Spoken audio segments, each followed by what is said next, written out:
You must be the ones tasked by the Academia with renovating Aru? That's right. Good afternoon. I'm Kaveh, and these two are Termezi and Naisaburi. Hey, I'll hate them! Come and introduce yourself! We've met before. This is Thoth, the Ibis King, and everyone knows these two. Afternoon, gentlemen. I've only ever seen these two in murals! Ah, the paintings in the temple. They show us chatting, playing cards, playing chess. Precisely the activities we most enjoy, funnily enough. No, only you enjoy playing chess. We were just humoring you. I wouldn't go that far.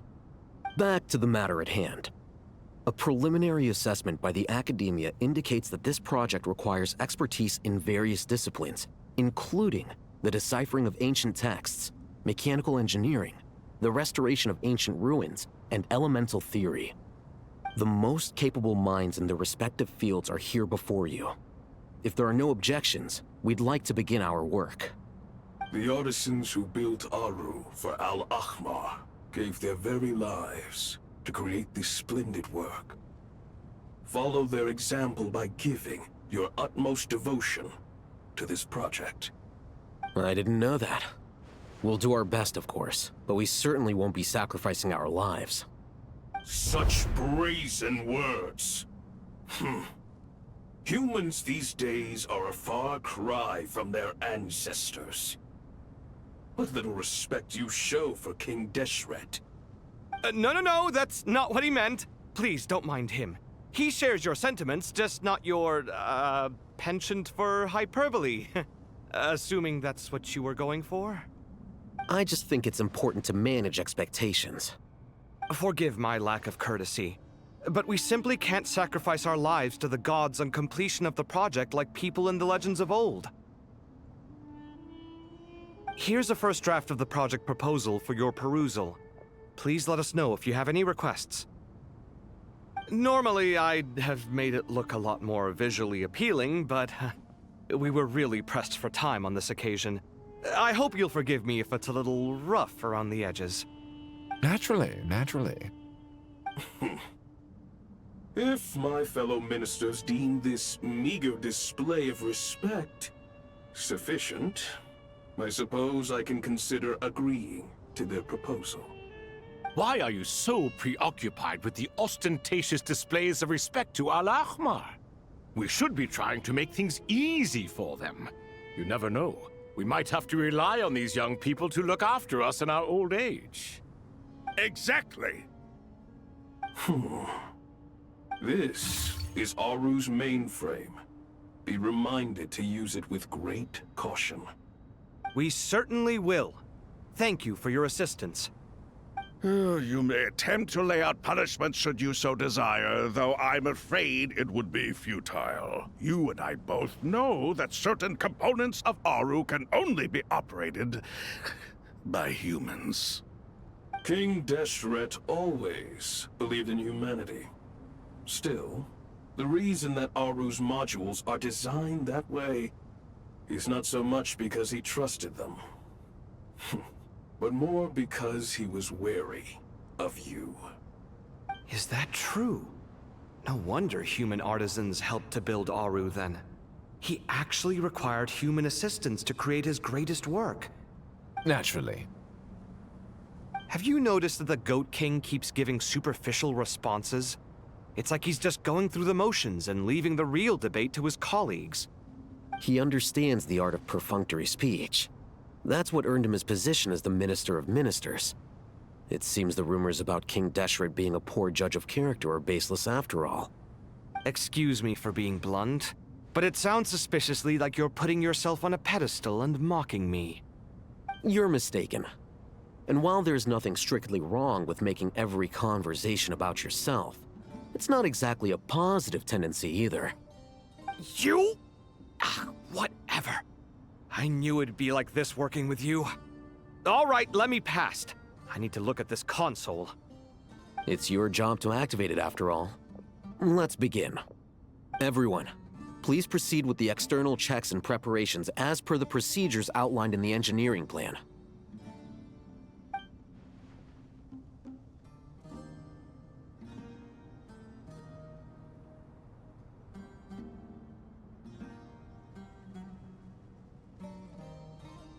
Hello there, youngsters. Whoa, the Ibis King came to life. What do you mean, came to life?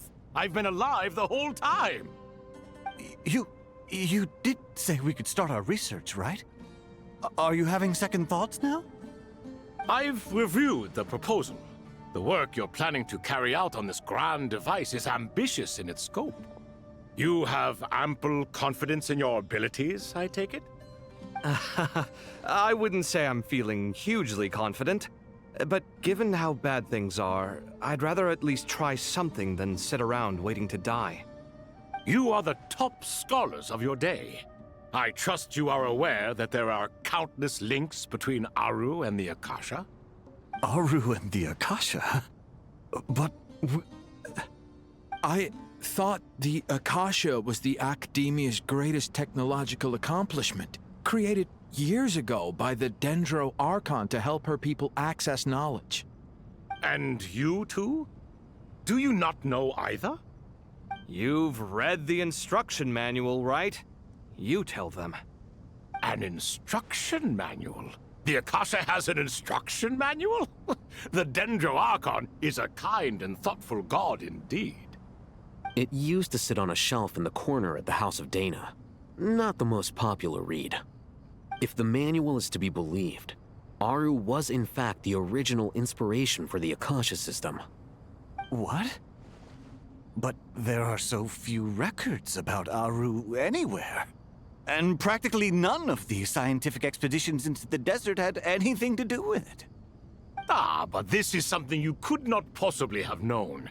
You may have heard many stories about the desert, but what is the most important aspect of history? Consider this a quiz. Anyone from Vahumana present?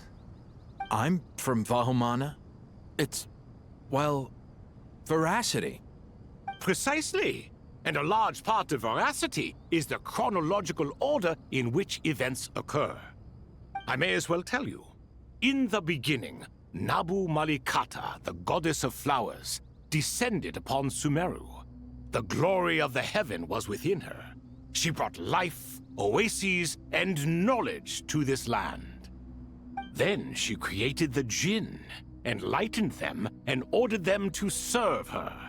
Two other gods also walked upon this land where wisdom flowed in abundance, and the three met beneath the great green trees.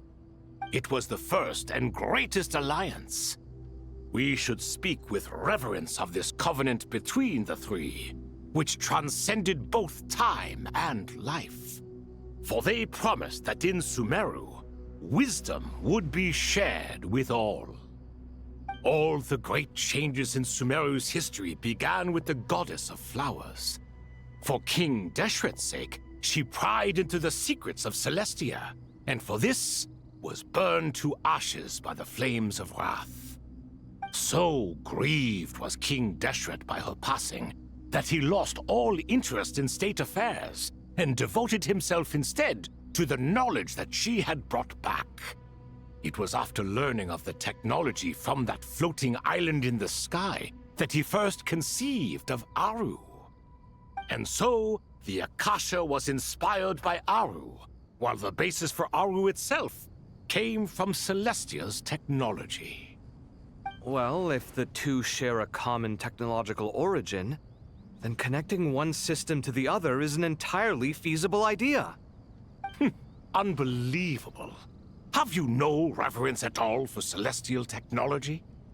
No, I do, but there's no time for that. The schedule is too tight. Blame it on the deadline. Perhaps you could try coming up with our cutoff dates. You know what it's like having to turn around 5 different drafts in one day? I wouldn't wish it on my worst enemy. Yeah, also, Sir Ibis King, you don't plan on getting directly involved at all, do you? Yes, well, you strike us more as having come to give a popular science lecture. Or, wait, does this count as more of a first-hand witness statement? Neither. Anyway, this sounds like far too much work for me. Still, if Aru is so powerful, why didn't King Deshret use it for more ambitious ends? Because it was never fully completed. King Deshret had grand plans, but he perished before they could come to fruition. In the beginning, his wish was to create something that could rival the very world itself. The Lord of Flowers sacrificed everything for that ambition. What he desired, she bestowed, and thus was knowledge brought into the world. Her courage and sacrifice had to be honored with the most splendid of monuments, or King Deshret would surely have deemed it a grave injustice. And that monument, built from knowledge and technology, etched with a sacrificial and courageous love, even in its unfinished form, it deserves to be treasured. At that time, King Deshret said the following to the Lord of Dendro. Since we share an eternal covenant, I shall never be your enemy. Hence, the fruit of wisdom from the heavens is not to be devoured. Remember, it is not that I lack the power to become the enemy of wisdom. Yet you and she have taught me much and shown me kindness. For this, I cherish you both. In the end, Aru was only used to store a portion of the souls. It was but a primitive form of the masterwork the king had envisaged. His final hope for Aru was to return to the past, when she yet lived. So the point you're making is, King Deshret was both powerful and ambitious, and he only ceased his imperious ways out of affection for the Goddess of Flowers and the Dendro Archon. You could see this as an act of mercy, but you could also see it as the sentiments that lay between these three gods placing constraints on him. This was, after all, the foundation of the alliance between them. This explains why Aru was both a prison and a monument, and why the answer to the three questions was time. You have to be careful who you get involved with, or you invite all manner of misfortune. This is as true for gods as it is for humans. Love is the same. It is both a prison and a monument. All right, let us pause the story here for now. Seeing as you've been so diligent, I'll offer a little help. Who's in charge again? Is it you two? Ah, yes, me and him. Now then, close your eyes. Wisdom hides in the space between the tangible and the intangible. It is to convey the incommunicable through the simplest of mediums. By the power of King Deshret, I shall grant you a glimpse into the unseen secrets that lie at the threshold of existence.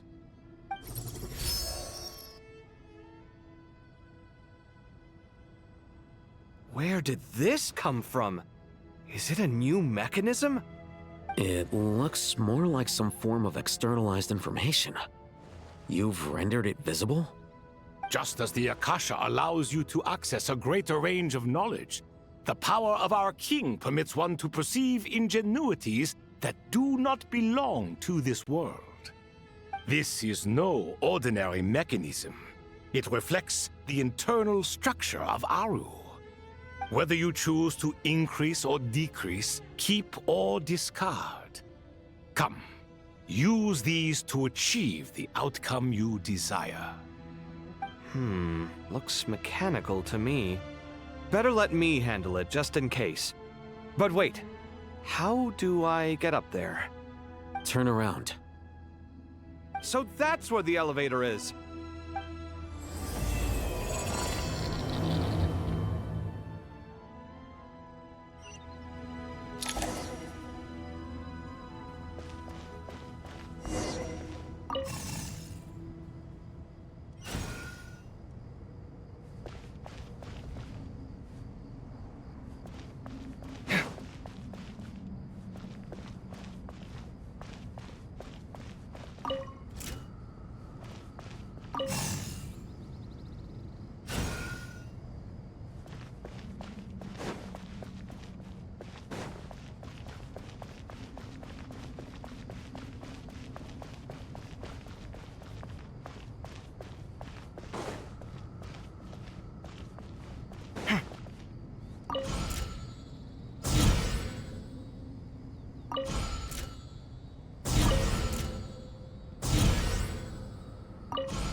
Obelisks were used to record important information in the ancient desert civilization.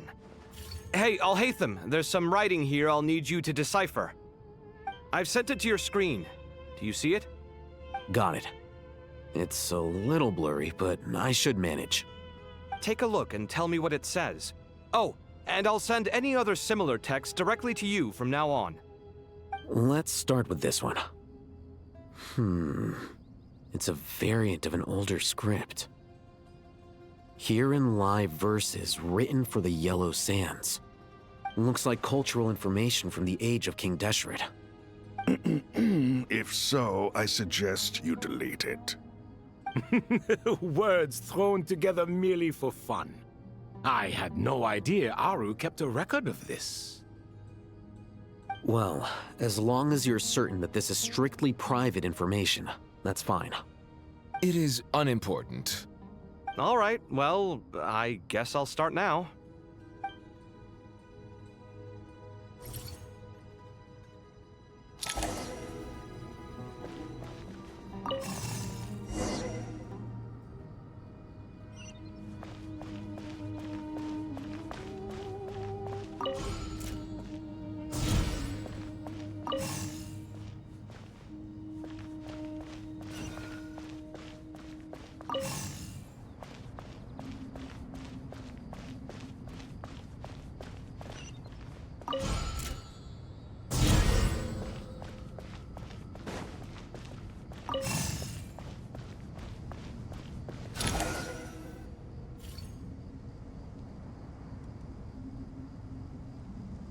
Found some more. Sending them over to you now.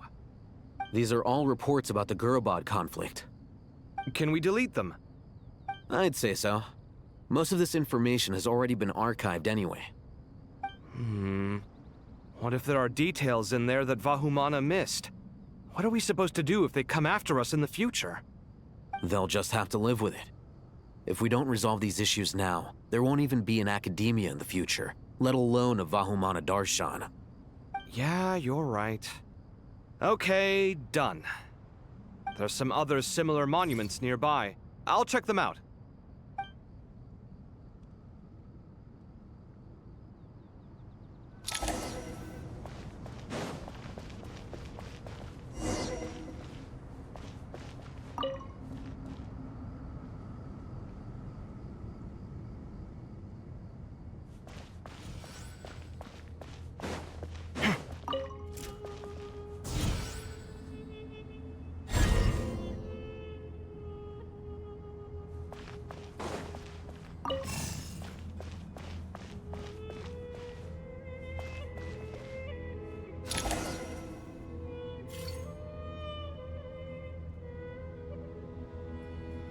Another monument. Hold on.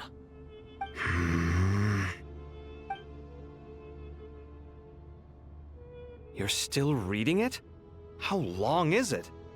It records the development and governance of the Oasis civilization. Most of it concerns the Jinn, but it also contains records left by the artisans who built Aru. Is it important? Some of it. There was no way for me to read the whole thing in its entirety, so I had to rely on my intuition to pick the parts worth keeping. What about the artisans' records? What do they mention? They're speculations, mostly. For instance, they were wondering how to protect themselves if King Deshret decided to silence them after the construction of Aru was complete. Sounds like pure mythology to me. Surely that kind of thing didn't really happen. The records do emphasize that this was merely their conjecture based on various myths. Still, the artisans did leave details of their plans to survive, including blueprints for their escape route. Even that got recorded? Okay, well, I'll make a copy of this first before I delete it.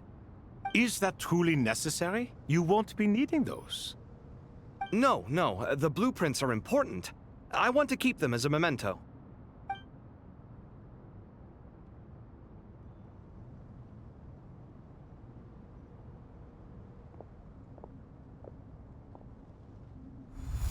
I think that should just about do it.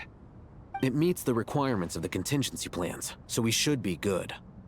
I gotta say, it's the strangest feeling, this cross between reality and the intangible.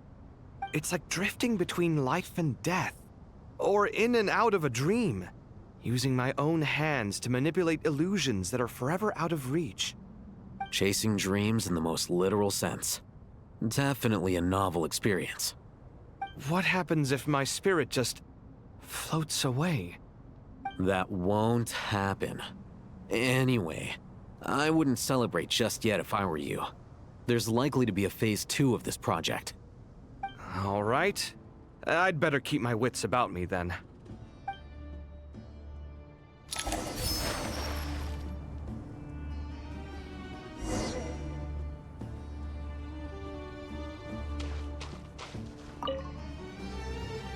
I expected that the outside world no longer respected the ancient gods, but even so, I do find the tone of these youngsters to be dreadfully impolite. It should hardly come as a surprise to you. I remember you saying the same thing last time. I assumed that was just a one-off. I did not realize it was the norm. Don't you think that young lad's matter-of-fact tone sounds familiar? It bears a rather uncanny resemblance to you, Goatee. Surely a sign that he is a man of rare intelligence. Ugh. The rest of them, though, much better. The blonde-haired one, for instance. So sincere. That's the kind of kid I can respect. Oh, really? Well, what about your disciple, Nefer? She's about the furthest from sincerity that a person can get. And now you hit the crux of the issue. Thoth is spouting lies again. He cares nothing for sincerity. He likes Nefer simply because her personality is just like his. Thus, in giving his approval to Nefer, Thoth is simply validating himself. The rest is but smoke and mirrors. You have some nerve saying that. There really is no helping you two. Shut up, chess rookie. What nonsense is this? How dare you tell me to shut up?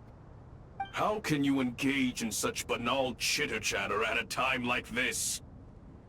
Aru has been opened. The glory and splendor of a bygone age is about to sweep over the earth like a flood. And you're here squabbling like petulant children. All three of you are insufferable. King Deshret was merciful, indeed, giving you a chance to be released from prison. I say, you should have been locked up for good. Ah, but Bennu, look on the bright side. Had they not been released, we would not have been awoken. Oh. You've been here this whole time. You should be scolding them along with me. I miss Hermanubis. It's not a real reunion without him here. And now you're avoiding the topic and talking to yourself. Why King Deshret designed your personality like this, I will never understand. Isn't this simply proof that our king supports my free will? Oh, look at those two rust buckets. Suddenly, you two do not seem so bad after all. Here, here. If being stuck together for thousands of years fosters no friendship, I cannot say what would. Naturally.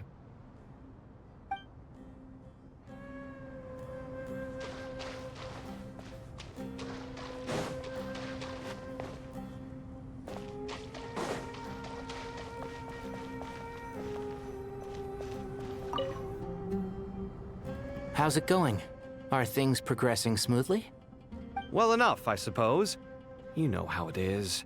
The work itself is only half the problem. The other half is having to work with Al-Haytham. I'm sure the feeling is mutual. Honestly, though, I thought you two had already worked things out. As if. Turns out working closely together is the best way to expose any tensions lurking beneath the surface. Besides, I just think that some people never change. Agreed. Case in point, you didn't make sure I was out of earshot before you started complaining about me. Old habits die hard. Actually, this is for your own good. maybe if you spend a little more time listening to what other people have to say, you might actually realize that you're the problem. Naivete is another old habit of yours. I had assumed that you both volunteered for this project, like us forest rangers. But now I'm getting the sense that wasn't the case. Definitely not. We were assigned to it by Lesser Lord Kusanali and Nephis. As much as I'd love to be doing normal work for normal clients, these Titan projects are all that's on offer right now. Though I'm sure they wouldn't be roping us in if they had any better options. Just goes to show how short-staffed the academia really is. I'm sure you've prepared yourself mentally, but I still feel the need to advise you to lower your expectations. It might make the process of working together a little less intolerable. I know! Same to you! But if you already understood that, you should also know not to say the quiet part out loud. Why don't you come help me with my forest patrols? Might help you avoid any further disagreements. Good suggestion, but unfortunately, differences of opinion will always exist. Changing the nature of the work won't get rid of them. For once, I actually agree. There is zero chance of us ever resolving our differences. Zero! But even so, the work must be done. Care for some coffee? I'm glad to see you making progress. Don't act so smug! It'd be nice if you made some too! I feel like even I've made some progress today. In the past, I never would have dared to try and mediate a conflict between you two while you're both right there in front of me. Apologizing probably makes it sound like I'm in the wrong, but I'm sorry. I was just kidding. Truth be told, I don't have any work to do at the moment, so I'm just here to kill some time. How's Kale? She's studying with Nicole. I'm not sure how she's getting along, but she seems to be in good spirits at least. I wouldn't worry. Angelic affairs are probably above your pay grade anyway. I know what you mean, but Sino and I are still a little concerned for her. He said he'd go keep Kale company after he's finished training the mercenaries. I'm planning to join them myself shortly.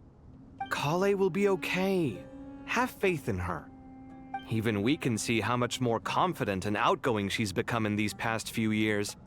Thanks to you and Sino being there for her and providing guidance every step of the way, she can finally stand on her own 2 feet. On her own 2 feet. Does it feel bittersweet? Watching the younger generation grow up and move on? No, not yet, at least. I was just thinking, I wish there was more I could do for everyone. She'll be fine. Yeah, she will. Just try to relax.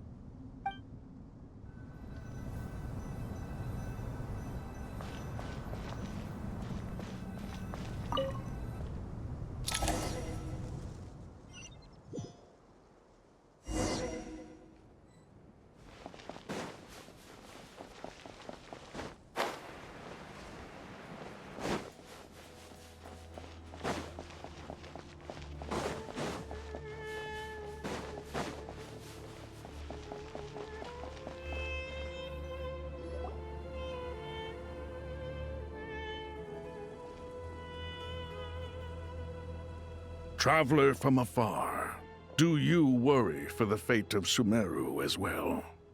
Whoa! It's Sobek the Crocodile King! Greetings, Crocodile King. Please be at ease. I'm just here to chat with you about Lesser Lord Kusanali. Sounds like you really care about her. Yes, although to be exact, it is a mixture of both concern and curiosity that I feel.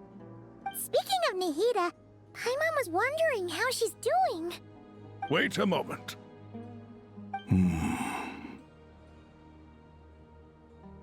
What is it?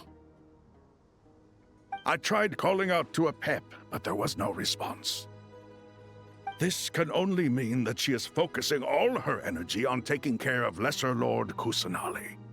All the gods who served King Deshret seemed super surprised to hear that Apep agreed to help Nahida. Guessing she made a bad impression on you or something.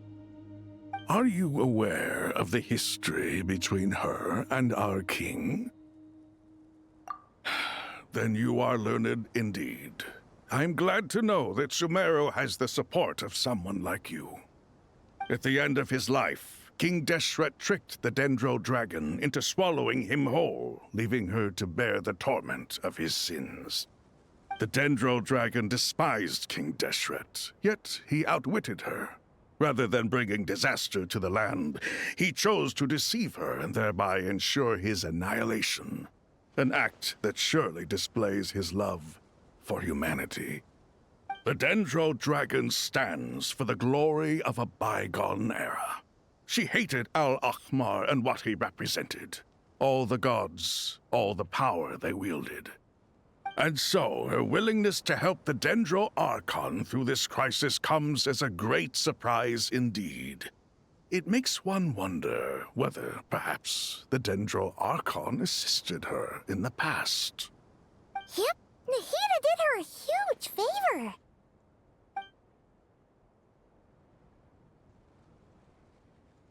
So Lesser Lord Kusanali put an end to the Dendro Dragon's many long years of torment. As much as she loathes the Seven, a pet knows kindness when she sees it. No wonder she was willing to make an exception. Yeah, that's the sense we got from dealing with her, too. She is not incapable of coexisting with other living things. Rather, she actively chooses to avoid coexistence. And this despite the fact that she symbolizes life itself. How ironic. All of this being said, I wouldn't expect too much from her if I were you. Nothing will change her hatred towards humanity and gods. We'll keep that in mind. Anyway, how much longer do you think Nahida needs to stay with the Pep? For all we know, the Fatui might still be in the desert. Just to be on the safe side, why don't we grab anyone who isn't busy right now and go look for her? I'm alright, Paimon. Huh? Was that Nahida's voice? It seems the treatment was effective. Since when do my deeds require your evaluation? Ah! Here will do just fine. I had no intention of taking you any further. One ought not expect greater generosity than they have earned. You always hide your kindness away like an oasis within a sandstorm. Only those who make it through the swirling winds can know just how beautiful that oasis is, and how much hope it brings. You dare appraise my being? No, I'm expressing my gratitude. I want to thank you for sharing your precious life force with me.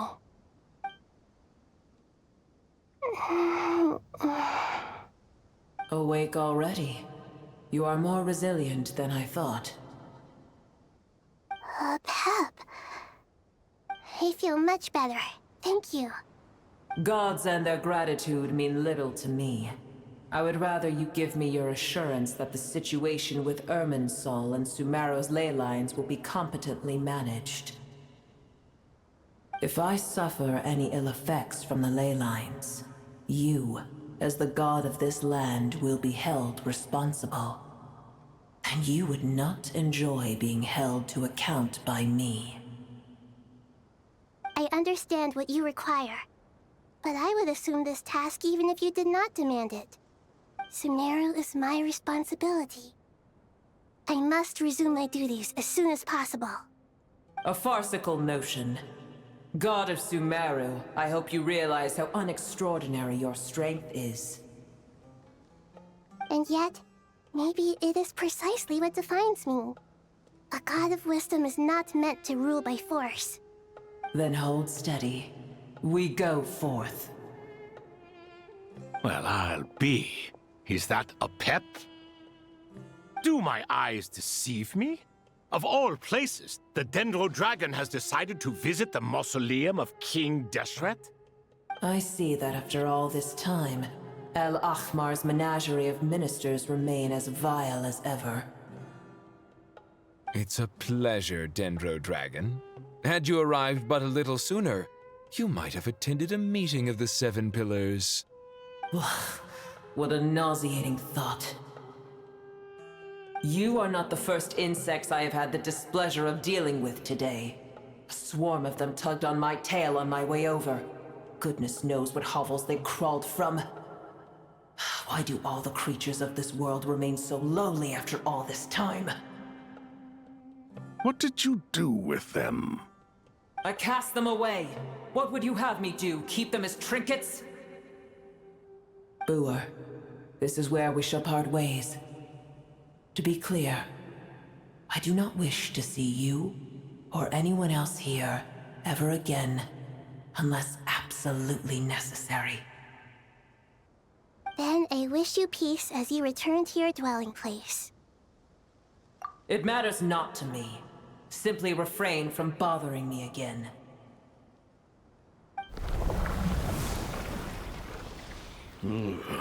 A force to be reckoned with. At times like this, I feel glad that she has no interest in any of this. Hold on, just hold on, okay? We're almost there. We made it. Huh? Wait, that voice! It's... Uh-oh, I'm gonna fall!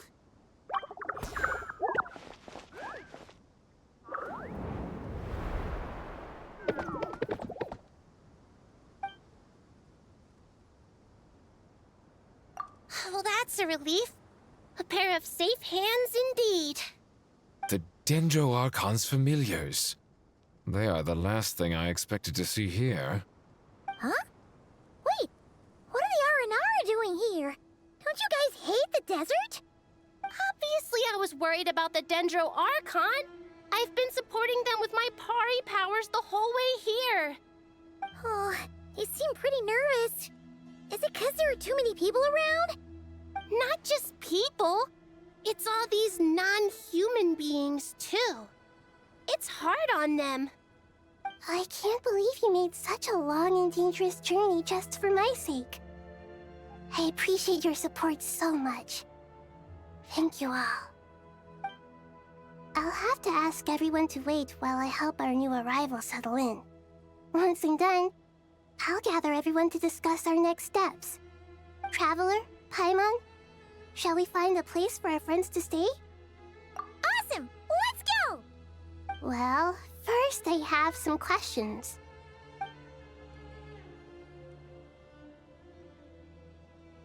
Okay, I think that covers everything. Thank you. We can get going now.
Hello, everyone.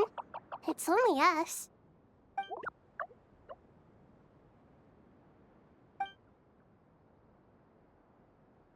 It must be very tough for you coming all the way out here, especially since you don't like the Voluka. Is everyone back in Vanarana doing well?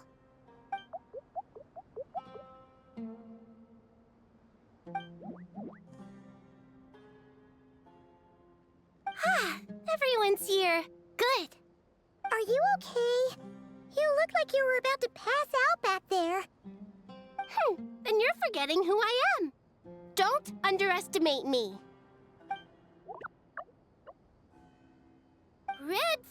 Oh, excuse me! Are you comparing me to Paimon? I suppose everyone is gathered here because of me. As we can see, the situation is critical, and everyone is very busy with their various tasks, so...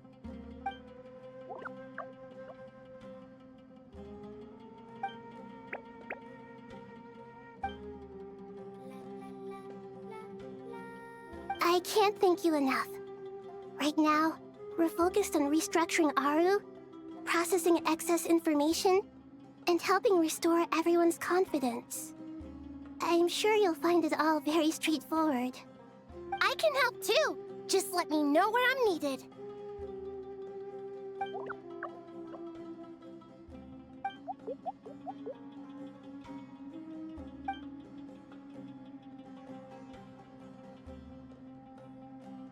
Up to no good?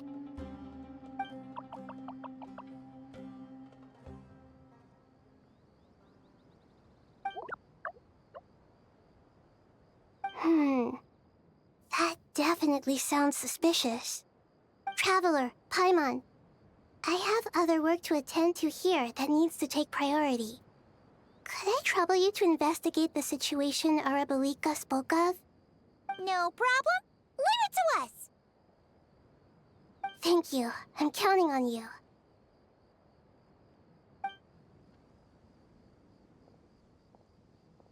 There's one other thing. If you are to work alongside the people of Sumeru, you will need to make yourselves visible to them. Is that acceptable to everyone?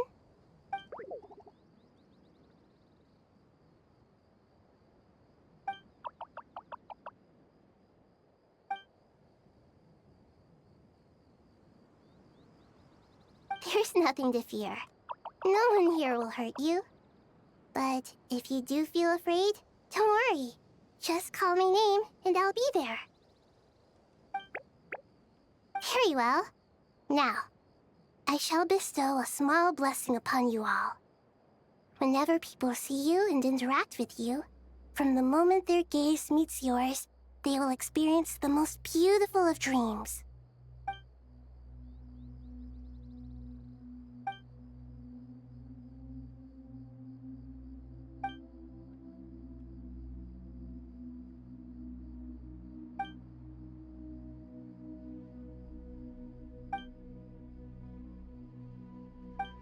Do not fear. We will face it together. This too shall pass.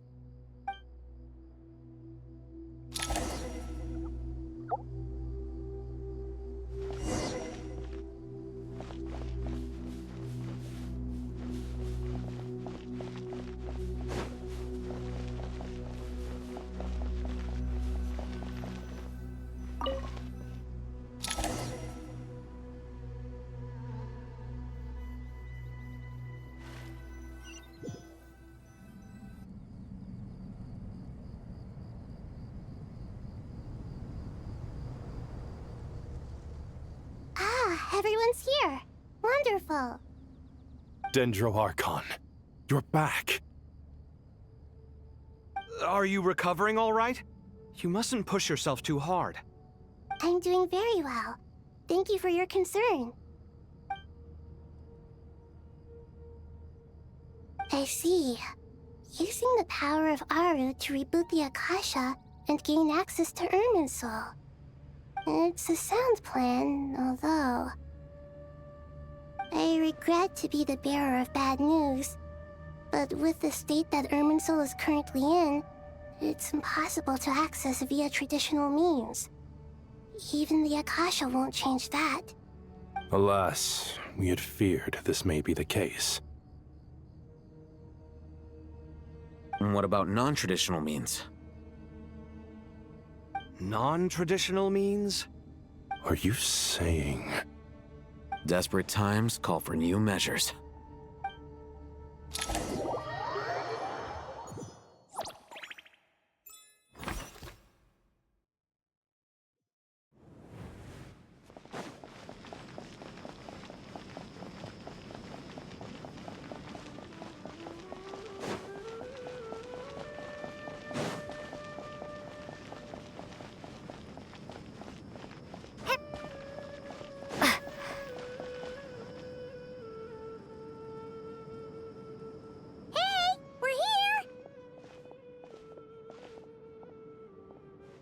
Ah, it's you.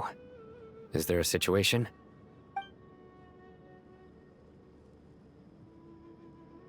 The Aranara have good intuition when it comes to people. In other words, there may well be a traitor among us. Given everything that's going on, I'd be more surprised if there wasn't. Miss Nefer, as a professional intelligence broker, I trust you have a solution? Not one that I'm willing to volunteer. What's in it for me? Let's say I'll treat this as a pilot project aimed at expanding your intelligence operations. Whatever business you're in, an avenue to demonstrate your abilities could never hurt. I like the sound of that. Glad we're on the same page. Given that you rarely set foot in Sumeru, practically no one at Caravan Rebot knows who you are. I take it you've read the files on everyone in the area? Yes. I also skimmed the list of evacuees, and am more or less up to date on where everyone stands. Any initial suspects?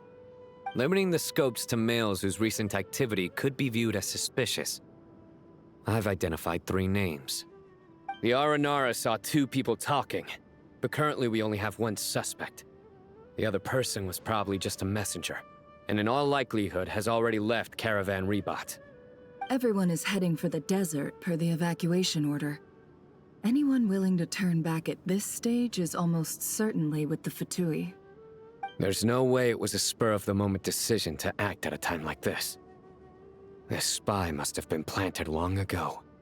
We need to smoke him out from wherever he's hiding. Sounds like you have the beginnings of a plan.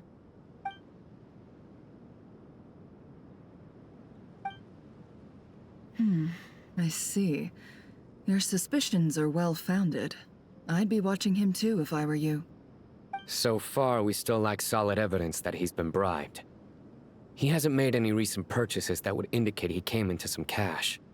Then let's get closer to him to confirm before we make our move. I can handle it. I'm not based in Sumeru, so barely anyone at Caravan Rebot knows who I am. And you're certain you've never encountered this person in Nodcry? I'm certain. Besides, it's extremely rare for me to have had any direct contact with Sumeru mercenaries besides Jet. There's no way he could have seen my face before. Sino, stay out of sight and wait for my signal. If he raises any red flags, I'll bring him toward the main road. Understood. I'll take it from there. Excellent. Well, it's a pleasure working with you.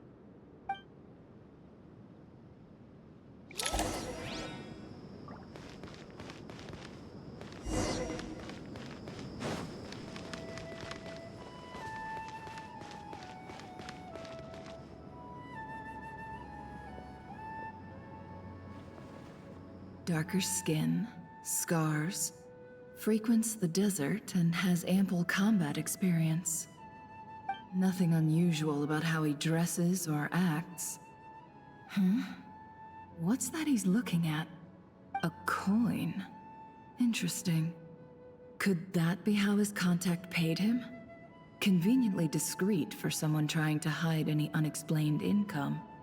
And yet it could be highly valuable.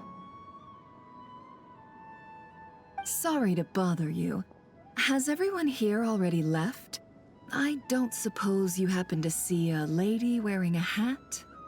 Ma'am, what are you doing in Caravan Rebot all by yourself? The main group evacuated some time ago. Didn't you pass them on the road? My friend and I lost some of our cargo along the way. I didn't want to miss out on potential business, so I told her to go on ahead and meet the client while I retraced our steps. I didn't think it would be so late by the time I found it. And then there was a terrible sandstorm. I guess I must have taken a wrong turn, because I didn't see any large groups on my way here. Forgive me for asking, but just to be on the safe side, could you describe this friend of yours? Sure. She has blonde hair, and she was wearing a hat and a white dress. You'd definitely know if you'd seen her. Yes, I think that does ring a bell. Ah, my apologies. During this exceptional time, the Core of 30 are under orders to be extra cautious when dealing with unknown people, whoever they might be. I understand. Well, sir, is there anything else you need to know? If not, I'd better try and catch up with them. Hey, wait! They left a good while ago now. You'll never catch up with them on your own. Why don't I give you a ride? I'm here to collect the last few people anyway. We have plenty of carts, so one more won't be a problem. That would be amazing. Traveling with a group will be much safer. I'll have to pay you for your trouble. Hey, let's not worry about the money for now. Wait here a moment. Once I'm done packing up, I'll take you to join the rest of the group. All right, thanks. Let me know if you need a hand carrying anything. No need for that. I'm strong enough for both of us. Okay. Well, I wish there was some way I could repay you. Guess it's my lucky day, running into someone who knows what they're doing here. You might have just saved my life, you know? You're not wrong there. I mean, what kind of cargo is so important that it's worth risking your life to get back? I hope for your sake that it's priceless. Actually, I suppose I can tell you, since you've been such a big help. But be sure to keep it to yourself, or we could both be in big trouble. Oh, really? Sounds mysterious. We're in the antiques business. You understand? Some of our goods aren't acquired through the most legitimate means. We have to be very discreet when we're selling them. That's why I had to go looking for the missing cargo alone. Ah, no wonder. Well, ma'am, in that case, it turns out that maybe there is something you could do for me. I'm all ears. But to be clear, our commission isn't cheap. Think carefully before you ask. We don't want to ruin our relationship before we even hit the road. I'm sure that won't be a problem. My issue is, I have something that's a little difficult to sell on as well. Take a look at this.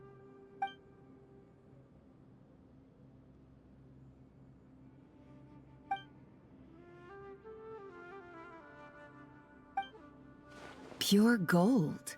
That's quite something. How'd you come across it? Dig it out of some ancient tomb? If you look hard enough, there are many treasures to be found in the mausoleum of King Deshret. It has no distinct Snezhnayan markings. That'll be why he's going with that story. And he clearly doesn't want to arouse suspicion, so he's on the lookout for an opportunity to make a quiet trade. Surely you have an existing business partner. Won't they take it off your hands? I hope I won't be attracting the wrath of my competitors by helping you sell this. The shop I used to work with is having cash flow issues at the moment after losing some money. I'm under enough pressure as it is without having to deal with them. On the off chance anything went wrong, I'd never get my money back. I understand. Gold is the last thing that traders with cash flow problems want to see. Well, in that case, I think we can work something out. As it happens, I'm just about done packing. Shall we make a move? Sure. Let's walk and talk. This evacuation was a huge operation. They needed a few people to stay behind and tie up loose ends. And I ended up being one of them. You're lucky you ran into us in time. I certainly am. I don't know how this happened. One thing led to another, and look how it ended up. I just hope our client doesn't get spooked and cancel their order. Fingers crossed. But either way, life goes on, and we all have to make a living somehow.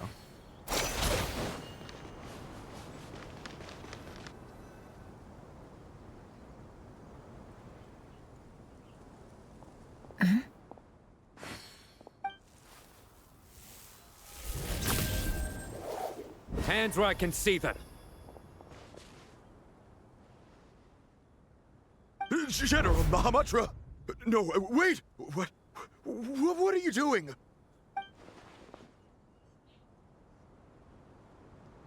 This is the coin? Good. Sadly, you won't have the chance to spend it. Nicely done. Looks like Sumeru's Matra are a well-oiled machine nowadays. Unmarked gold coins are quite difficult to trace. Thanks to you, we have secured the evidence. Here's what's gonna happen.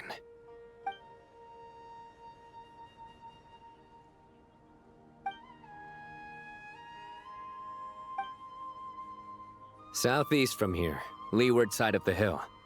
That's where he's meeting his contact. Great work. Candace tells me your interrogation skills are highly effective.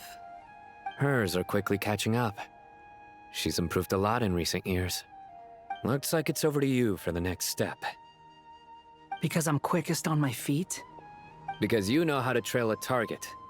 Plus, it'll be easier to monitor their activity from the air. Fine. I'll be quick. One more thing. The Traveler just brought a message from the Dendro Archon. Once you're done with this, we're to meet up at the mausoleum of King Deshret. Got it. Will do. Are you sure you'll be okay on your own? Gee, I don't know. Maybe you should come with me. Okay. Then Paimon's coming with you. Really? You do know this is a stealth operation, right? Meaning, you have to be quiet? Paimon? Are you sure about this? Well, Paimon at least wants to give it a shot. Like everyone says, if you never try, you'll never know. Besides, being the best guide in Teyvat has to count for something. This should be a piece of cake. Fine. Join me if you want. But be warned. If anything goes wrong, I'll have to gag you and shove you into a bush. No need! Paimon will be super careful. Promise! Good. Then what are we waiting for? Let's go. Ah! Coming! Coming!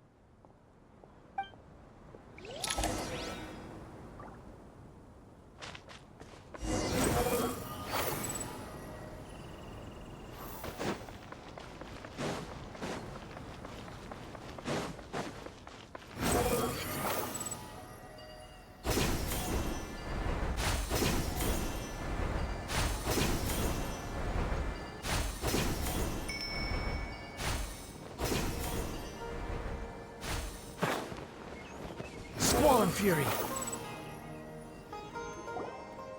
Hey, guy! Wait up! Hey, slow down, will ya? We're here. Now we wait. Okay, yeah, cool. Cool. What's on your mind, Paimon? Huh? Oh, nothing? I thought all you cared about besides being a guide was food and sleep. Why the sudden urge to go on a dangerous mission? What's that supposed to mean?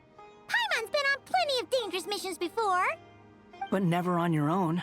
You hardly ever leave the Traveler's side. Just saying. I'm kind of at loose ends right now. So if you did want to share, I suppose I'd have to listen. If not, suit yourself. Makes no difference to me.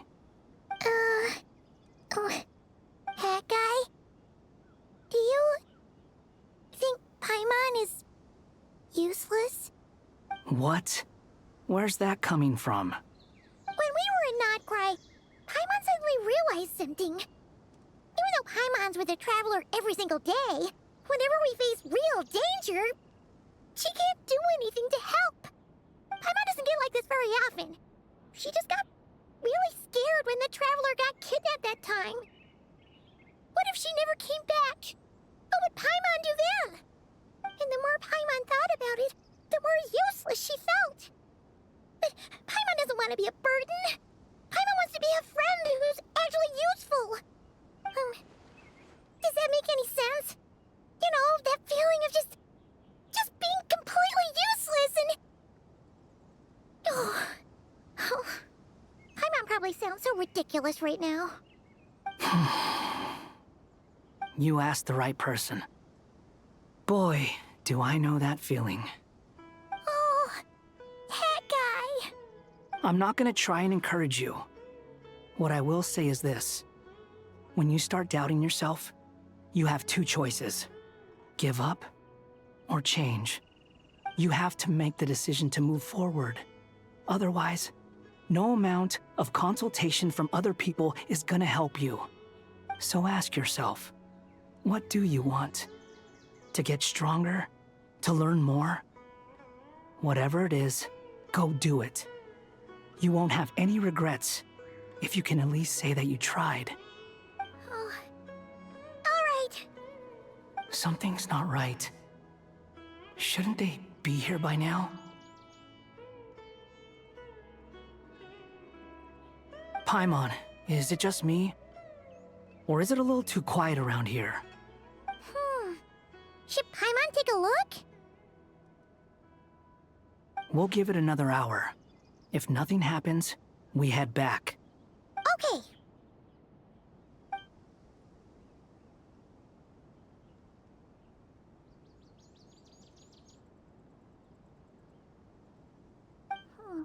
How strange.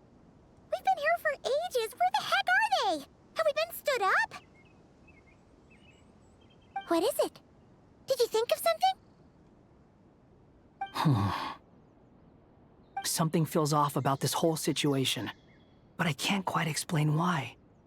We know for sure that the guy Sinocot had something set up, yet somehow his contact is a no-show. So, either the handler got caught, or, more likely, they decided to cut our guy loose. But how would they know to do that? Wouldn't they at least send someone here to check things out? That's the problem. They couldn't possibly know what's happening here. Unless...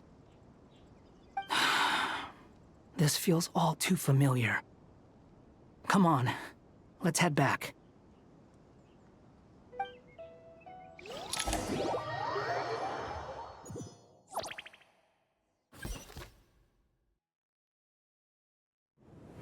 Even though this isn't a formal meeting, I'd still like to start by saying how grateful I am to each and every one of you. Thank you all for coming here and standing by our side. Shesipank and Bennu are currently assisting the scholars with the maintenance of Aru. Please forgive their absence. As for Hermanubis, may he rest in peace. We remember him with great fondness. There have been times when I imagined what it might be like to meet you all. Now that it's really happening, I feel quite emotional. Time has taken many things away, but that which remains is all the more resilient. I must say, there is one thing that rather surprises me. You appear to be in good spirits, Lesser Lord Kusanali. But even so, I can sense that the life force given to you by the Dendral Dragon has far from fully resolved the problem of your vitality. Oh no! So even a Pep's power didn't work? Don't worry, Paimon. It worked very well indeed. The issue is how closely I am tied to Irminsul. Until the problem with it is resolved, there is no way I can fully recover. Sumeru has undergone tremendous changes during your absence. When gods pass away, inevitably, people's faith in them grows weaker. You must have sensed it already. Your power is not what it once was. Regrettably, this is true. I too have grown weaker due to the effects of Irminsul. Right now, we're all in quite a sorry state. Then what do you suggest? We take all the help we can get. Sumeru is our shared home. You and I, gods and humans alike. We must unite all our strength in this moment. Though Al-Ahmar is no longer with us, the alliance between the three gods remains in force. Regardless, as subjects of our king, we have a responsibility to support Sumeru through this catastrophe. Not to mention that it was the people of Sumeru who released us from this prison of Aru. Times have changed, and the people of today possess greater wisdom than those of the past. You really know how to give a rousing speech, Goti. Now then, let us learn more about your plan. The brightest minds of the Sumeru Academia are busy opening and renovating Aru. They claim it has something to do with Irminsul? Correct. Irminsul has existed in Teyvat since the very beginning. But during the Age of the Dragons, it did not possess the significance it holds today. After the heavenly principles arrived, the power of the Light Realm was divided into elemental energy, and Irminsul was refashioned as a device that records and preserves all information. Since then, everything in this world has been inextricably linked to it. As the Dendro Archon, I have a duty to protect Irminsul. To Sumeru, it is both a national treasure and undeniably a major threat. Teyvat has seen many upheavals in the last few years. The most recent of these was a major crisis in Notcry, which forced Sumeru to be even more vigilant than usual. I made sure to monitor all the pathways through which an outsider could potentially transmit themselves into Irminsul. But despite my efforts, a major problem still arose within. I still believe that someone has actively invaded Irminsul. But rather than taking any of the pathways I referred to, the intruder chose instead to utilize the most direct route, and the only one that cannot be protected against, by entering Irminsul through death. I see what you mean. You cannot simply stop all deceased souls from returning to the ley lines because of a potential invasion that could occur at any time. That's right. As important as it is to guard against external threats, I couldn't allow myself to stop the souls of the departed from finding peace. Please, understand how difficult this predicament was for the Dendro Archon. Defense has never been an easy task. After Irminsul was invaded, my authority was quickly restricted. Soon after that, the tree began denying access to any connections. I'm sure you feel responsible, but you are not to blame. No one can predict every possible disaster. There will always be trials and tribulations for the world to endure. But the people of Sumeru should not have to endure this. We must find a way to break through the lockdown and connect to Irminsul. And this is why you need Aru. Yes. The only thing in Sumeru capable of rivaling Irminsul in terms of overall function and performance is Al-Akhmar's legacy, Aru. All I managed to do before falling into a coma was make some minor adjustments to Irminsul. Using Aru is a last resort, and a move that comes with enormous risks. The Scholar's initial plan was to borrow Aru's power to reboot the Akasha, then use the Akasha to connect to Irminsul and investigate. Unfortunately, Irminsul has suffered far greater damage than they first thought, rendering that plan futile.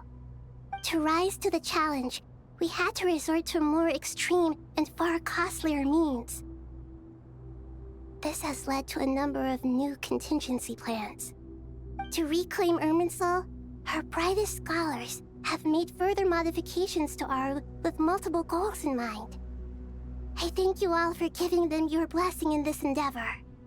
Human wisdom has clearly improved over the millennia.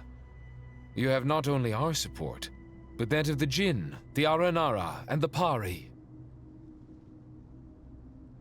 Together, we will do everything in our power to save Irminsul.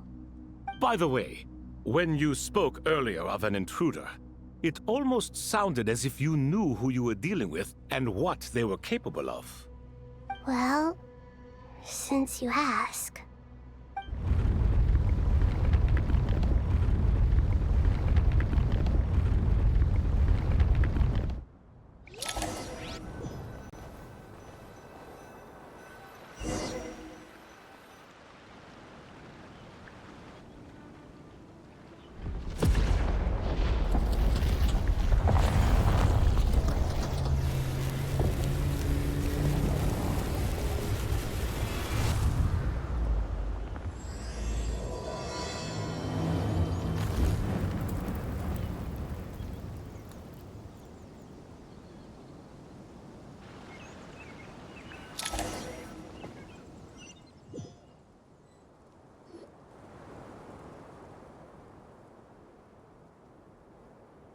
Dr. Tainari! What is that? Is this Irminsul? How did this happen? What's going on inside? Luckily, we managed to evacuate everyone. What in the world was that? That was terrifying!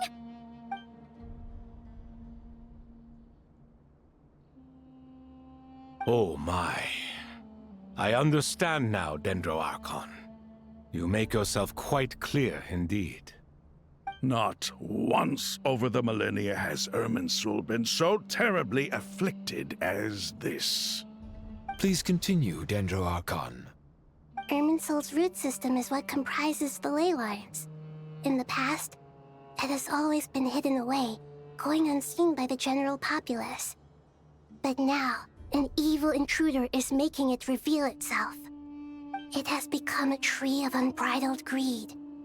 A clear sign that a deranged experiment has advanced to a new stage. Blasphemy. From where I stand, an experiment in the name of blasphemy sounds rather improper.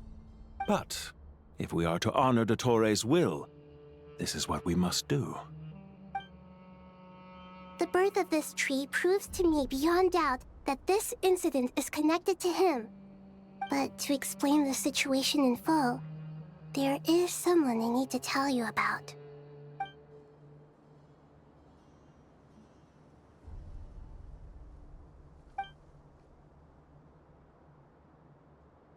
Zandik. So it was him. I saw him in the desert once. A man of supreme arrogance. So this is where it has taken him. But didn't Dottore die and not cry? How is he still able to do all this? He must still have loyal followers amongst the Fatui. Even so, I'm still unclear as to how he has been able to wield such a profound influence over Irminsul. I can confirm that Fatui forces have arrived in Sumeru City. Furthermore, Irminsul seems to be undergoing some kind of mutation. Evil branches are beginning to grow. Things that do not belong to this world are slowly but surely materializing. Sorry, I couldn't think of any other word to describe it. They don't seem to be fully formed physical entities yet, after all, but they are gradually becoming real. A baleful tree climbing up into the heavens. Speaking of Dottore, I have some information on that front as well.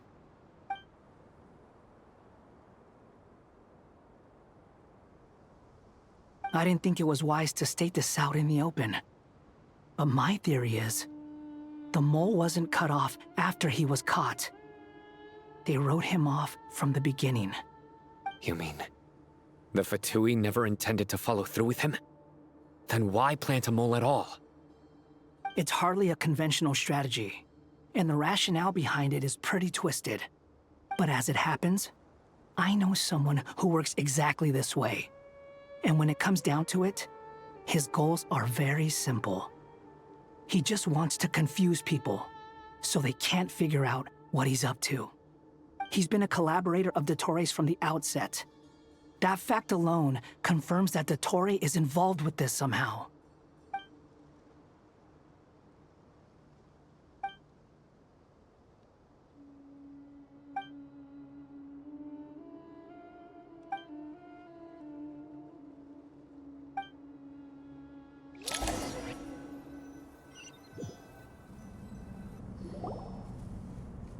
There is still much to be done. Everyone, please remember our core strategy. As per the discussions, the following groups must act immediately. Mr. Alhaitham and Mr. Kave, the next phase of the Aru renovation project must begin right away. Godspeed to you both. We'll give it everything we've got. The plan looks feasible, but the implementation will require certain resources. General Mahamatra Sino and his team will help to procure the materials required for modifying the terminal. No problem. I've already spoken with Sethos and Hat Guy, and they've agreed to assist me. This kind of thing is best left to the fleet-footed, right? Hat guy? If it's efficiency you're after, we're the right people for the job. Following up on the elemental energy amplifier we discussed, Ms. Dory, I assume you're the one most familiar with the status of this project. Aside from the Dendro Archon, of course. Yep, that's right. Leave it to Lord Sangama Bay. Got it. Well, I'd like Madame Farazan, Kale, and Nicole to support Dory on the technical side. You can count on us. Will do. Rest assured, I'll take good care of Kale. Dia, Candace, and Nefer, you'll be in charge of negotiating between the various parties. I trust you remember our goal. You bet. We can handle it. Good. I believe that covers everything. Tainari will provide ad hoc support as needed, if that's okay. Poor Tainari. Must be tough being Nephis' student. Getting bossed around all day, every day. Hey, don't try and drive a wedge between us, you old rascal. All it says to me is that Master Nephis has faith in everyone's abilities. While I'm nominally here as backup, I doubt there will be many situations where my help is needed. Exactly. Finally, Traveler, you and I will head to the border between Sumeru and Natlan. Once that task is complete, I'll be asking some of you to accompany me to the Eternal Oasis. The Eternal Oasis? I thought that was just a legend. So it does exist after all. Regarding your trip to Natlan, under normal circumstances, a meeting between our two nations would be a far more formal affair. Unfortunately, Sumeru is all but completely cut off from the outside world at present. So regretfully, we won't be able to give the Pyro Archon Mawika the grand reception that she deserves. My apologies for the inconvenience. No point putting too much pressure on yourselves. That goes for everyone. Right. Especially you, Dendro Archon. I'm sure you're still feeling quite weak. Don't worry about me. The Dendro Dragon's life force will sustain me. Plus, we'll be there every step of the way. Nahida will be just fine. Yes, I believe in myself. And I believe in every one of you. Well, time to get going.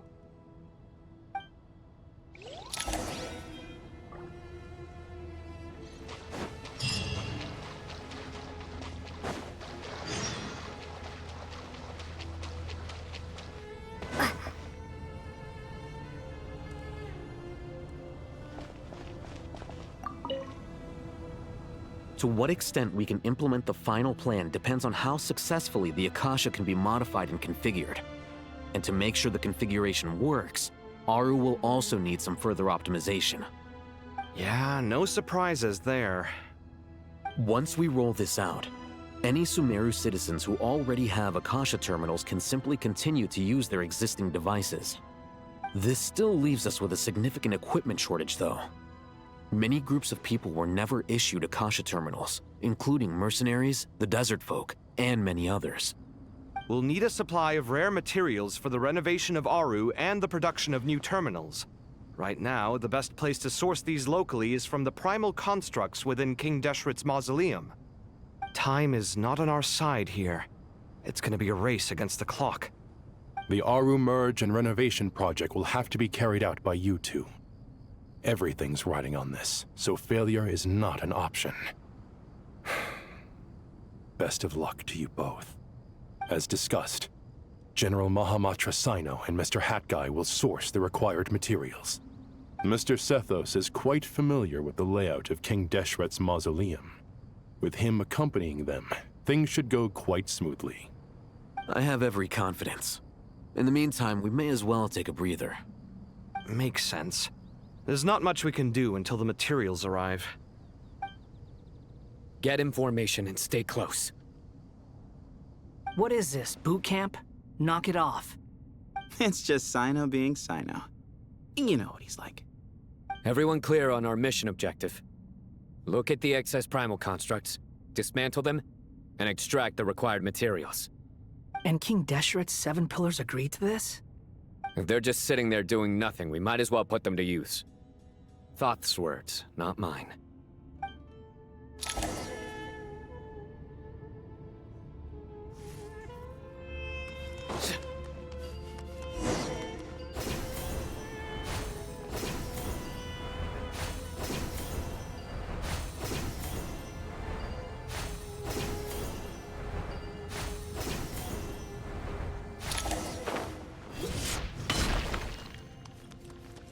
The wind rises.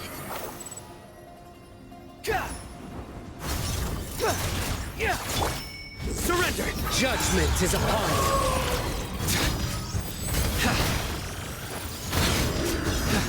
Guilty! You stand condemned!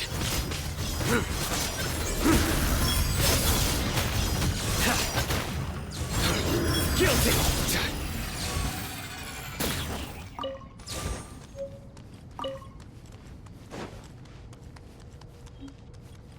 Squall and Fury!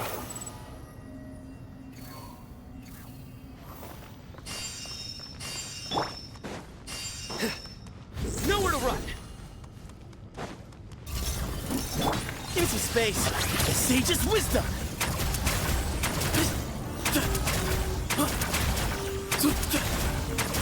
Where you heading?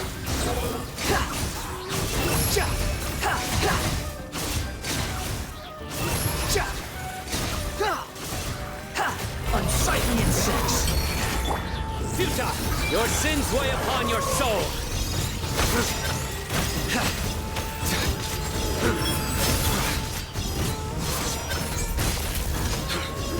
Your penance is due! Guilty! These devices should still be usable even though they're broken down. Let's take them back for the others to review.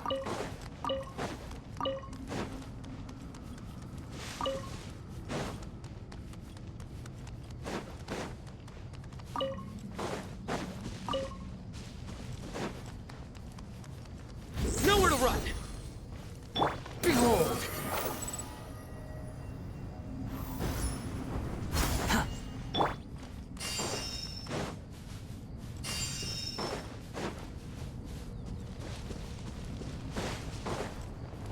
Surrender! The wind rises.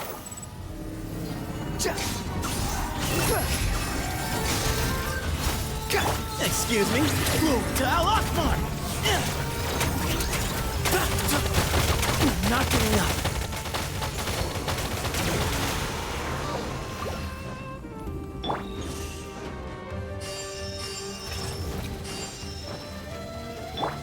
Nowhere to run!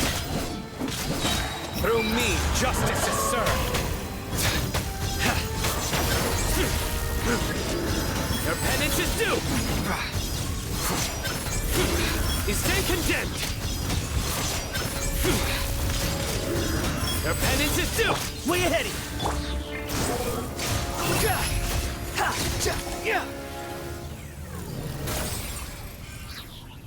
How many do we need again? Enough to make an Akasha terminal for everyone who doesn't own one. I remember you telling me how revolutionary these Akasha terminals were. You've used one before, right? The Academia declared the Akasha to be the most powerful and comprehensive wisdom dissemination system in history. That should give you an idea of how powerful it is. Certainly sounds impressive. Neither Hat Guy nor I have ever had an Akasha terminal. Well, if it all goes to plan, that's about to change.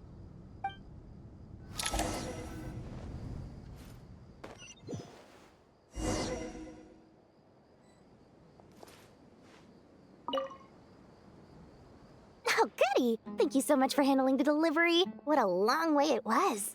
You've really outdone yourselves. I'm well aware what a bumpy, dangerous journey it must have been. Now, I would have loved to oversee the process myself, but of course, those of us who know the plan can't leave the mausoleum. Oh, trust me, I'm patting myself on the back for my assembly work here. Simply flawless work. But will you really be needing all of this? According to our plan, yes, this is the quantity required. I have no complaints about the quality either. Only the price. So expensive. I heard you covered a lot of the funding out of your own pocket. Oh, that's an exaggeration. The academia provided most of the funds. I just offered a small token of my goodwill. Of course, the real tragedy is how little profit I'm making on this. You know, it's a serious crisis when you can't even make money out of it. It's really quite a beautiful design. And I'm intrigued by how such a diminutive device is able to output the power of the Light Realm. Did you attend the lecture on Light Realm energy, Madame Farzan? I don't believe I saw you there. Of course I attended. I was just a little late, so I had to listen to the whole thing from outside the back door. Ahem. Anyway, I have a perfectly good understanding of Light Realm, elemental and abyssal energy, as well as the relationship between the three. Good to know. Master told me in private that the conversion process between Light Realm energy and elemental energy involves highly classified knowledge that shouldn't be disseminated too widely. But even so, the scholars still shared said information. Well, you can't enforce a rule that everyone breaks. Is that the idea? At first, the Dendro Archon was reluctant to explain it in great depth for safety reasons. Later, she came to terms with it, and simply informed my master that we would all have to face the question of survival together. To protect someone from such dangers means keeping them in the dark, but for someone to know and embody the wisdom within, they must understand its very essence. It's an information hazard. We're exposed to danger just by knowing the facts, and just like bait, it lures us in by offering us the solution to our problems. But if you're not careful, you'll end up pursuing it down a dark path. A tricky problem. But today, this big problem has been broken down into many smaller, more trivial ones. What do you mean? I get it. For instance, you and I share secret knowledge, while she and I take on the risks of life, death, and fate. Something like that? Hey, what? That is not what I call a trivial problem. Well, as they often say in Vahumana, an event that is monumental to the individual is negligible in the grand scheme of history. Generally, the fate of the individual is an insignificant affair. Being from Amorta, where the subject of our research tends to be a lot more personal, I have to disagree. It's hard to dismiss the individual as insignificant. In other words, the big problem of survival has been broken down into many small, interconnected factors, and each one of us represents one of those factors. When the same secret is shared with a group of people, the same fate binds them together. Most people would find this unimaginable, but to us scholars, this is the path that has always beckoned to us. Sharing knowledge is a good way to fight against fate. I will always believe in that. All right, I think that's everything. Thanks a lot. But don't go anywhere just yet. I'll still be needing you to calibrate the equipment.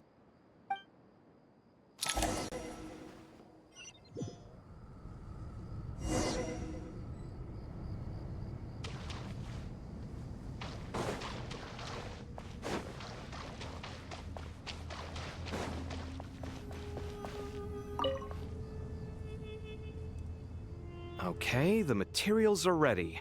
We can proceed with the next phase. Al-Haytham, how are you getting along? Most of the information in Aru is written in ancient desert scripts. Some of this is written in a tribal language, while other parts seem to be a variant of an Oasis script, based on the glyph forms. Oh. Not lost to history, I hope. Some are. All we can do is infer the meaning based on the rules of related languages. Although, this section actually fills in some of the missing historical record. I'm transcribing it so we can bring it back to the academia. After Aru started up, 2 more lines of text appeared here. Can you read them? Humans may not read what is written by the gods, except by not reading. Victory should not be easy to attain, for it symbolizes divine wisdom. Knowledge must not waver, for it has external borders. Is this a clue to solving a puzzle? Or is it being symbolic? You can't read it unless you don't read it. Victory is wisdom. Knowledge is confined by borders. Wait, I think I've got it. It's a metaphor, isn't it? It's talking about... A chessboard.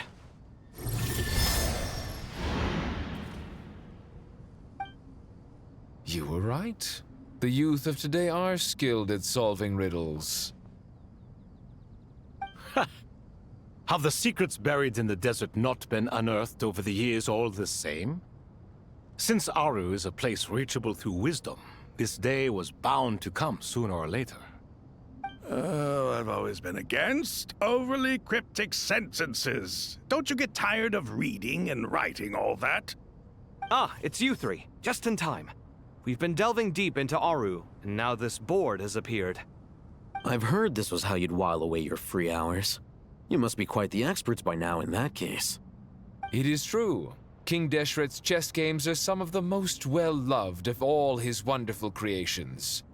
If you have ever been to Safhe Shatranj, you may well be familiar with the chess pieces you see here. Is this chessboard supposed to be another visualization of the interior of Aru, then? Naturally. Visitors, everything is ready. Only by completing the challenge on the board in accordance with the rules will you be permitted to overwrite Aru. 1 second. It's not dangerous, is it? Dangerous? Why, yes, of course. I should be the one to go, then. Wait for me here. Sounds like the self-confidence of our present company has rubbed off on you. Don't be ridiculous. I'm your upperclassman, and that means I have to look out for you. I appreciate the sentiment, but a game of chess typically requires 2 players. Besides, I'm sure they won't let things get out of hand. Keeping things relatively safe is in your best interest too, isn't it? Fair enough. I mean, you guys are controlling the difficulty, so please don't go too hard on us, all right? Ah, but Bennu said he wanted to put some respect into these whippersnappers. All right, all right. Thank you. Obviously, we'll still try to be careful. This doesn't seem like ordinary chess.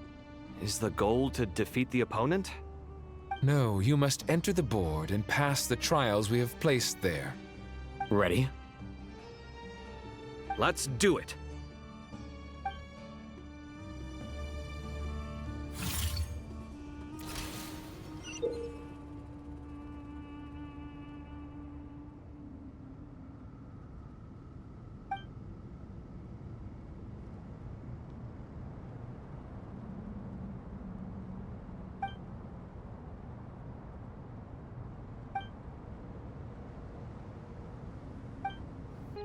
The first trial is posed by me.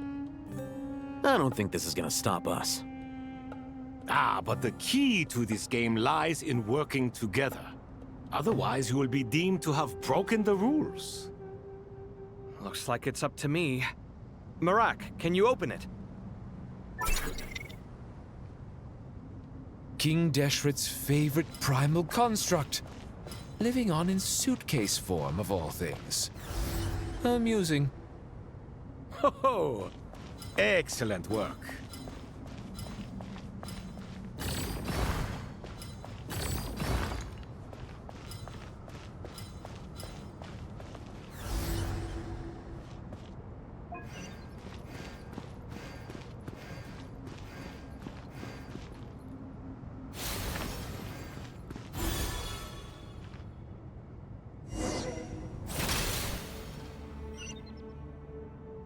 Now is the time for my trial. Now, don't be nervous. I'll make it nice and easy for you. Really? Thanks in advance. We appreciate it.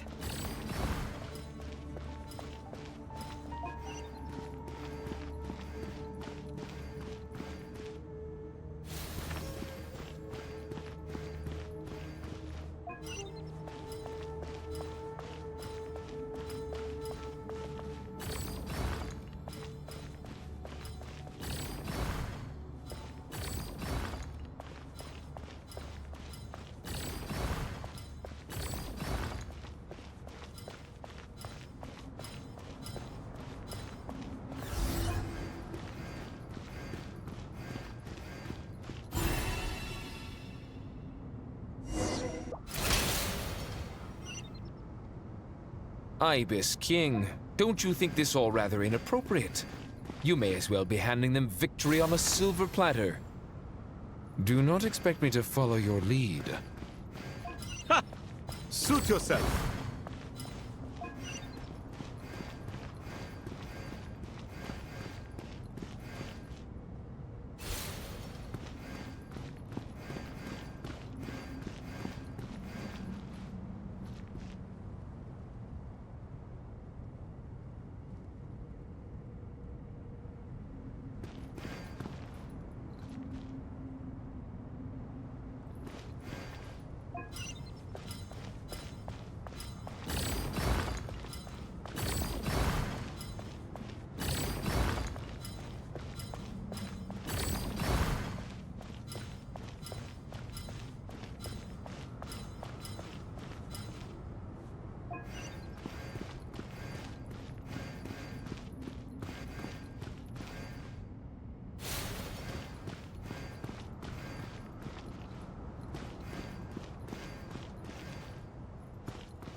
Done.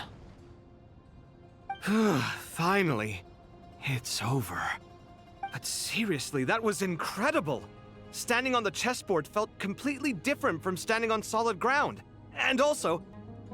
Oh, sorry. I'll save my thoughts for later. Thanks to the three of you for helping us out with this. Is it just me, or were you giving us quite a lot of guidance along the way? We made but a humble contribution. You lived up to our expectations. Bravo! Our aid was not given for naught. In addition to the existing functions, I'd like to ask you for another favor. Since Aru's interference shield can cover the entirety of the mausoleum, it should be possible to extend its range even further. Perhaps you can find a way. So, building upon the existing functions to... Ah! I'm with you! Imagine for a moment. What would the ideal outcome look like if this function were compatible with the devices? I agree. This is the best solution possible. Please, everyone, we beg you to help us. Me, oh my! Well, since you ask so very nicely, I suppose... Goti? Kroko? What do you say? Naturally.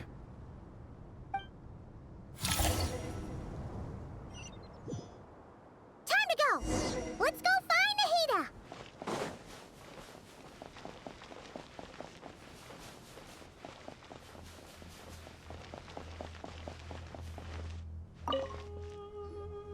There you are. Miss Nicole truly is an angel. She shows great wisdom in guiding others, and she has already sent word to Natlan on our behalf. She said that while the other members of the Hexen Circle are busy with important work, she is quite free, and she is more than willing to accompany the people of Sumeru for the entire journey. Oh, yes, Nicole, all right. Always super patient and loves to help everyone out. She's the best. She is. So kind and enthusiastic. Well, time for us to get going. Let's head out.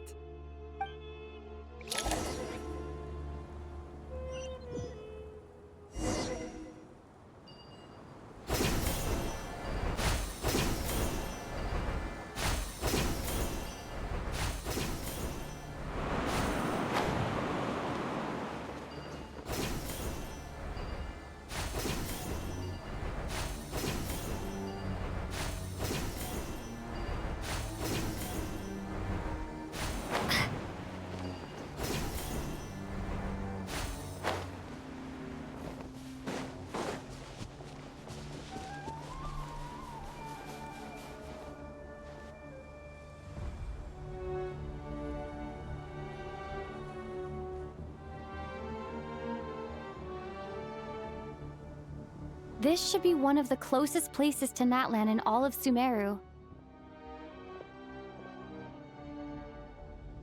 There's the barrier Nicole and Nefer mentioned.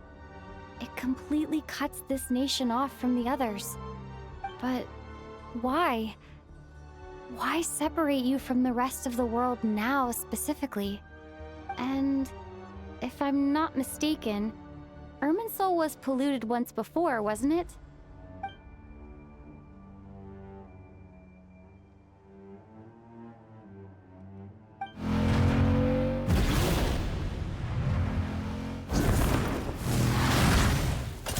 Good question. I'm wondering the same thing myself. That voice. Muika, you got here pretty quickly. Hello, traveler. It's been a while. Hello there. Hello, Dendro Archon. Muika, I apologize for asking you to meet at the border on such short notice. I also apologize for not being able to greet you in person. The form in which you see me now is one carried by the Traveler. The real me is inside the mausoleum of King Deshret, and I am reaching out to you with my mind from here. Irminsul has been infiltrated by the Doctor.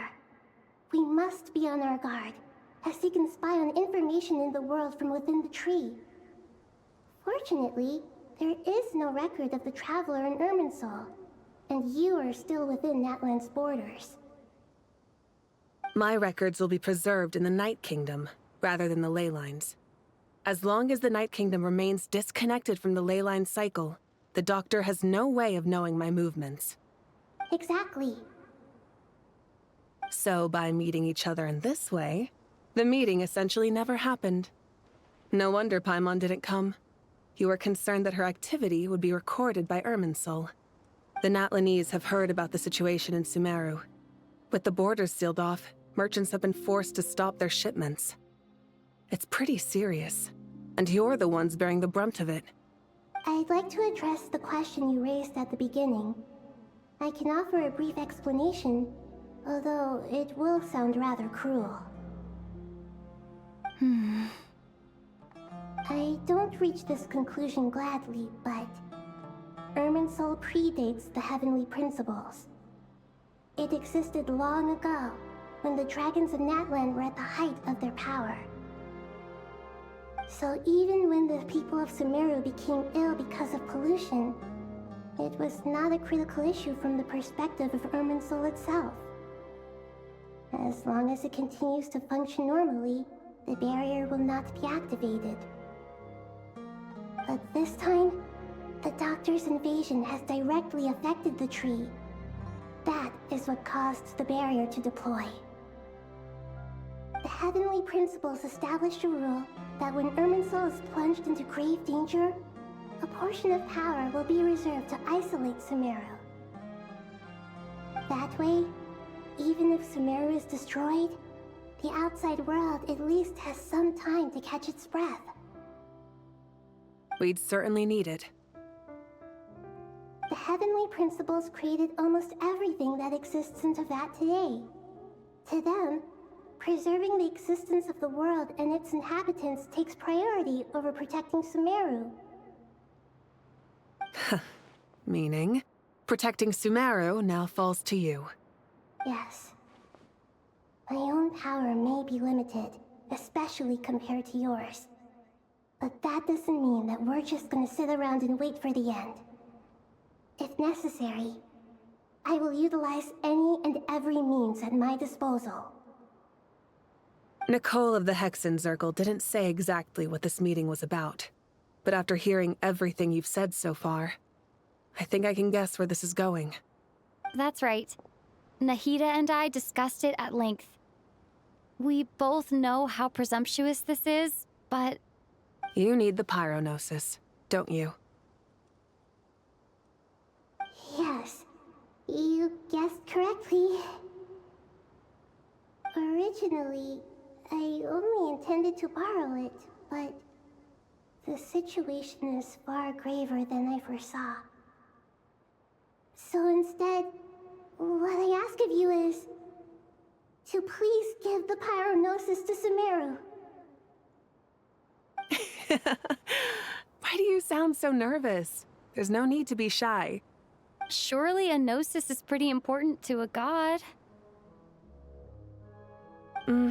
I guess, but it's not as if losing it would suddenly render us powerless. But I'm sure you don't need me to tell you that. With all the nations you've traveled to, and all the gods you've met, you must have realized that by now. As far as I'm concerned, a gnosis is basically an elemental energy enhancer. But I don't usually use it. You know me. I like to think I'm pretty strong without it. Yeah. Not about to dispute that. So you see, you don't need to sweat it. Here, take the pyronosis. Just like that? Just like that.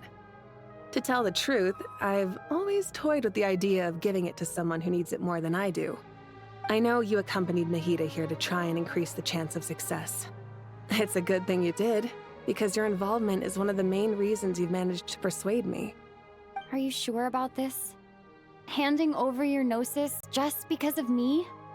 I won't try to quantify it, but trust me. Handing over the gnosis to Tumaini is far from the craziest idea I could think of. Besides, even if you hadn't come here personally, I think I still would have agreed to Nahida's request. Irminsul doesn't just affect Sumeru. It impacts all of Teyvat. I know all too well how difficult it can be to protect the things you care about. So logically, morally, or however you want to cut it, helping you is the right thing to do. You don't need to tell me the specifics of your plan. Where the gnosis is involved, the tighter the secrecy, the higher your chances of success. Moika. My heartfelt thanks go to you and the people of Natlan. Don't mention it. But now for the hard part. How do I actually give it to you? The Irminsul barrier is right in the way. I have an idea.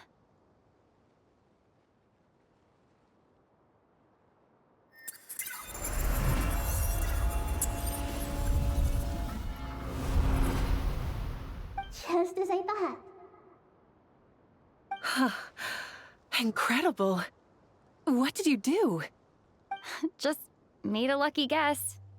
This seems to happen quite a lot. Things that apply to everyone else don't seem to apply to me. I figured the same might be true here. Irminsul usually produces effects based on the records it holds. Since the Traveler is a descender, Irminsul contains no records of her, and thus has no way to impede her. Is that right? You really are full of surprises. Catch. Whoa! Thank you, Moika. Thank you for trusting us with something so important. All right. No need to get so formal. It's not like we're strangers. Besides, there's still one problem. You might be able to pass through the barrier, but I don't know about the gnosis. Any other surprises for us, Traveler? Let me try something. I have the pyronosis in my hand. It feels strangely ordinary, not particularly heavy. And yet, this tiny thing symbolizes the mighty authority of a god. I need to think hard about my memories of Pyro. My memories of journeying through Natlan. All those important experiences I've had. The gnosis disappeared. Traveler, are you alright? I'm fine. The pyronosis disappeared into my body, just like phlogiston. Maybe it resonates with you because you've mastered the power of phlogiston. You might not be recorded in the ley lines, but you're still our Tumaini. Whew.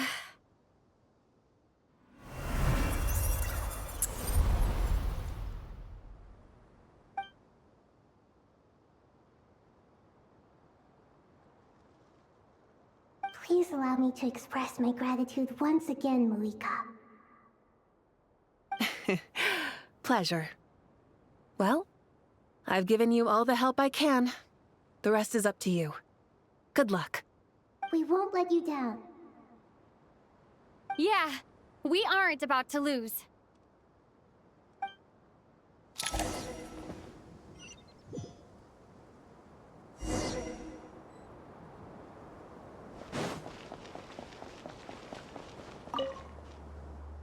Traveler, Paimon, how are you feeling? Paimon's a teensy bit nervous, but only a teeny tiny bit. Seems like she's gotten way braver over the last few years, huh? Of course. After all the adventures you've had with the Traveler, I'm sure you've gained a lot of experience and grown as a person. I'm doing all right. What about you, Nahida? How are you holding up? With the negative effects of Irminsul, I'm a bit like a piece of fruit that's been burrowed into by hungry insects and left to rot. I'd be lying if I said it was nothing. But please don't worry. We all know what we're getting into, and we've prepared as well as we can. I believe in everyone. I believe in you. And I believe in myself. Stoking the fire inside oneself is certainly one way to live, but knowing when to rely on one's companions is also a form of great wisdom. I've been quietly learning little things from everyone, like plucking tufts of fur from a sumpter beast. Me too. With the constant traveling, I'm always learning and growing. That's the journey of life. I think there's someone else here who would share that sentiment. Don't worry about what I think. I was just passing by and happened to overhear your conversation. What are you talking about, hat guy? This is the top floor. No one passes by the top floor. Says who? You can fly just like I can. I would have thought it makes sense to you of all people. I don't know why, but I feel a little more relaxed now. It shows that you feel comfortable laying down your burdens in our presence. It means that Sumeru is a place you can trust, where you know we have your back. And we feel exactly the same way around you. That's what it means to be friends.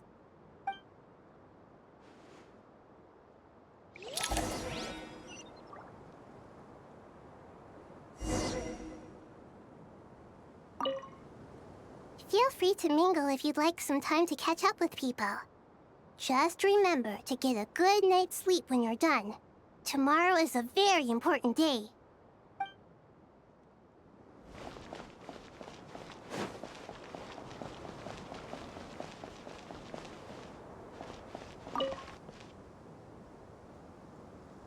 Ah, it's finally done. Ugh, but I have a nagging feeling that there's something I've forgotten. Oh, there you are. Everything wrapped up on your end?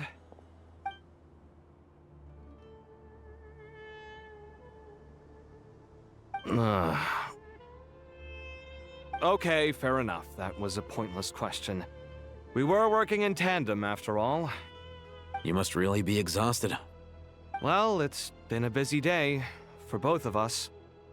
When work ends, you clock out. No looking back. Yeah, we're definitely due a break. Probably a little late to start drinking now, though. I'll stick with water.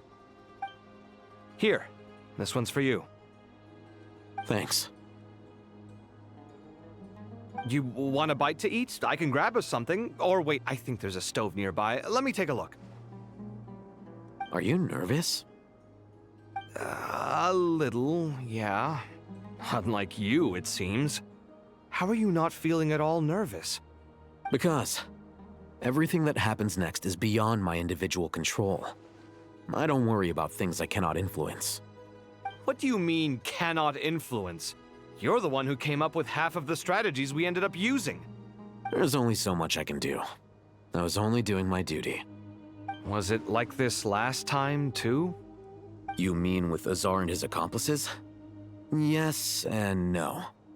The situation back then was easier to control, but we weren't as prepared as we are this time. So the enemy is stronger, but so are we. I still vividly remember the way you interrogated me in the library after the fact. Where were you when Sumeru needed you most? If your memory is so vivid, you might also recall that it was you who came looking for an argument. You're often the one who initiates these things, you know. I came for a conversation. I didn't know it was gonna turn into an argument. Anyway, at least I showed up this time. So, what do you think? What do I think? I think we're certainly better off for it. It's good having me around to help out, huh? Absolutely. As a citizen of Sumeru, you displayed a remarkable sense of responsibility in the face of disaster. Certainly feels that way. I just shudder to think how the world would have ended up if we hadn't gotten control of the situation. So, do you think this is what impending disaster looks like? The sky is so clear, and there isn't a whiff of decay or destruction in the air. It's hard to imagine that the fall of humanity could happen on an ordinary day like this. Awful things happen all the time. Sometimes people can stop them, and sometimes they can't. What you and I have done is increase our chances of stopping this one. Lofty ideals may provide no defense at all against nihilism, but perhaps little decisions can. Oh, nothing. It's nothing. I hope everything works out tomorrow. It will. As long as we stick to the plan, our chances of success are good. It's really strange. You're my junior, yet you always seem to act more like an upperclassman than I do. I think it's mostly a matter of temperament. Ugh. Walked right into that one, didn't I?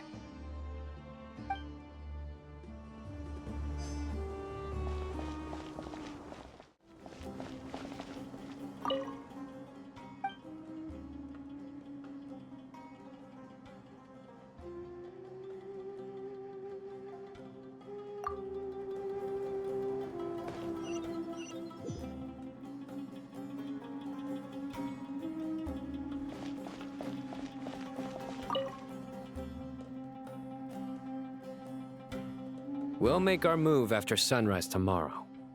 Good. Is everything ready?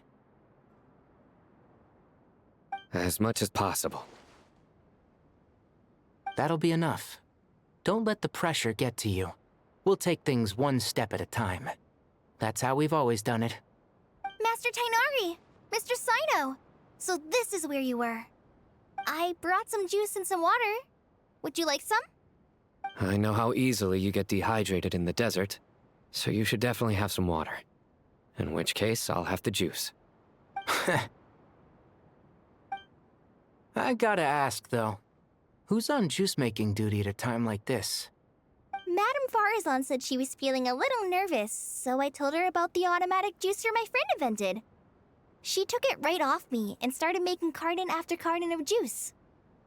A juicer? Did Sucrose send that to you? Yeah.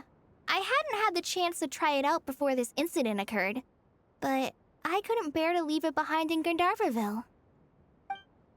The juice is very sweet. I think so too. Kale, how are you feeling? Physically, I'm okay, but it just still feels strange to me. Why would a great power like this come to someone like me? I know the feeling well. That same question ran through my mind every day as a kid. At least now, you have someone who can relate to you. All the more reason that you should apply for Spontamod. Tainari fiercely opposes the idea, though. Those two things are completely unrelated. What are we all chatting about, Would anyone like any juice? Oh, you have some already. I had some earlier, ma'am. Maybe give the extra to someone else? Very well, very well. I shall be off then. There's this enormous power, and then there's little old you. You feel like there's no connection between the two. And that sense of dissonance is difficult to get used to. Yeah, But after all this time, I can't believe this stuff still gets to me sometimes. Makes me feel a little childish. Kale, just because we normally keep the conversation light doesn't mean we can't discuss deeper issues. I don't think it's childish at all. You were the victim of a terrible crime. It's normal to struggle with the fallout from it. You have absolutely nothing to be ashamed of. My professor once told me that no incident can be considered truly resolved until the victim says it's over. Your rage and your pain are completely justified. Thanks. Miss Nicole said that the same god remains which were once used to inflict so much pain upon me have now become a weapon with which I can protect everyone. It's like my own personal kind of evolution. Every innocent person who's been hurt needs time to realize that it wasn't their fault. I was the same. But it's all about to be over. Tomorrow, it ends for good. I don't know if you've noticed, but you rarely stumble over your words anymore, and your outlook has become much more positive. It's a big change from how you used to be. And since this isn't over, you can settle the matter on your own terms. It's time you seized back control. I believe in you. Yeah. Sumeru is my home. And it's so important to me. I have to protect it. No. I will protect it. And once you're done, how about you come back and apply for Spantamod? Stop it with the sales pitch, would you? Hey, excuse me. There are still 3 unclaimed cups of juice here. Why don't you take one each? Ugh, my arms are getting sore from carrying them around everywhere. Madame Farazan, why are you... Here, let me take them off your hands. Thank you, Madame Farazan. Drink up and enjoy my handiwork. I think I'm going to make something else now instead. Please, try to relax, Madame Farazan. Your nerves are starting to get the better of you. I know, I know.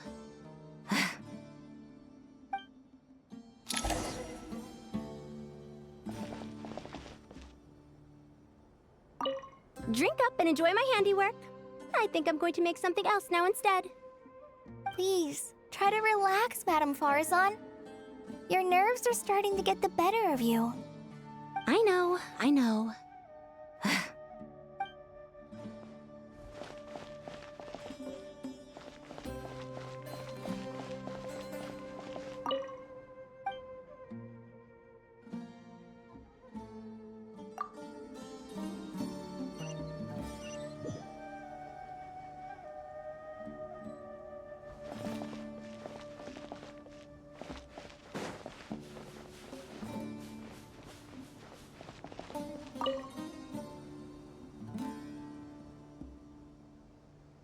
Something on your mind, Miss Nefer? Nothing in particular. It's just...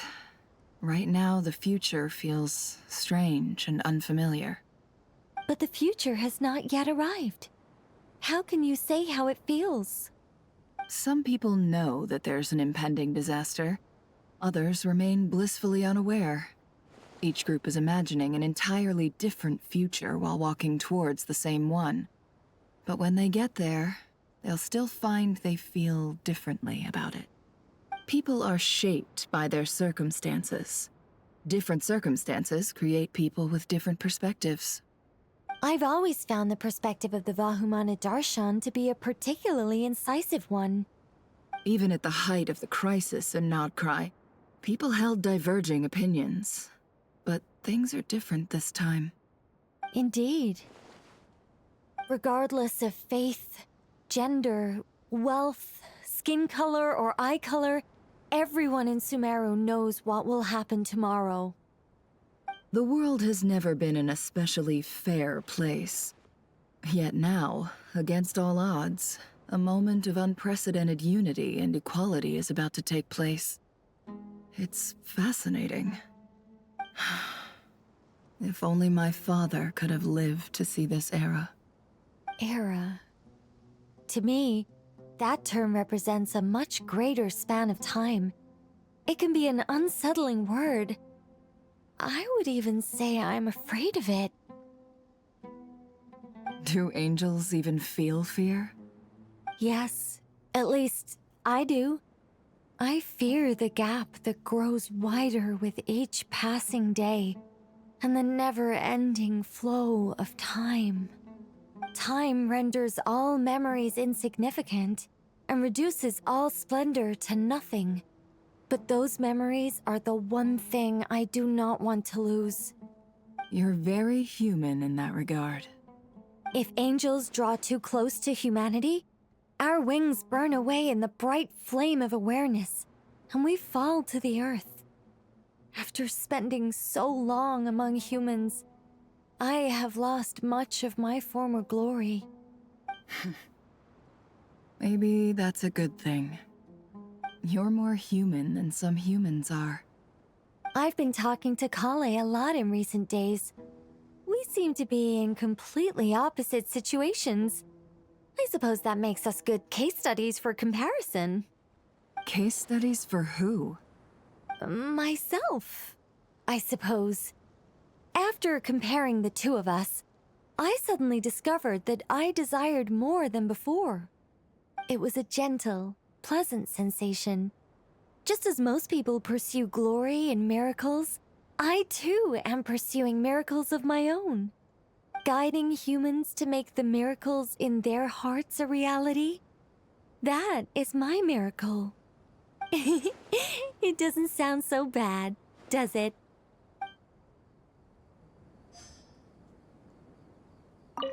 It was a gentle, pleasant sensation. Just as most people pursue glory and miracles, I too am pursuing miracles of my own. Guiding humans to make the miracles in their hearts a reality. That is my miracle. It doesn't sound so bad, does it?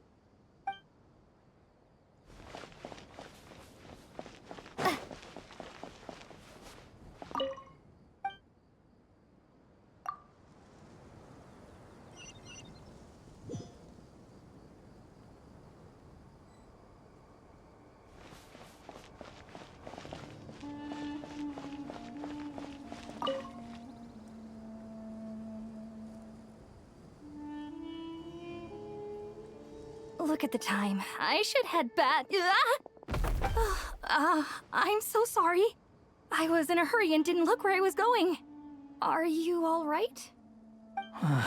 I'm fine. Wait, you're... Have we met?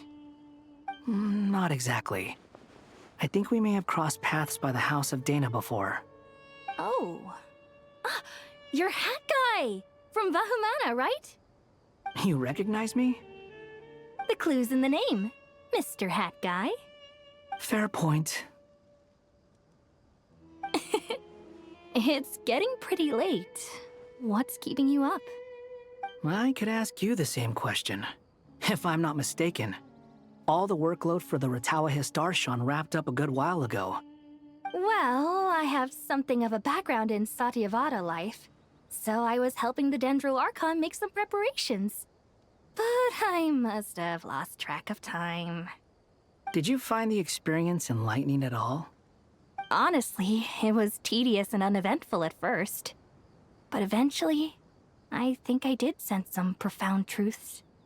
But they also brought a lot of suffering with them. I was told that I even shed tears while I was meditating, though I have no idea why. Sorry. I hope I'm not scaring you. Not at all. It just proves you're very accomplished in your research. Good night. I wish you all the best for tomorrow. Thank you, sir. You too.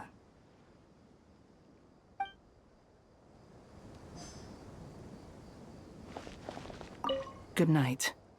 I wish you all the best for tomorrow. Thank you, sir. You too.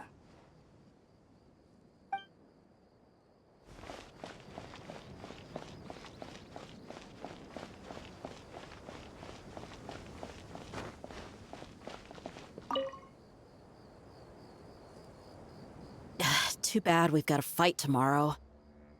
could really do with a stiff drink. Let us pray instead. Prayer. How nostalgic. Lord Sangama Bay. Came to get some fresh air too, did ya? That's right. Actually, I was hoping I might run into you, Dia. I wanted to let you know that I've stocked up on that perfume you said you were so fond of. No, really? I'll take 2. Any chance of a friends and family discount? I knew you'd ask that. And I'm afraid to say that... Surprise! It's free of charge. That's very generous of you, Lord Sangama Bay. Does this mean you've made a fortune in Nodcry? Nope. Turns out, it's not that easy to turn a profit there. I even ran some assorted losses. But anyway, that has nothing to do with why I wanted to give you and Dia a small gift. Remember that merchant caravan you two rescued in the desert last month? That was transporting my goods! No way! I had no idea that was your shipment. Explains the, eclectic mix of goods, though. Lord Sangama Bay's investment in the desert and generous stockpiling of goods has helped many people over the years. The shelters you funded especially have made life a little easier for the children and the elderly. Wait, how did you know about that?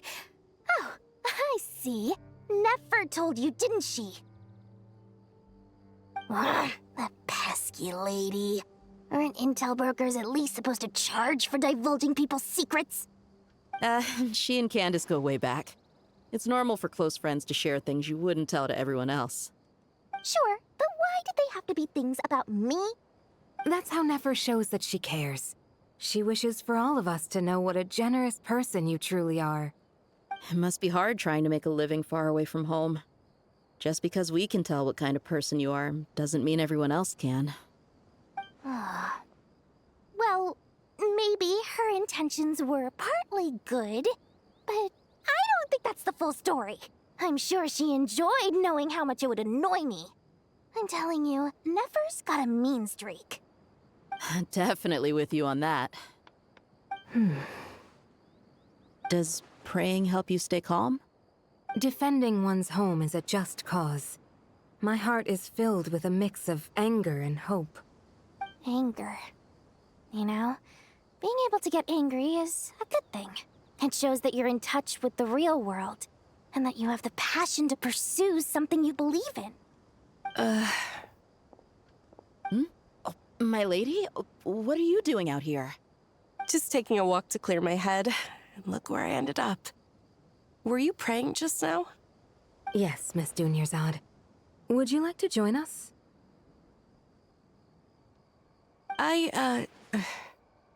Come on, it's fine. She won't mind who you pray to. Oh, then sure. I remember you, Miss Dunyarzad. You visited my shop before. If I recall correctly, the god you worship is the Dendro-Archon, correct? That's right. She is such a gentle and kind god. But to me, she is more than just a god I worship. I see her more as a friend. And so do many others. She's not some almighty god who reigns on high, but a genuine friend. Agreed. She's a wise teacher and a good friend. I spoke with several people during the evacuation. Everyone's aware that tomorrow's battle is one that ordinary people can join too. A battle to fight for our friends and our homeland. Oh, it makes me glad. I can finally do something for those who protected me. You've grown so much since we first met. Oh, a compliment? Ooh, more please. Thank you. My lady, you've always been a remarkably strong and ambitious person. It's indisputable. And that's not just a compliment. It's a statement of fact. What are you praying for? Our beliefs may not be entirely the same, but we both wish for the same thing. I pray that everyone will rise to the challenges ahead and return safe and sound. I pray for the safe return of all my companions.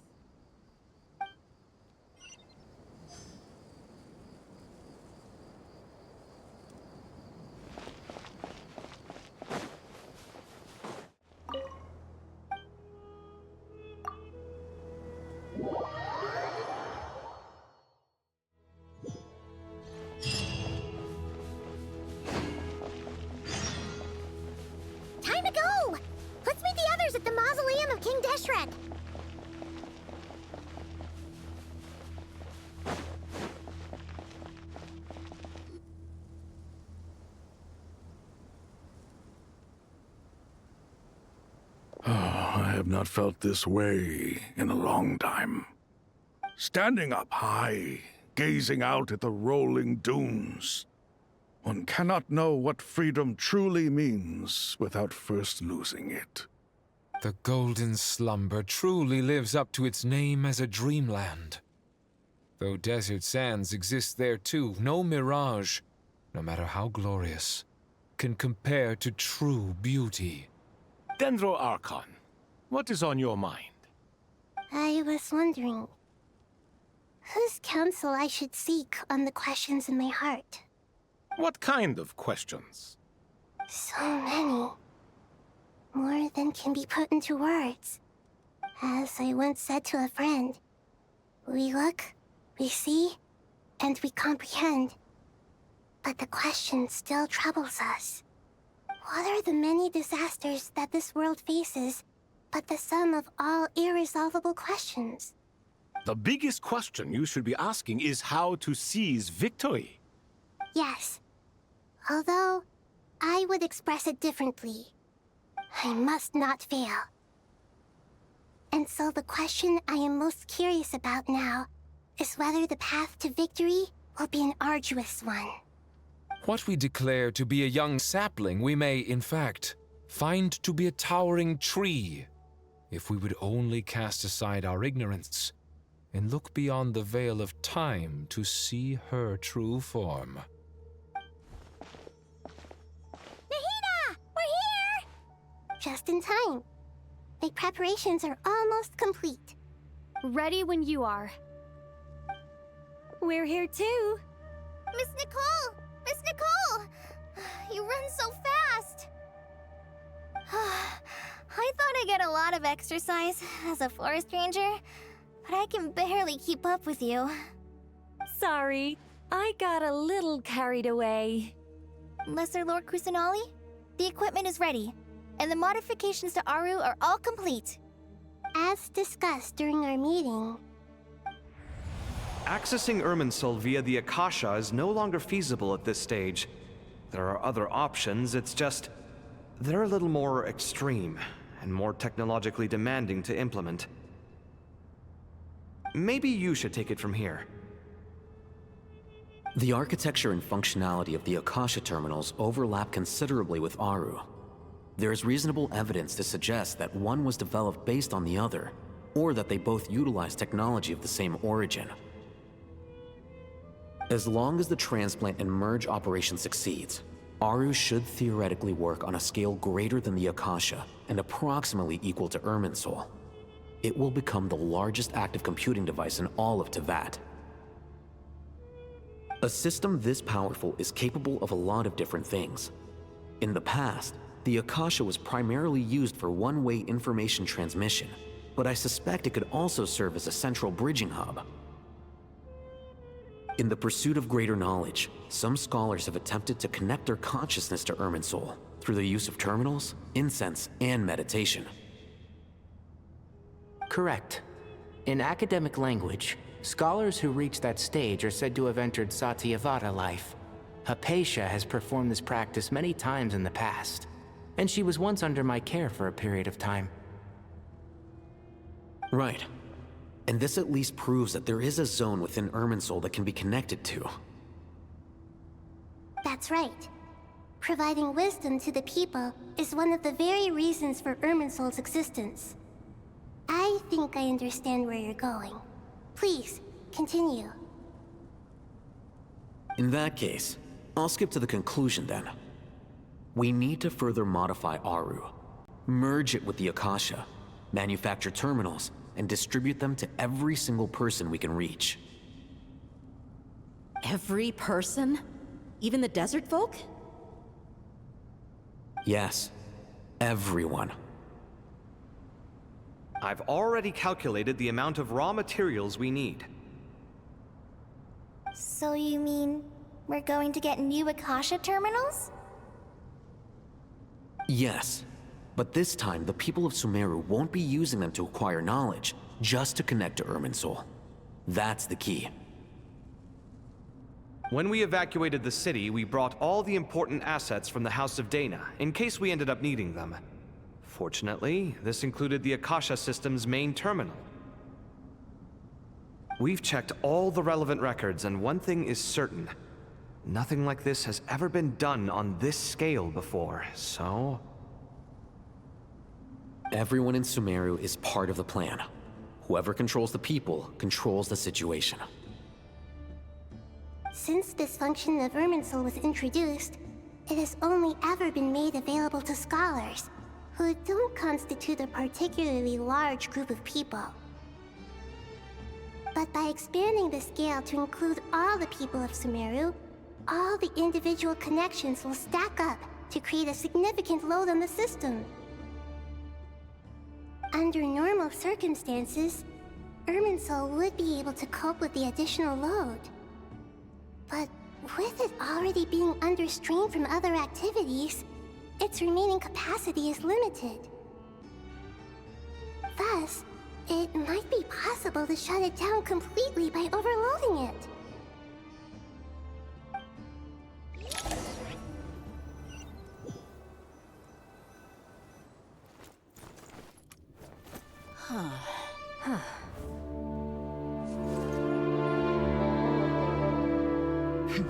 Counting down. 3, 2, 1. Are you ready? Ready!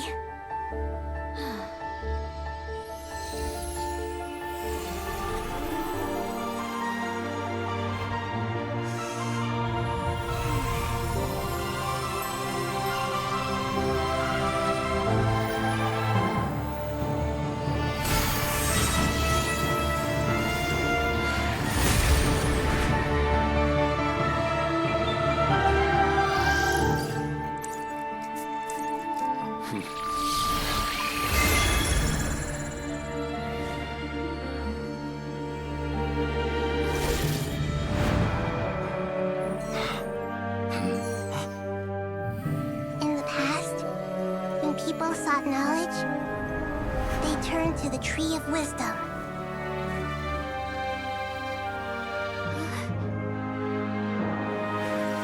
Today, we use it to save Sumeru and the whole world. These boughs that nurtured learning must not become tools for destroying the world.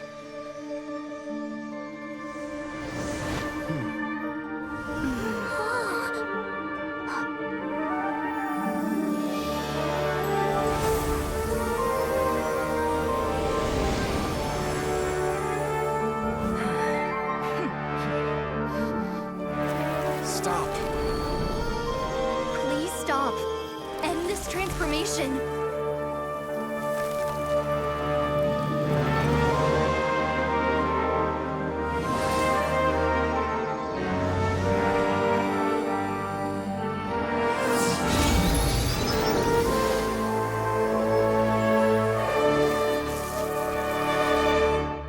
You would shut down Irminsul just to stop me?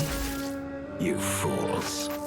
I have all the time in the world.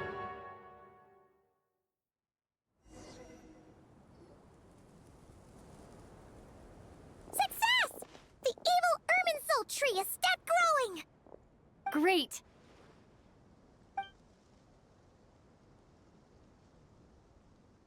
What a display of true courage! The courage to think and the courage to act! I never thought I would witness the shutdown of Irminsul with my own eyes. Perhaps this is human wisdom in action? Indeed, only humans could do such a thing. Gods are few and far between. What was once created for spreading knowledge is now used for another purpose. A rather ingenious plan. I am grateful to you three for your help. Only thanks to you were we able to extend Aru's interference capabilities to cover all terminals. Now, nobody who wears a terminal will have their activity accurately tracked by Irminsul. No matter how many eyes Dottore possesses, he will not be able to see us clearly. Now for the next step. I will need the help of your supreme powers once again. How might we be of service, Lord of Dendro? I need to reach the Eternal Oasis immediately. Right now? In that case, Ibis King, would you agree that this is a fine opportunity to dust off our old tricks? Never. I assume you have that chess set with you? You mean the one you gave to me as a gift? Asking for it back, are you? How could I? You misjudge me. I just wanted to show you another way you can use it. Connect to Safei Shatranj.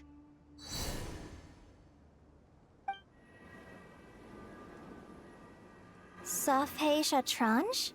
You mean that place in the desert? Thoth's chess set gains its power from the chessboard laid out in the desert by King Deshret and ourselves. All ceremonies conducted using the chess set must be activated via Safei Shatranj. In other words, the chess set is an extension of the chessboard. In the past, moving a chess piece was a sacred and momentous act. Transfer initiated. Entering live combat mode.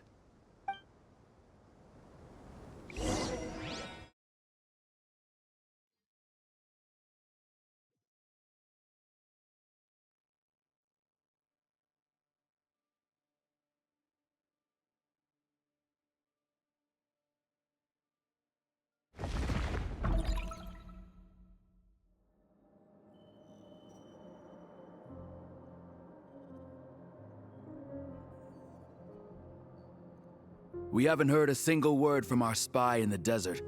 I'm afraid he might have been captured. Never mind. But we spent years turning him. And a lot of Mora. Nothing comes for free in this world, but the loss is not without its purpose. For a small price, we have wasted a precious amount of the limited time they have. Quite a bargain, if you ask me.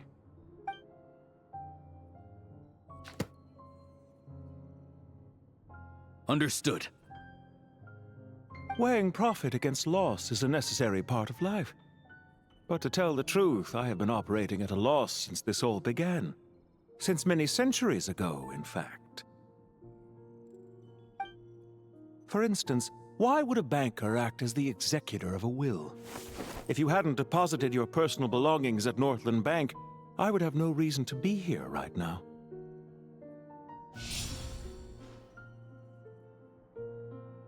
Dottore, I've placed your final data backup into the ley lines as per our contract. I trust we are now square for the safe deposit fees you paid. Is it not a little petty to split hairs like this, given our amicable relationship? I consider sound bookkeeping a matter of principle. Do not forget that you only live to see this day thanks to me. In fact, every day of your life since you met me, you've been living on borrowed time. Why, that's hardly a fair assessment. I will concede that my survival was perhaps at your whim, but I became a harbinger on my own merits. Managing money is not like other professions. Mine is not a role I could have acquired based on your recommendation alone, and certainly not one I could have lasted so long in without genuine ability.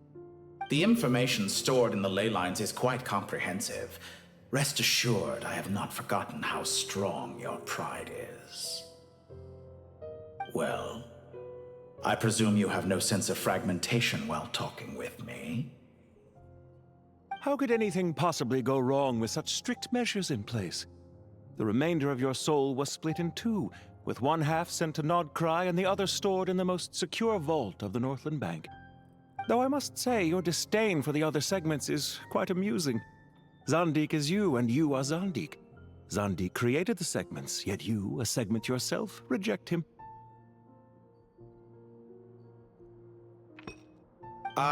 That is, Zandik, created segments of various ages in his later years.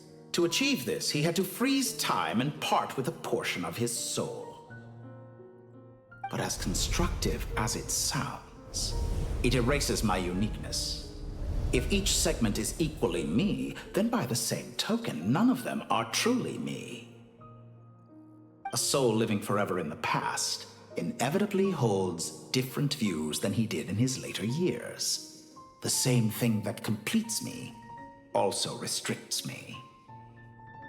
You too might ask yourself which stage of your life you want to be preserved at. The day your business failed? Or the day you were framed by a gang and sold off to a medical lab as a test subject? We needn't dredge up the past. This undesirable plan was eventually scrapped. Lesser Lord Kusanali was quite right. I needed an opportunity to eliminate myself. And after that, I concluded that there was no more effective plan than directly splitting the soul. Once the soul is transferred out, you will find that creating a physical body is far simpler than creating a puppet. The other half of your soul suffered a crushing defeat in Nodcry, you know. And yet in the process, I obtained the information I always wanted, did I not? Because now we finally know where the best testing ground truly lies. I once thought your ultimate goal was to ascend to godhood. But as it turns out, that was merely one of your experiments. Experiments take many forms. Most people are too eager for success, too fixated on the end goal. They forget that the experimental process itself is just as important. A suspiciously vacant seat. A new face. I trust you can put two and two together. The reason it doesn't exist is because someone tampered with the record. What can I say? After all your efforts, you really did uncover the world's secrets. So, is the new world you promised a lie? No, it never was. I am glad to be able to control Irmin's soul from within. Now I shall attempt to create a new world inside the existing one. Almost everyone faces the prospect of death, but not a single person has ever been able to experiment unrestrained in the afterlife through sheer force of will.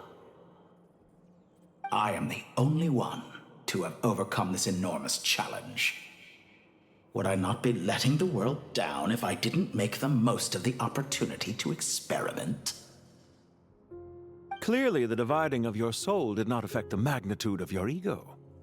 Out of all the versions of you that have ever existed, this you is the most insane and the most radical. Is that why you chose to work with me? Which was it then? My insanity? Or my radicalism? Could I call myself a venture capitalist without a suitably ambitious plan to invest in? Yours happened to fit the bill quite perfectly. Well then, I must say, while I am surprised enough that you showed up at all, what surprises me more is that you chose to present yourself as my former subordinate, and not as the banker Pantalone. Why make things harder than they need to be?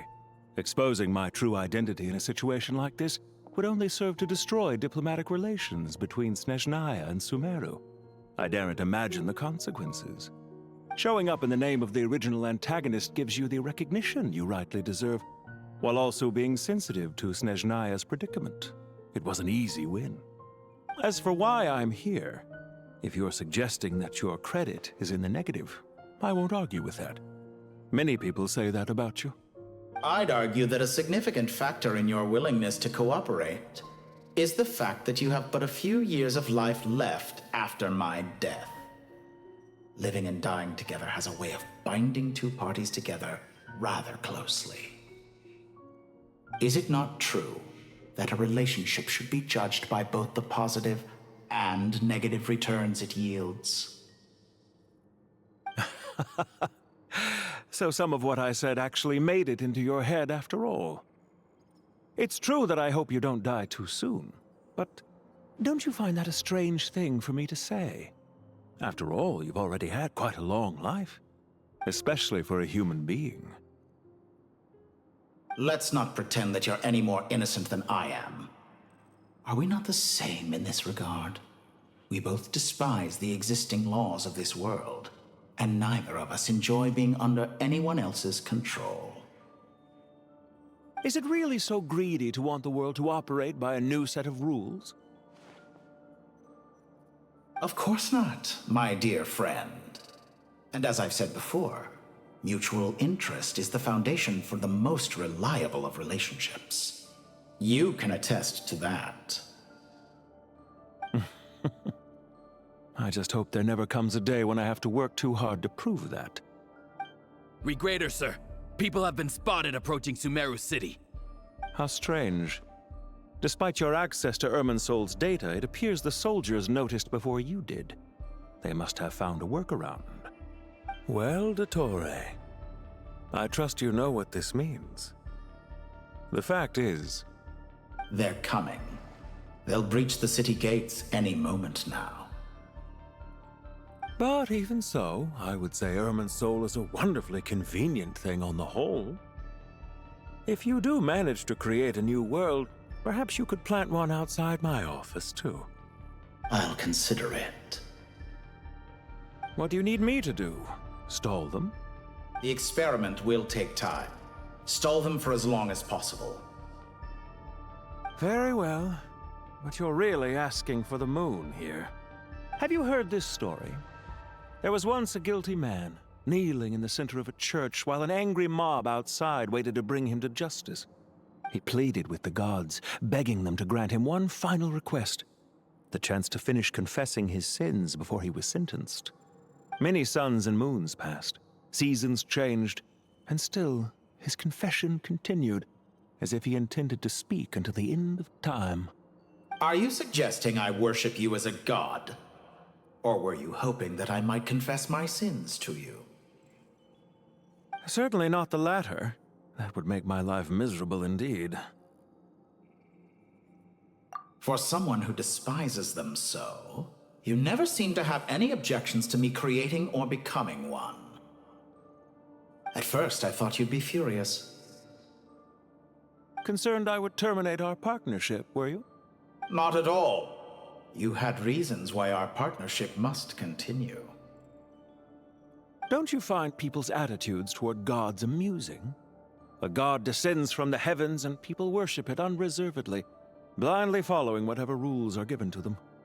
And yet, when they see an ordinary person gain godlike levels of power by virtue of their own hard work, they treat him with nothing but suspicion, even if he is a compatriot. Is that supposed to be a compliment? No. I was just thinking. I pity the man who would call you a compatriot. There's no need to be so self-critical.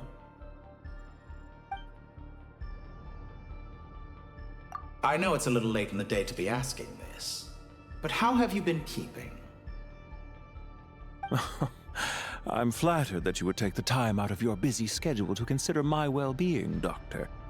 The part of your soul that went to Nodcry caused quite a stir, sending our organization back to the drawing board on numerous fronts.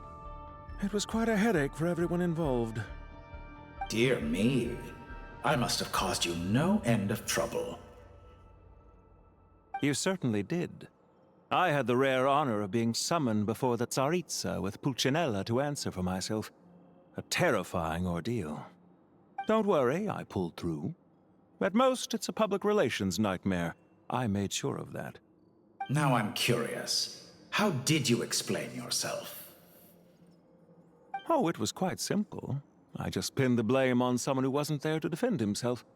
I could hardly be expected to defy the demands of someone as insistent as the Second Harbinger, now could I? How you slander me. You know full well that I am perfectly amenable to reason. There's no question that you are partly to blame for the ruin of my reputation over the years.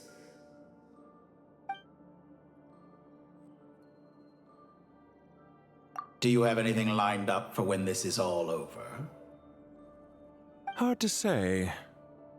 Field work always takes quite a toll on me, as you know. Once I'm back at Snezhnaya, I'll start with a well-earned cigarette. Why are you so eager to ruin your lungs after I went to the trouble of replacing them for you? If you have an issue with it, feel free to try to stop me.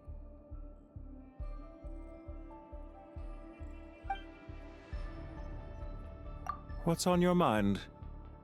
The limits of humanity. It's a pity. Despite running countless calculations, I find there is simply no way to reduce any further the amount of one's soul required to sustain an individual. It's rare to hear you admit to being unable to achieve something. I beg to differ. For instance, as I've told you before, the original me was prone to motion sickness and couldn't make long train rides. Ah, yes, of course. One of the reasons you often sent yourself out on errands. What are you thinking about now? A new experiment. In the event that my soul was depleted, say we extracted my data from someone else's memories, yours for instance, and then combined it with your intact soul as the base material, what would we create? Such a scenario would be impossible. Oh? As long as your current soul survives, there will be no need to create a new individual. Don't forget, you were the one who approved of the present situation wherein only one Dottore remains. And if you ceased to exist, who would be capable of performing this experiment?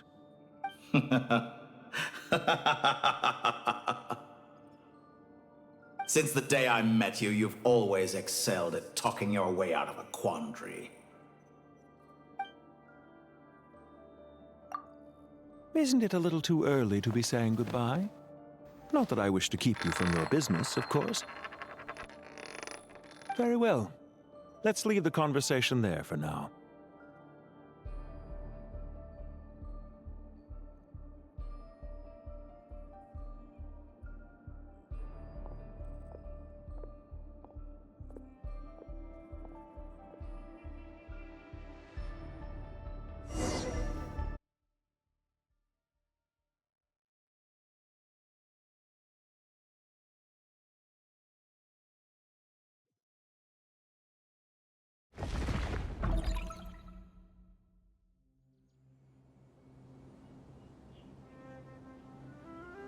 The power of King Deshret's 7 pillars is truly remarkable.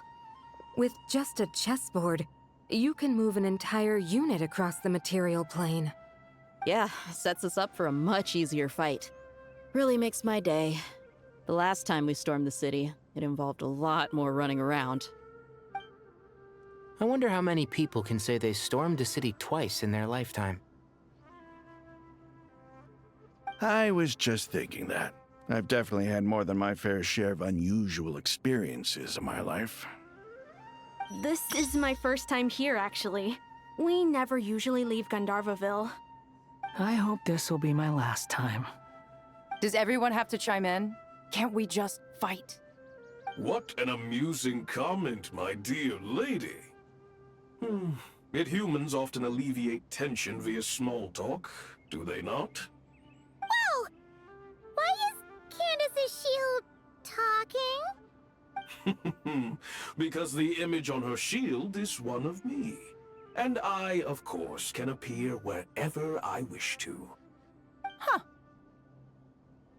Well, la-di-da. Isn't that fancy? Could I get in on this?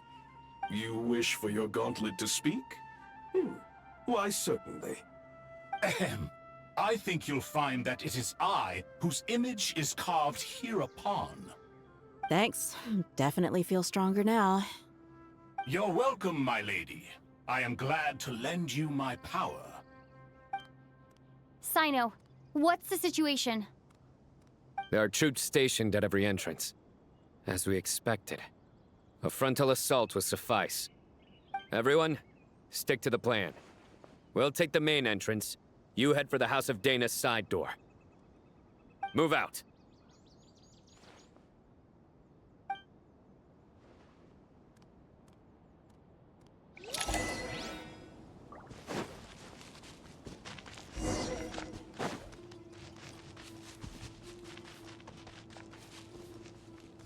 Out of my way!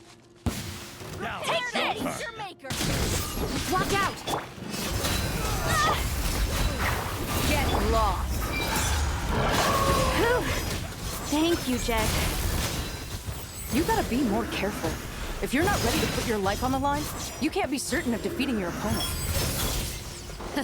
She's right. Keep your wits about you, Rana. Their penance is... Yield!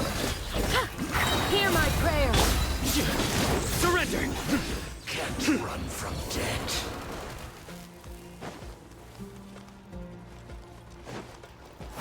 Nowhere to run! Take them out and secure the harbor. Reinforcements will arrive by water. Consider it done. Show no mercy. You stay condemned! This is Her Majesty's gift!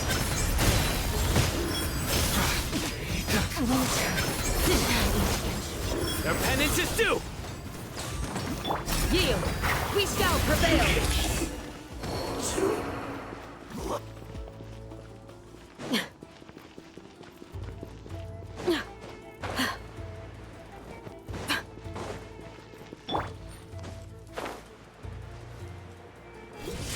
Pay your dues. Pin them down! Grant us your blessing! Gloves off!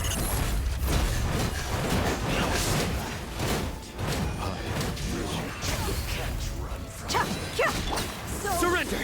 Quiet. Use the force almost time. Let's get it on! Do your work! Nowhere to run! Your sins weigh upon your soul! Guilty! Intel! Send!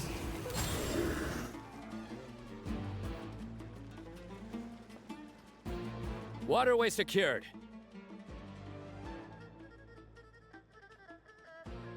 Brothers! Sisters! Perfect. Just in time. Welcome. Once we've linked up, we'll continue the advance. The team has arrived at the north entrance, as planned. Good. Press on.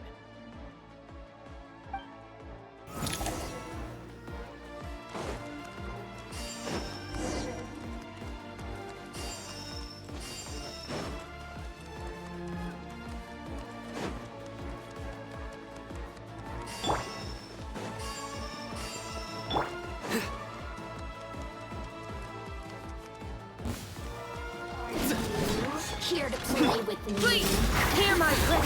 Look alive! Surrender! You asked for it.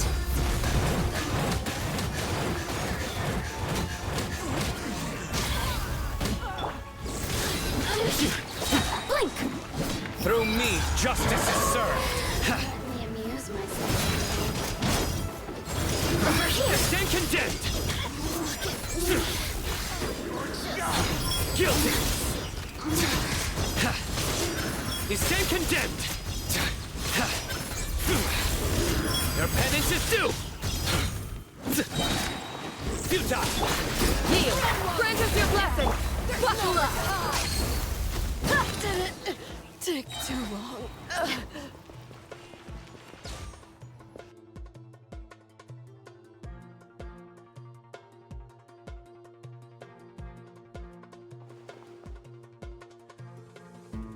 Look out! It's an ambush! Finally.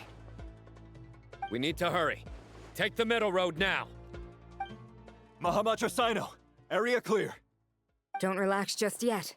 More Fatui approaching from the right.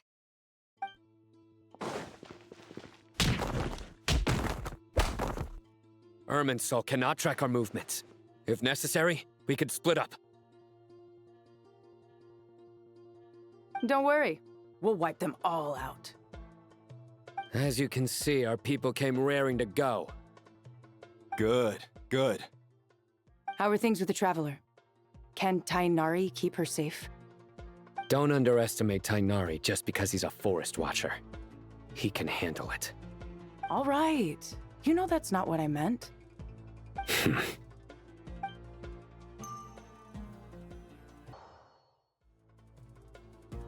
Sino and the reinforcements have drawn the Fatui's fire away.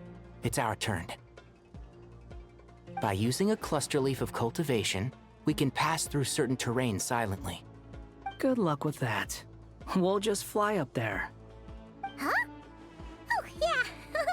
Paimon forgot she could fly. Ready? Ready.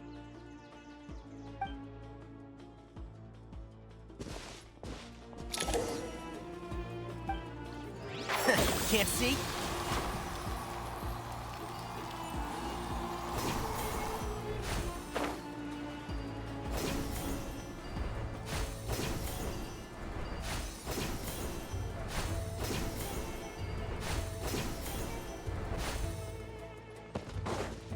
And shroud!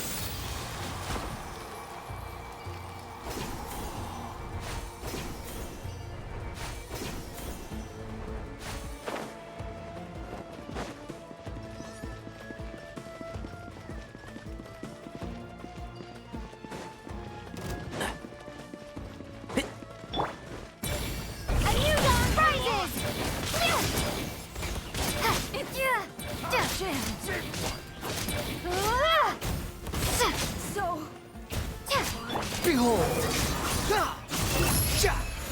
Couldn't fix it.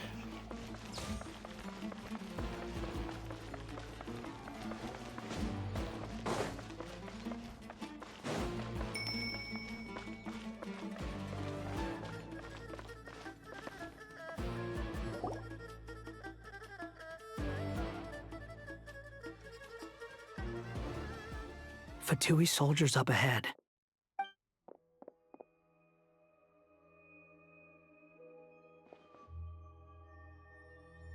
Careful. Prepare for battle. Hey! There's people over there. You have some nerve showing your faces here in the center of Sumeru City.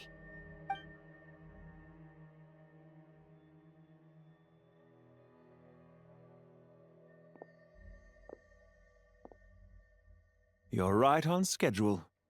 Well, this guy sure as heck isn't your average Fatui sergeant. They've stationed quite a few people nearby. It definitely looks like they were waiting for us. But something feels off. Everything about this guy feels too deliberate. I highly doubt he's just a subordinate of Dottores. And he's no mere sergeant. Whatever his rank is, it's high. Much higher than we thought. So you've been waiting for us. But it looks like you're geared up for a conversation, rather than a battle. Very clever, General Mahamatra Sino. I know you're the one in charge of this siege, and I look forward to making a deal with you. A siege? Sumeru City belongs to us! Historically, yes. But things can always change. We have quite a sizable force with us, you know. For instance... There's a Fatui ambush at the north gate. Can you handle him? We can for now. Yes, I'm quite sure both sides can hold their ground for the time being. The battle has not yet reached its climax. But what happens next? Do you enjoy watching bloodshed? Surely some of those here are people you count as friends. Once a war begins, some people must die. I doubt you wish that fate upon anyone you know. Wait a second. It's a trick. He's not even there.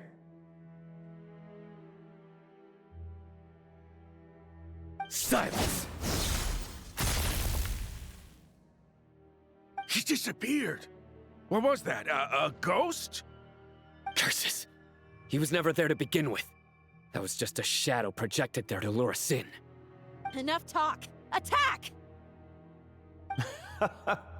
I apologize for being unable to accompany you at this crucial moment, but I am compelled to leave for reasons beyond my control.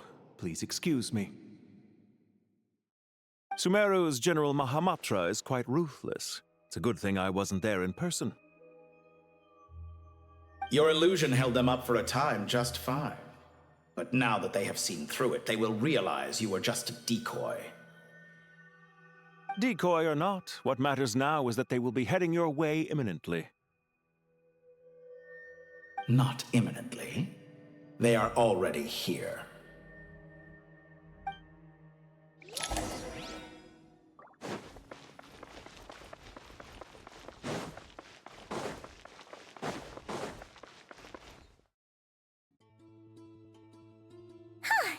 We made it!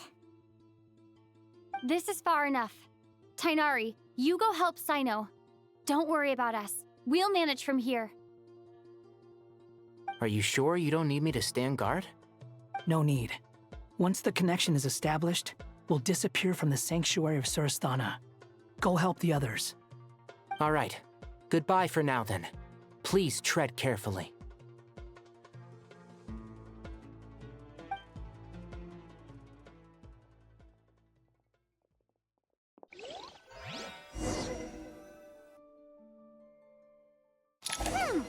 Now where's the interface Nahida mentioned? Come on, where's it hiding? Found it.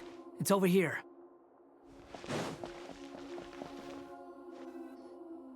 We can connect to the inside of Irminsul through the Sanctuary of Surasthana's built-in security system. You should be pretty familiar with the process. Is it the same route as last time? For the most part. We don't need to adjust any of the parameters. Then I should be fine. And Paimon? Once you're both ready, we'll set off. Wait! The stakes are way higher this time, right? Maybe Paimon should stay outside and help the others. Then, you can focus on the fight without having to worry about Paimon! Huh? Why are you staring at me like that? It's nothing. I just suddenly realized how much you've grown. Hey, you've grown quite a lot yourself. Don't you two start getting into it again. Well, anyway, Paimon thinks she's pretty knowledgeable. Who's the best guide in Tavatigan? And don't forget, Paimon's a college student now. If we say Alhatham's not a weirdo, it's hard to explain how he came up with the idea of you applying to the academia. But for all that he counts, you're doing surprisingly well in your studies. Just goes to show how important it is to have someone supporting you. And Paimon's not the only one. Let's not forget that you only became a student because of Nahida's personal recommendation. That's fair. I have learned a lot in Sumeru. Oh yeah. Did you ever come up with that ugly nickname you promised me? What? No way! We're friends now! Paimon gave up on giving you one ages ago. Anyway, isn't Hat Guy enough of a nickname for you? Fine. Suit yourself. We need to go. Paimon, if you're staying, look after yourself. Will do. Paimon's gonna link up with Tainari and Sino. You guys are the ones who need to be careful. We will be. Bye for now.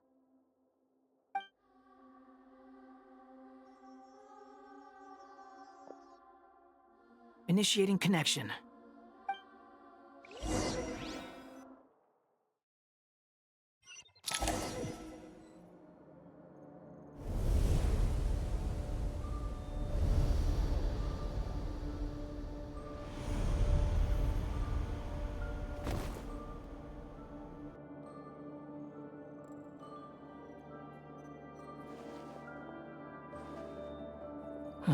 Well, here we are again. Come to think of it, I still don't even know where we're going. Thanks to our terminals, it should be impossible for Irminsul to read. I can... Don't tell me. Only you need to know. That way, whatever happens to me next, it won't affect your progress. Listen to me. Your safety is just as important as mine. Don't even think about sacrificing yourself for the greater good. We came here together, and we're leaving together. All right, if you insist. I won't argue with you.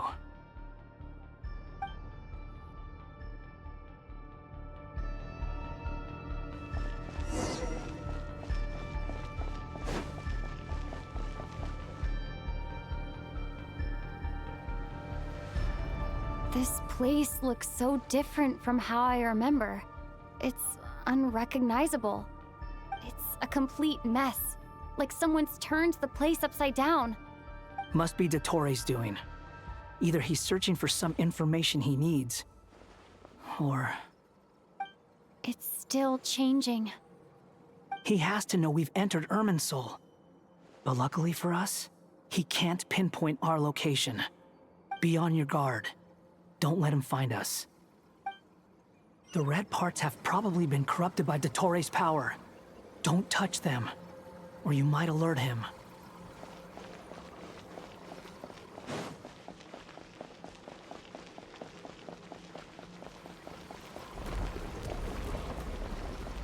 He's looking for us.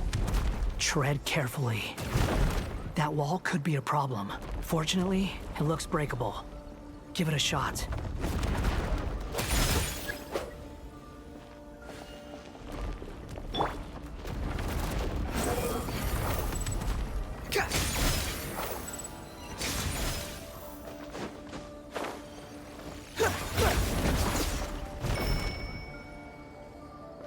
The wind rises.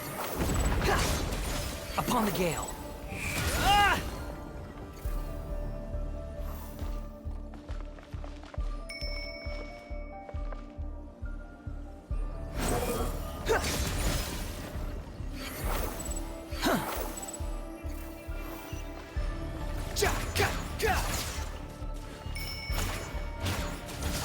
Behold!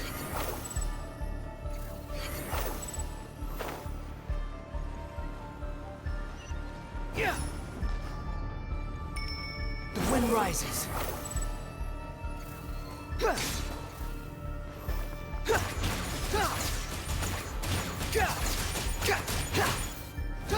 Behold!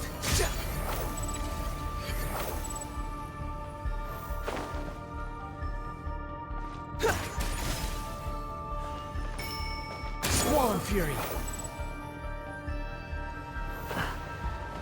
The same old trick again? Are you kidding me? Let's handle it just like we did before. This cheap trick isn't gonna stop us.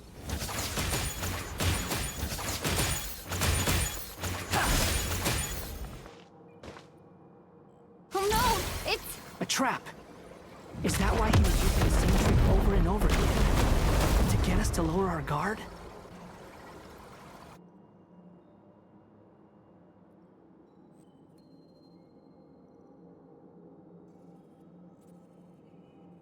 I'm trapped!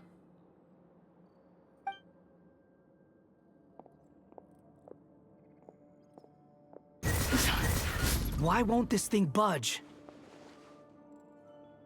Hello? Hello? Can you hear me? Nicole? Is that you? Yes, it's me. I'm monitoring your progress from inside the Eternal Oasis, and I have to say, this terminal is simply marvelous.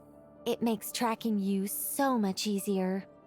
I couldn't see anything at first, but now that you two are inside, I can use your location with support from the terminals to get a partial view of the situation inside Irminsul. It's not the clearest image, but it's better than not being able to help at all. So, here I am. I can't intervene directly, but I can help to guide you out of the jam you're currently in. So please, just follow my lead. Dottore in his current form is a blight upon both Irminsul and the ley lines. Pay attention to your surroundings. There must be sources of his contamination nearby. The corrupted information is his means of manipulating the environment. You must destroy them.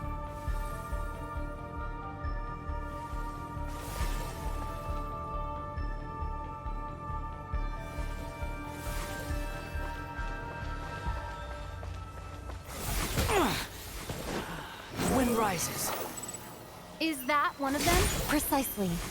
Good work. But we're not done yet. Stay close, and let's see if we can find any others like it nearby. Too slow. Squall and Fury.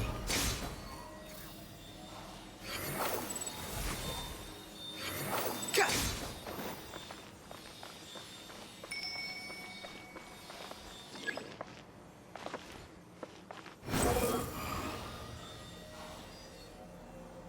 This must be another one. Agreed. Now... Wait, watch out! It's Dottore. I think he's found us. The seal is broken. Quick, get out of there!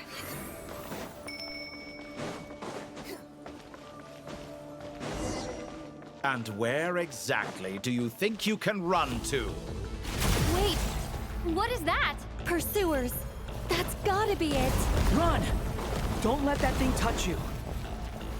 Dodge that attack.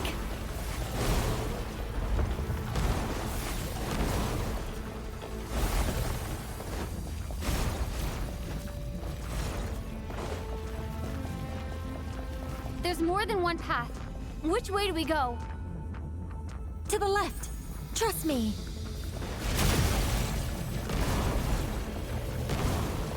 Fleeing like vermin.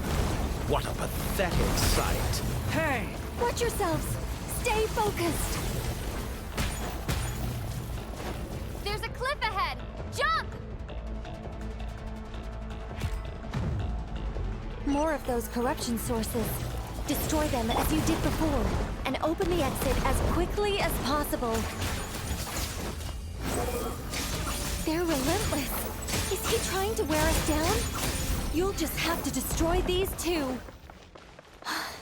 I think the pursuit is over. Hard to say.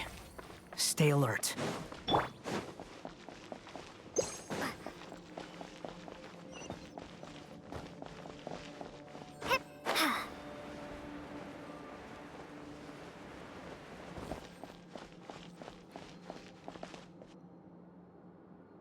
Whew. I think we've made it to relative safety. Phew, goodness. That was tough. You doing okay? I'll be fine. Don't worry. Take a short rest, and then... Nicole? Nicole! The connection's been cut. But that means... Look at you supporting one another. How very touching.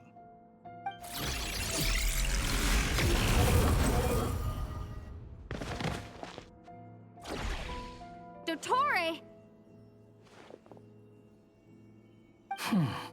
Took you long enough to find us. You're more useless than I thought. Oh, really? I think I deserve a little more credit for my methods than that.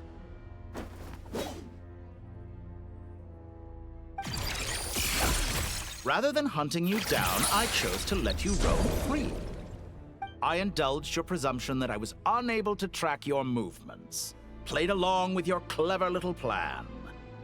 Fleeing is for animals, but I rather enjoy watching you flee. Some things lose the will to run altogether as soon as you put them in a cage. If that's true, then why did you come looking for us? Because I wanted to observe you up close, of course. Don't misunderstand me, I'm not here for a fight. Is it so unusual that I wish to greet my old acquaintances in person? After all, it's been a while. Scaramouche.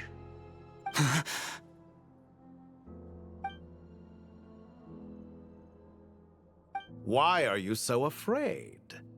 I have done nothing unprecedented in discovering the truth. Nor did I go to any great lengths to uncover your story. You made a bold series of moves in deciding to erase yourself. And with the power of this great chronicling device called Irmin's Soul, you were able to achieve something quite remarkable. Once most people form an opinion about someone, it tends to imprison their mind. Yet you managed to erase every trace of your existence. A novel take on death indeed. However, this meant that you stood out to me all the more when I saw you in Nodcry. I didn't even have to go looking for you. Just the sight of you was enough for me to intuit the truth. For someone in my position, connecting the dots was a trivial affair. It would have been more surprising if I hadn't managed to piece it together. You seem very pleased with yourself for figuring it out. I'm sure you'd even be more delighted to learn the full extent of your crimes. That would hardly be necessary. Besides, isn't there something that concerns you more right now? Something that fills you with dread? Let me put your mind at ease. I have no intention whatsoever of restoring any of the records you deleted. For one thing, it would be exceptionally difficult. But more to the point, I doubt that the prospect of losing your current life is all that frightening to you. Because in your case, the cruelest twist of fate is that you'll never again have the chance to make up for any of your mistakes. Isn't it? Dottore?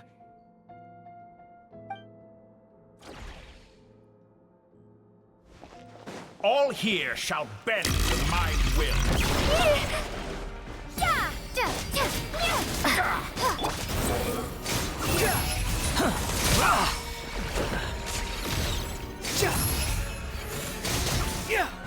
Search for it.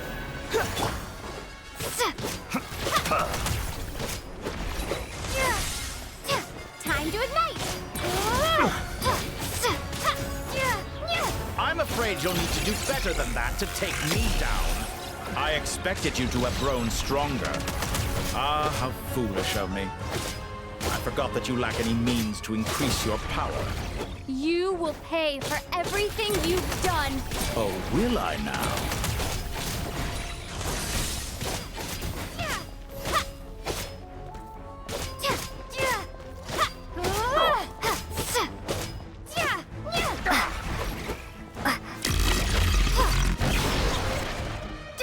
Scorch and burn!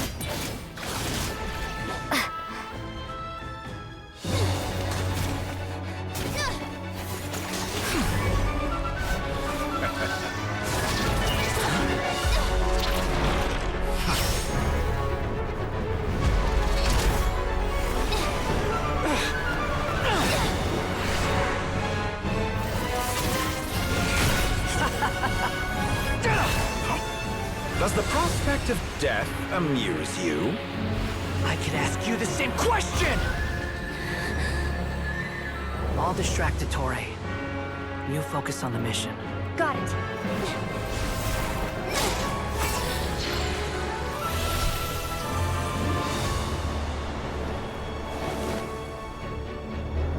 For the hopes and dreams of the masses.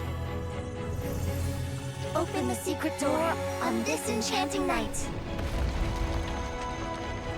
May wisdom's light eradicate ignorance and darkness, and hereby fulfill our ancient vow.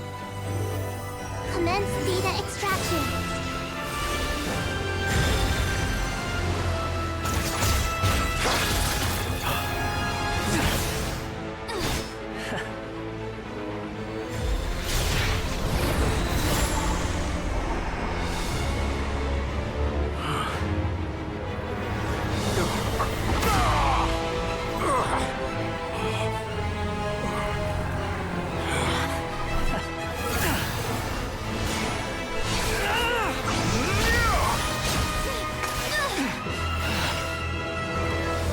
Cling to outdated ideals and stand in the way of progress. You will pay for interfering with the grandest experiment of all time.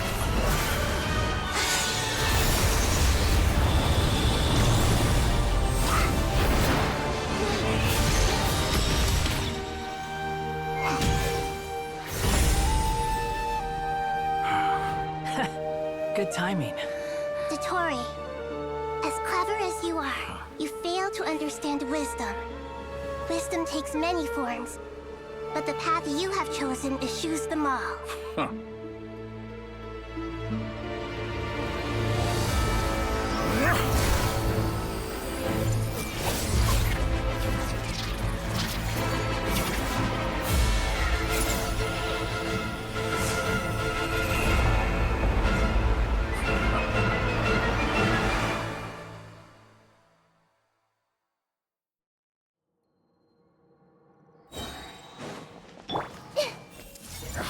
My strength is fading! Since you are within Irminsul, it stands to reason that any power you wield comes from it. For extracting the information from Irminsul, just to strip me of my power.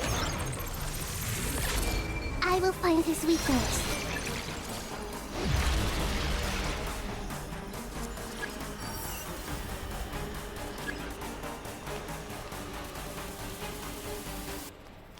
Hey!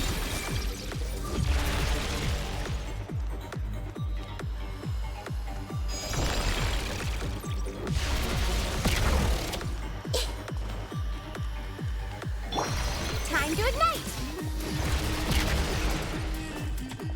Behold!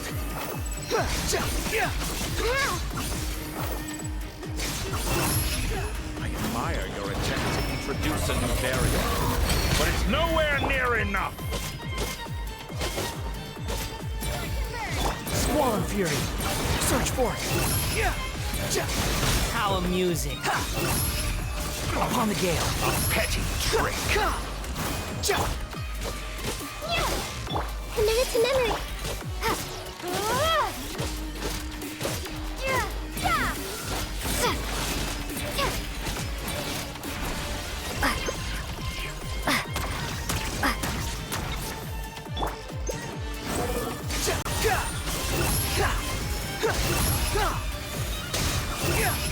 Search for it! Burn all before you! Blade of the primal blade!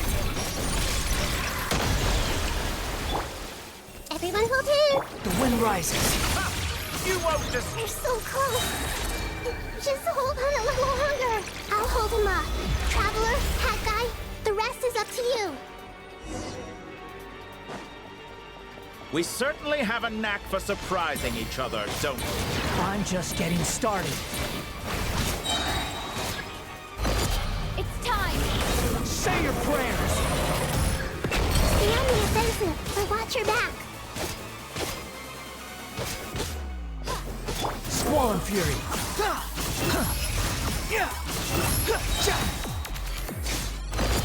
It's time! Say your prayers! Behold! Hitokati!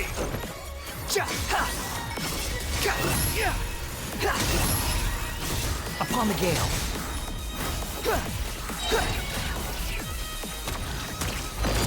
It's time! Say your prayers! Blade of the primal blade! The wind rises.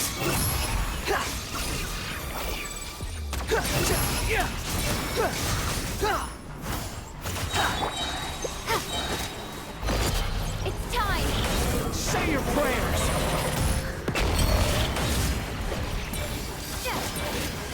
Muso no Hitokati!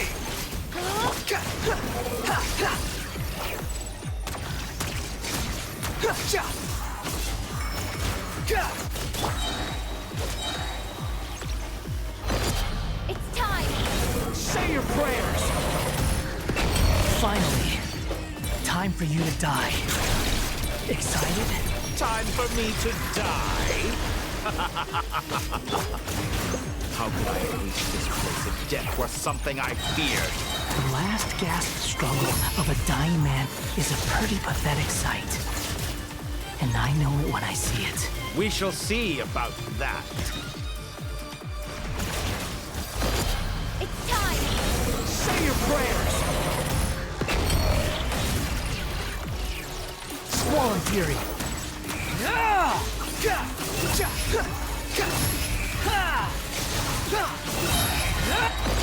It's time! Say your prayers!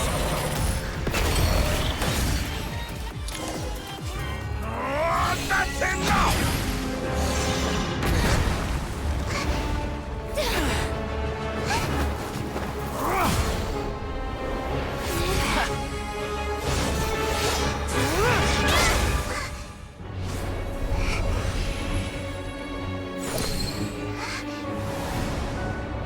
It's all yours. Do with it as you see fit.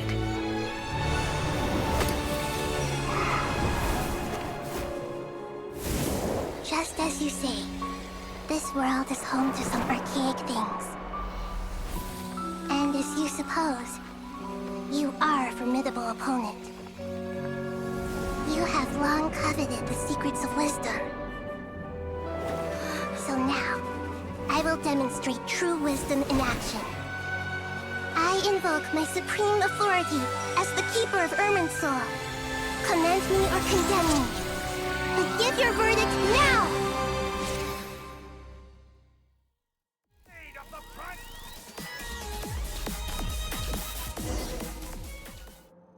Blessed One of Wisdom, Mahakusaladhama, are you certain that you wish to exercise your authority to destroy Irminsul?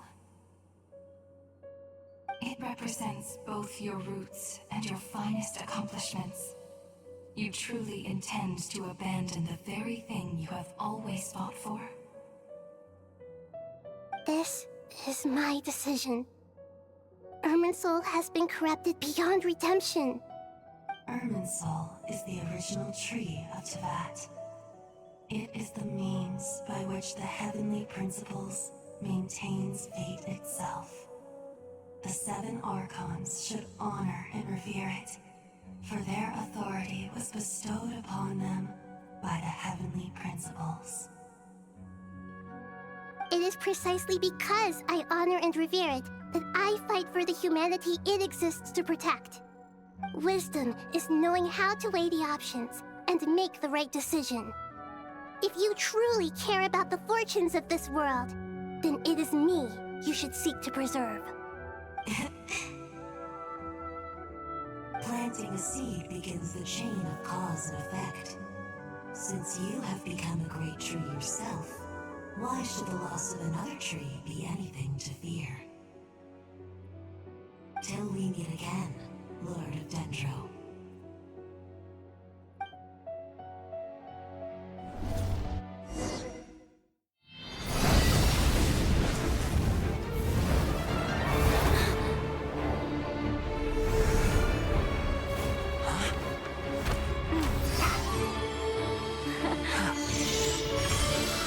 The first flame. The pure, cleansing fire.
Shall we?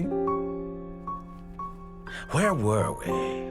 I was suggesting that you needn't perform when signing a contract. You're only sitting here because your bank demanded an evaluation of the trustee. So you told a story about a young scholar from a merchant family in Sumeru? I told a compelling tale, didn't I? The post-expulsion story is far more captivating. The human experiments or the elixir of immortality? The part where you die. Ah, yes. My favorite part. The 35-year-old Segment thought of himself as Dottore, reserving the name Zandik for the original specimen. Of all the Segments, he was the most selfish. After his expulsion, Dottore searched for a new direction. He joined the Fatui, studied Elazar in great depth, secured resources. He was rather fortunate in his career. Zandik turned to Conrian technology and successfully created his segments. But this was not immortality. Even with backup segments, his body would still age. Still, thanks to Snezhnaya, Zandik found the ideal base for his experiments. Then a perfect partnership materialized at a crucial moment. The year that both parties realized they needed more time. Fortunately, Zandik succeeded. In a miraculous turn of events, he gained the extra time he needed. I seem to recall it differently. All right, it's true. No matter how much elixir he took, Zandik remained human and continued to age. Then, on the morning he turned 85... Help me up! Call for help! Surely he would be rescued, Zandik thought. But to his surprise, no one helped him. Zandik was too selfish for that. Don't forget, you're one of us. Yes, and we're all waiting. Waiting for me to die. Pantalone arrived for a meeting and happened to witness what followed. He found it unsettling. I never said that. But the Zandiks were unfazed. It was a rare opportunity for self-dissection.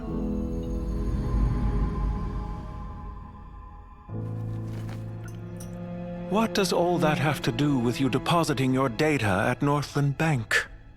It has made me cherish my time in this world all the more. Fair enough. So you do have a sense of self-preservation.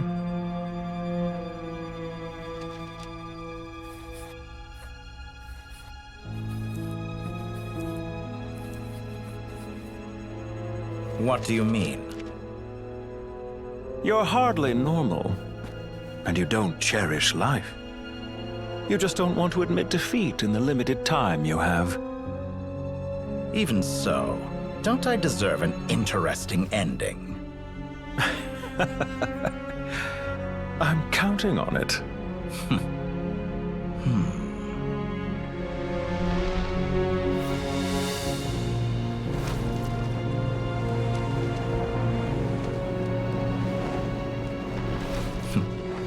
If nothing else, I expect my funeral will be a grand affair indeed.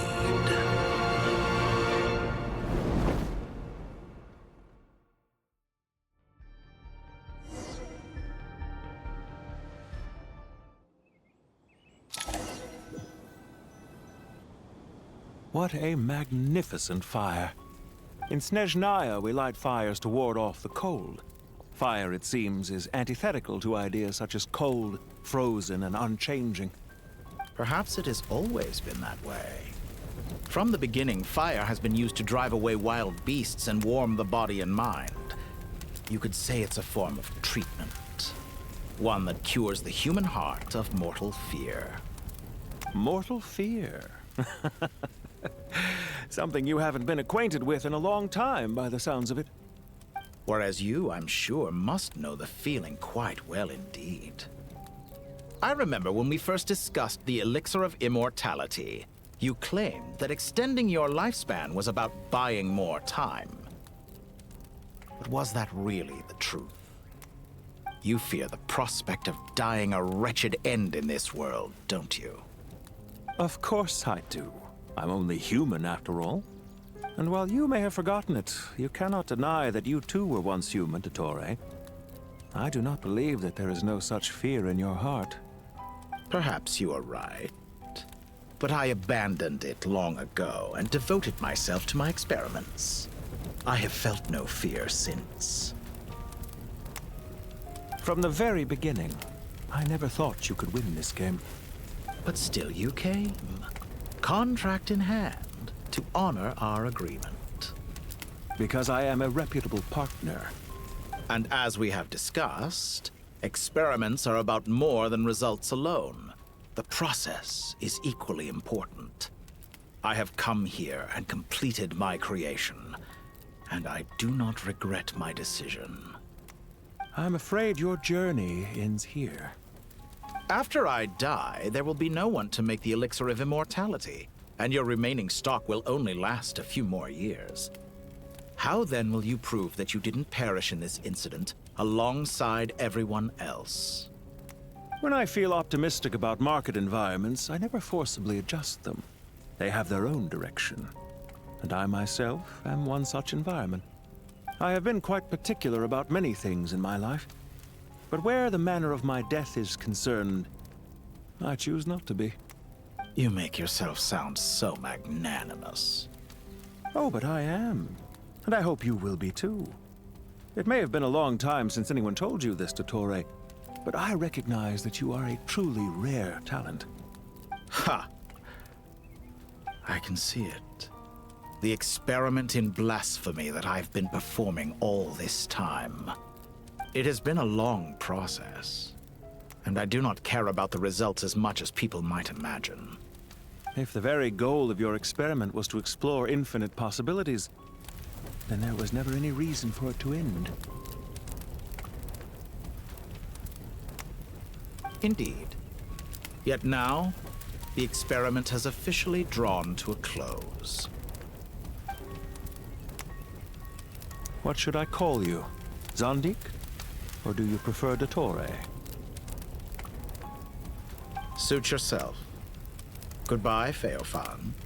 This time, that's what it truly is. And don't I know it? Goodbye, Zandik.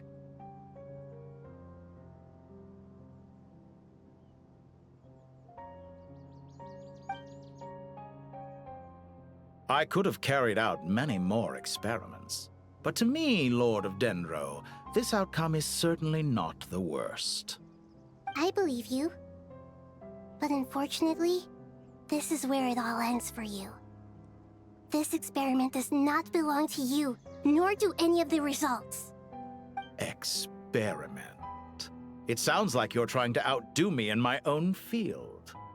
Wisdom is conveying information in terms that people can clearly understand.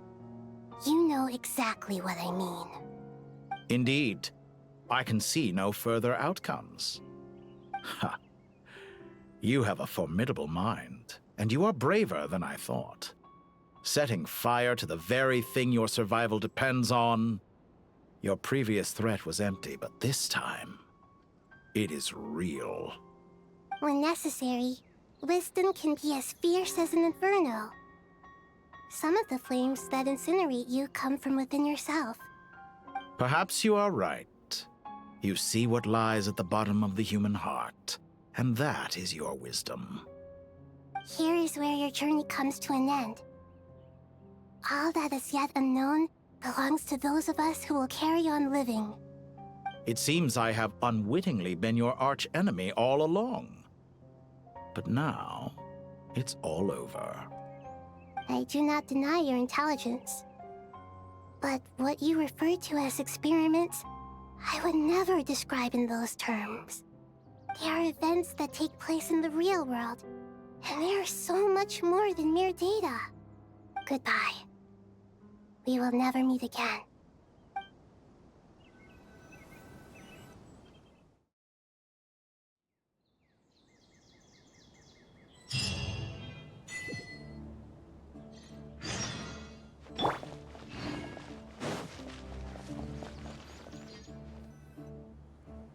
Well, that's the last of them.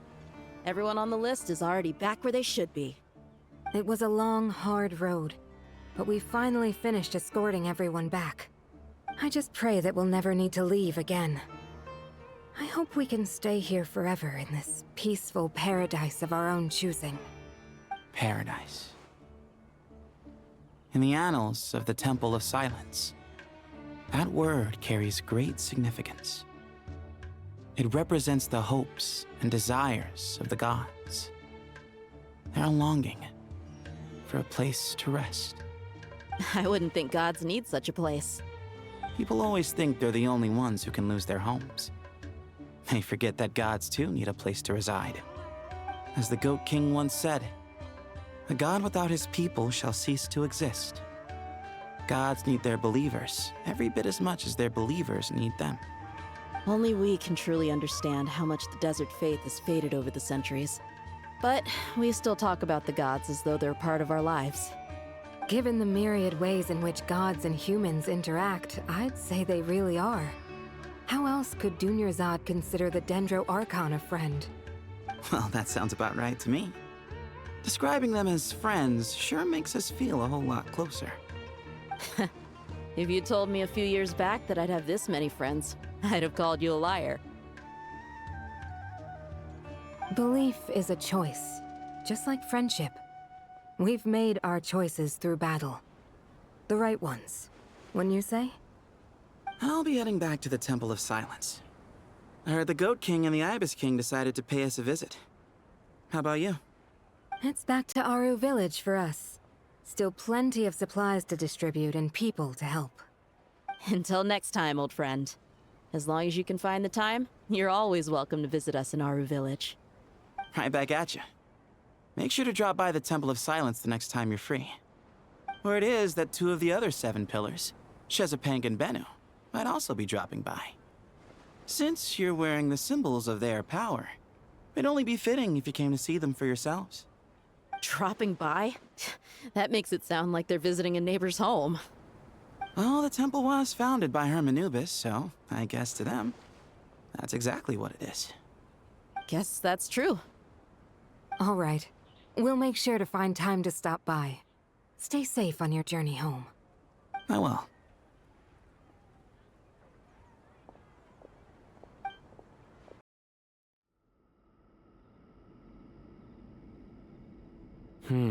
You do have a point. See? Retirement has always been a problem, especially for old-timers like us who've been locked away all these years. You finally step out into the light, and bam! You're face to face with a whole different world. Naturally. What do you think, Layla? Huh? Why would you think to ask me? How could I possibly be qualified to decide where the servants of King Dashret should live? Sorry if my question was unclear. Do you think their statues will stand out too much if we place them here? Hey, I never agreed to this. How could we possibly allow our statues to be left in Hermanubis' home? That would be like breaking into someone's house, then pretending it belonged to you in the first place. Different beliefs can coexist. We still need to respect one another. By which you mean, you two plan to stay at the Temple of Silence, for a while at least, but you have no intention of relocating your statues here. So, you see this as sort of a family visit? Is that correct? Family. Huh. You could say that. In a sense, Hermanubis would view this as his home. Just look at this place. Magnificent, is it not? The sad truth is, in the past, all 3 of us invested so much into misguided ventures. We failed to build what we should have, and wasted so much time instead. And what do you mean by that? I mean that for the most part, time spent associating with the likes of Sobek, and, let's say, Thoth, might reasonably be considered wasted. Why does that not surprise me? Go on. Anyway, given how much time we'll all be spending together, I'd say that the bonds we built will end up proving to have been a sound investment. Once Sethos, the current leader of the Temple of Silence, returns, you can discuss the matter of staying here with him. But judging by the expressions of everyone here, I imagine you'll receive a very warm welcome. This sacred ground houses untold knowledge, after all. What better place for the servants of King Dashret to appear in the mortal world? How about we share a meal together first? I imagine it's been many years since you last tasted fresh food. Oh, that sounds wonderful! After so many hundreds of years, I can only surmise that desert cuisine has become a lot more varied. Are we having a get-together? If you'd like, I can help prepare some food. After all, Lord Thoth, you helped me so much in the desert, and I still haven't properly thanked you. Oh, my, that would be wonderful. I'm touched that you still remember. How the times have changed. To the people of today, it seems the Ibis King has become a kind and passionate god. And you, Mr. Herreshoff? What kind of god do you wish to be? To be honest, I haven't given it much thought. How about you, Dendro Archon? Do you have any hopes for your future? Me? I'm very happy with my current life. Forgive my bluntness, but you do not seem to derive your authority from majesty and might, like Lord Al-Ahmar. Clearly your approach has its advantages, but also its dangers, don't you think? I do, but projecting a majestic front doesn't really suit me. Besides, my relationship with others isn't simply one of a god and her people. Not putting on airs might earn you more adoration. Exactly. Besides, I really like parties where everyone brings their own food, and we all come together to share. You should join us. I'm sure you'll find it fun. Last time when we got together for a picnic near the Avidia Forest, it was quite the occasion. Seeing as you're already here, how about we hold the next one in the desert? Can we do that? Wouldn't Tainari have to transport a ton of drinking water? Don't worry, I can help out. Layla, would you like to join us next time? Me? Sure. The more the merrier. That way we... Don't take this the wrong way. I just think you should know. When it comes to passing the time, chess is more our thing. In that case, Dendro Archon, what do you say? If I were to compete against you, I can't say with certainty I'd win, but I certainly wouldn't mind giving it a shot. Where's Sobek? I'm sure he'd be good for a few rounds. Cards, cards, cards! I'll always prefer chess. I wonder what variant of chess we're talking here. Mr. Thoth, is there some sort of astrological significance to this game? Oh, I'm glad you brought that up. As long as the leader of the Temple of Silence agrees, we can search Hermanubis' place for books to teach you how to play.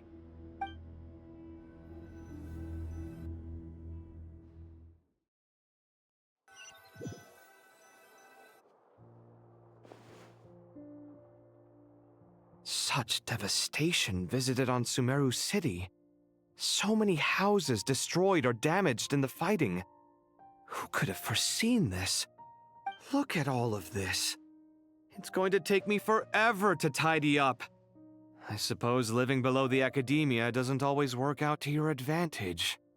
I would have thought a little appreciation of my sincerity and effort in helping to clean up this mess might be in order. Helping? Effort? This is your house! Of course you should be putting in the effort! If anything, I'm the one who's helping! So you see yourself as just a helper in this situation. I must admit, I'm rather shocked. If you're trying to say that since I live here too, I have an obligation to tidy up, fine, I suppose I do. Wait a second, stop changing the subject! Nevertheless... In the wake of a great storm, a missing roof is a predictable inconvenience. Can you stop making it seem like I care more about this house than you do? Doesn't it upset you at all to see your home in this state? I won't pretend it's ideal, but that's no reason to be upset. This is the roof over your head, your shelter from the cold. The furniture is scattered, the paintings have fallen off the walls, the windows are shattered. Don't you feel even a little disheartened? The way I see it, these problems are easily solved. Ugh, this is precisely why I hate talking to you about sentimental things. It's like banging my head against a wall. You simply don't understand just how much work goes into making a proper home. It sounds like this is causing you a lot of anguish. You mean the house or the paintings? I mean your sentimentality. Oh, well, Yes. But I'd rather not dwell on such things right now. Generally speaking, when anguish becomes the norm, people usually make an attempt to improve their situation. But there are so many people and things in life that are difficult to change. It's not like you can force them.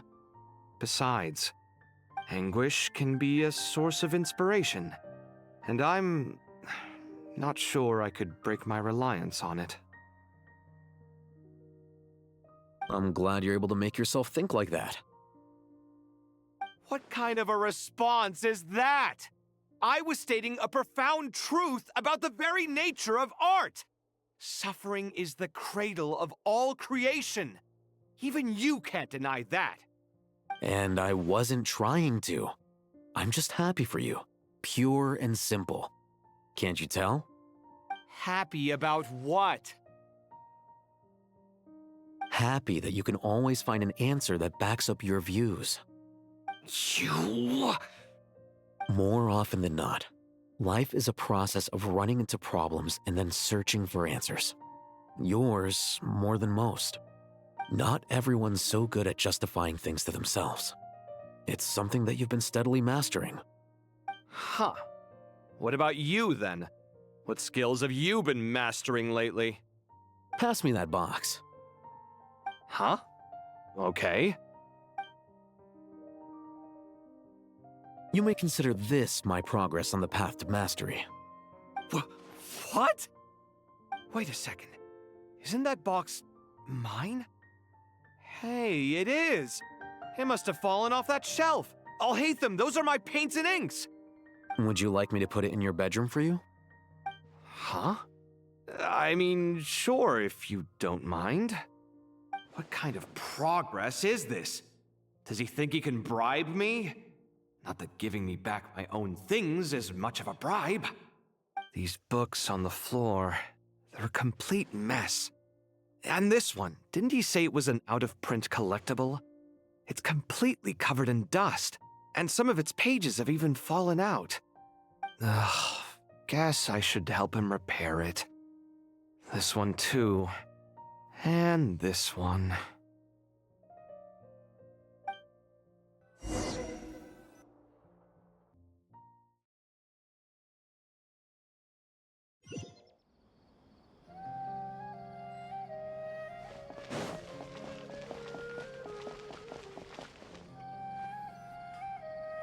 Local subter beasts, imported goods, such a bright future ahead. I can picture the Mora just rolling in.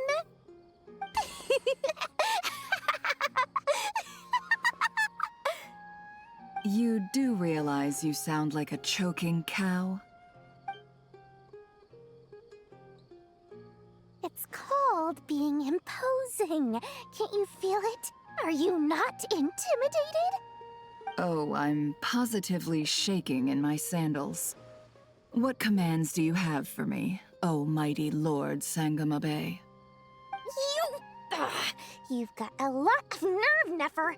You went and told Candace and the others everything, didn't you? Seriously, do you have any idea how differently they see me now? Surely that's a good thing.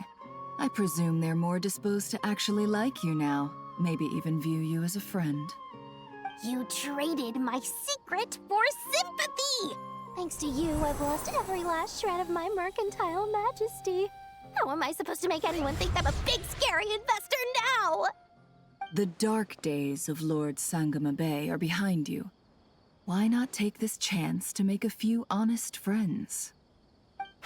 Speaking of friends, since when did the notorious Lady Nefer gain such an admiration for holier-than-thou types? A moonchanter here, an angel there?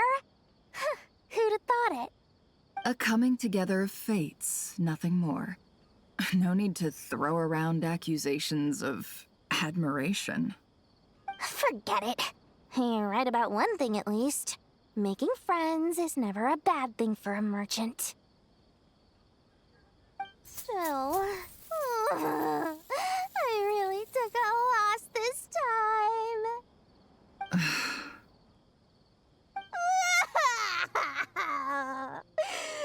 What are you looking trying to see if you're really crying or if those are just crocodile tears. A little birdie told me that when Lord Sangamabe makes money, the tears flow from the center of her eyes. But when she loses it, they flow from the corners. Which is it this time? Ugh, you are so annoying. I'm not talking to you anymore. Nefer! Thank goodness you're here. I've been looking everywhere for you. Huh? Well. If it isn't the House of Dana's very own librarian. What can I offer you today, Miss Katayun? Oh, no. I'm not here to buy. I'm here to bring Lady Nefer a book, and a fascinating one at that. We agreed to meet at the entrance to the mausoleum of King Deshret. One more thing. I bought this copy with my own money. It's not borrowed. Reasoning knows not time of day, but suspense always follows a blizzard. That's quite the mouthful. Huh? Isn't that the one that... It was all the rage for a while. People throughout the city were clamoring to get their hands on a copy. The names inside were all circled. Everyone thought it was a riddle.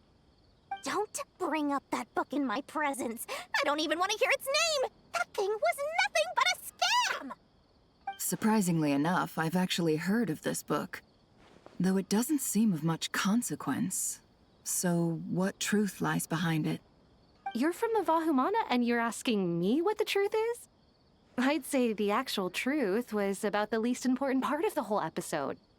I brought you this book because it probably has the most interesting backstory of any in the House of Dana's collection, at least in recent years. As for its quality, well, you can judge that for yourself. Don't tell me it's actually any good. You may not know this, Lord Sangamabe, but Lady Nefer has a fondness for books with... how should I put this? Mixed reviews? No eye for good literature, huh? Perhaps she feels that bad books hide interesting secrets? But I shouldn't put words in her mouth. It's probably fair to say she prefers the conversations that books can spark over the substance of the books themselves. Suits my style as an intel broker, wouldn't you say? Very interesting, thank you. I'll return it to you once I'm done reading. And as it happens, I have something for you, too. Incense? I imagine you've already used up the incense I gave you last time. Here's some more. This batch is from Nodcry, so the scent won't be quite the same.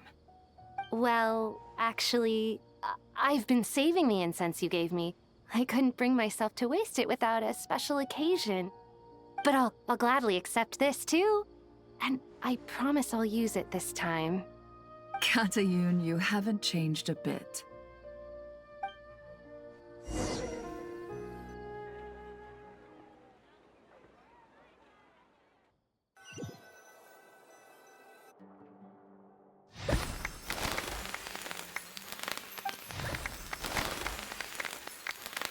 Congratulations, Kale. Well done, Kale. After studying for so long, you've finally become a full-fledged ranger. Sure hasn't been easy for you, huh? This really is fantastic news. All grown up. No longer a trainee, but an official forest ranger. Oh, the next step is to secure tenure in the academia. Thanks, everyone. It's true. I'm an official forest ranger now. Master Tainari, thank you for your guidance and support. I wish Mr. Sino were here so I could thank him too. Sino had a matter to attend to at the Temple of Silence. I don't imagine he'll be back for some time. But don't worry, we can celebrate together once he's finished. I'm afraid the party will have to wait. Kale still has some matters to attend to first. Kale? Is everything all right? No, it's not what you think. There's nothing wrong with my health. I just have a few things I need to deal with. I've made plans with the Traveler and Paimon to visit Mondstadt. Master Tainari and Mr. Sino will be accompanying us too. Well, that's a relief. Let's get together when everyone's back. I'm sure you'll be doing even better by then. Of course. I have a feeling you're right.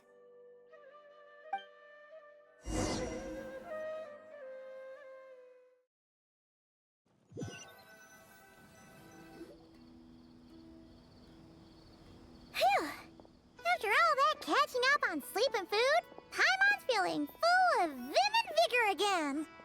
For someone who spends so much time resting, your recovery routine is surprisingly simple. Hey! Paimon's been working her butt off too, you know. She flew all over the city helping everyone out. Don't worry. I saw how hard you worked. All right. We all know you're the most hardworking person in Tavad. As long as you're rested and full, that's what really matters.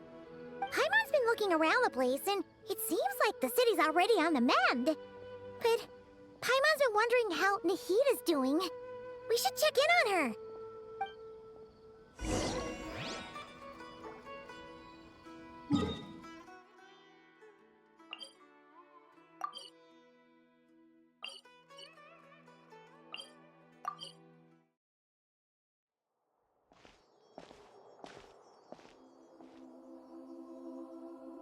Hey, Nahida! And Hat Guy's here too! Traveler, Paimon! What's going on here? Nothing much. Nahida was just expressing concern for my physical and mental well-being. Oh, the Traveler told Paimon all about that. We've both been very worried about you. Are you feeling alright? You make it sound like I'm on the brink of some kind of breakdown. Truth is, I'm doing much better than you might imagine. If we can just get to the bottom of Dottoro's intentions, we can minimize his negative influence. That's the sort of thing I excel at. Just listen to that newfound optimism. It seems like having you enroll in the Vahumana was a truly inspired move. I can really see the positive influence. Observe, a classic sumeru specialty. Chalking everything up to education and learning. To be honest, even I can sense the change in you. Everything Dottori said to you was a way to manipulate your mind. Fortunately, you're no longer under his sway. Can someone as old as me really continue to grow? If it helps, just think of yourself as a late bloomer.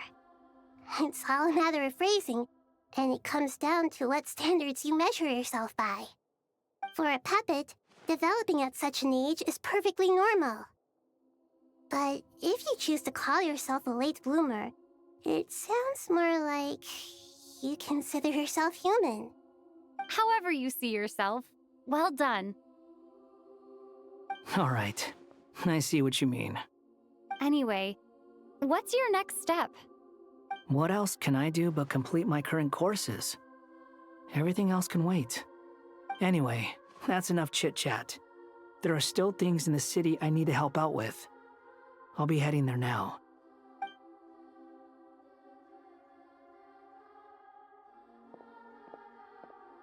I'm so happy that Hat Guy is doing better than we thought.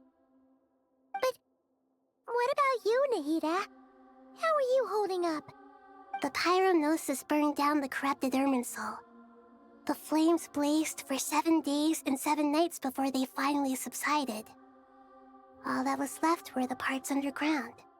Now, Aru shoulders the responsibilities that once belonged to Irminsul. The situation was contained before it got out of hand, so Tevat's most vital information has largely been preserved. Irminsul has a strong influence over you, doesn't it? How will you cope now that it's gone? There is no need to worry. Thanks to Nicole's extraordinary talents, my connection to Irminsul has been severed and transposed onto Aru. Angels can do things like that? They can. Such abilities are precisely what makes them so powerful. The goddess of flowers, Nabu Malikata, once claimed that she too could perform feats beyond the reach of mere mortals. In my eyes, much of what she went on to achieve reached such transcendent levels. Her and Nicole really are both fascinating and magnificent. So, does that mean your situation is stable now? Correct. Just imagine that Aru has become the new Irminsul, and the essence of my existence has been bound to it. The wisdom of Sumeru has ultimately converged into a single, unified entity. Should we ascribe this all to fate? Or is it merely fortune? Whatever it is, the important thing is that you're okay, Nahida. Dendro Archon, Lesser Lord Kusanali. Oh, thank goodness you're here. Greetings, Traveler and Paimon. Sir Nevis, do you have something urgent to say? Yes, there's something I need to report. We've received a message from Snezhnaya.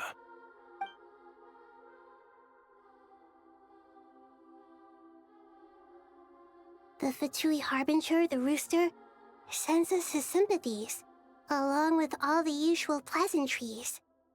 His stance is that, following the unrest in Nodcry, Dottore was subjected to internal censure. This madness was the act of a rogue element, one who cannot be seen to represent the Zapoliarni Palace. No less than can be expected. Snezhnaya paid a heavy price working to stop him. They even lost one of their own harbingers. The letter goes on to say that even so, Snezhnaya cannot claim to be blameless. Apparently, they will deal with Dottore's subordinates in accordance with Snezhnayan law, holding all those involved in his crimes accountable. Additionally, they are supplying relief funds and supplies, which are already en route. They hope this will aid in Sumeru's reconstruction. Sounds like he's got an answer for everything. True, but as diplomatic rhetoric goes, it's highly effective. Completely watertight, both in logic and sentiment. This disaster has had a profound impact on Sumeru. There is much that I will keep in my heart. The matter of Dottore can be seen as settled for now. We are sure to cross paths again in the future, and in that light, Snezhnaya would do well to uphold their responsibilities and keep a tight rein over their actions. With Irminsul burned, the flow of fate now carries many more possibilities. I will be watching carefully. Perhaps we can move on to a less serious matter? Dendro Archon, will you eat with us once this matter is dealt with? Everyone wishes to celebrate together. Your presence would be most welcome. Of course! Junior Zod, Sino, and Hypatia all told me the same thing. If there isn't enough room for everyone, we can arrange back-to-back feasts. What a wonderful idea. That just leaves the question of what we should eat. Not more tomatoes, surely. More? Dendro Archon, what do you mean by more tomatoes? Those good friends of yours are always talking about tomatoes. Sometimes when I'm walking through the city, I can even hear them arguing in the fields. Since you see them so often, you must hear about tomatoes even more than I do. Tomatoes. Tomatoes. The word has a certain magic to it. Like the autumn fur of a sumpter beast swirling in the wind, sometimes flying up my nose. Tomatoes. What can we make with tomatoes? Wait, why tomatoes? Take your time, there's no need to rush. The Traveler, Paimon, and I still have somewhere we need to visit. You'll have plenty of time to think it over before I return. Does this mean you're going to Natlan? Meet them there in person. It will require a long journey. I know. But this is necessary. I must go myself. Traveler, Paimon, we'll set off as soon as you're ready. Is that all right? Sure. We'll be ready whenever you are. You'll hear no objections from Paimon. We should grab some snacks along the way, though. It'll be just like going on a long holiday. Wonderful. I'm looking forward to this so much.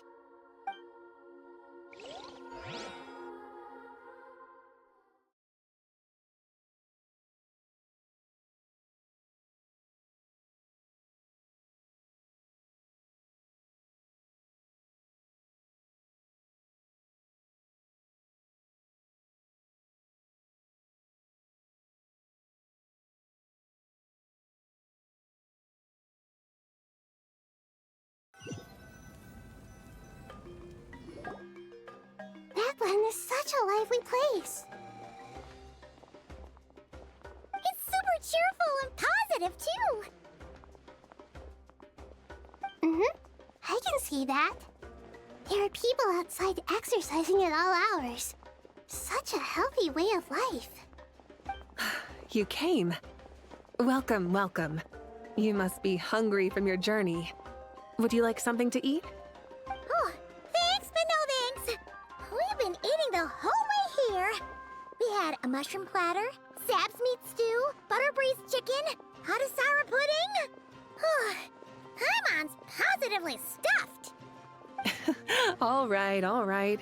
No need for all that detail. I'm starting to get hungry myself. Maybe later then. We can wait till everyone's got an appetite. Then I'll head out for a meal together. Sounds like a plan. Let's find somewhere to sit down.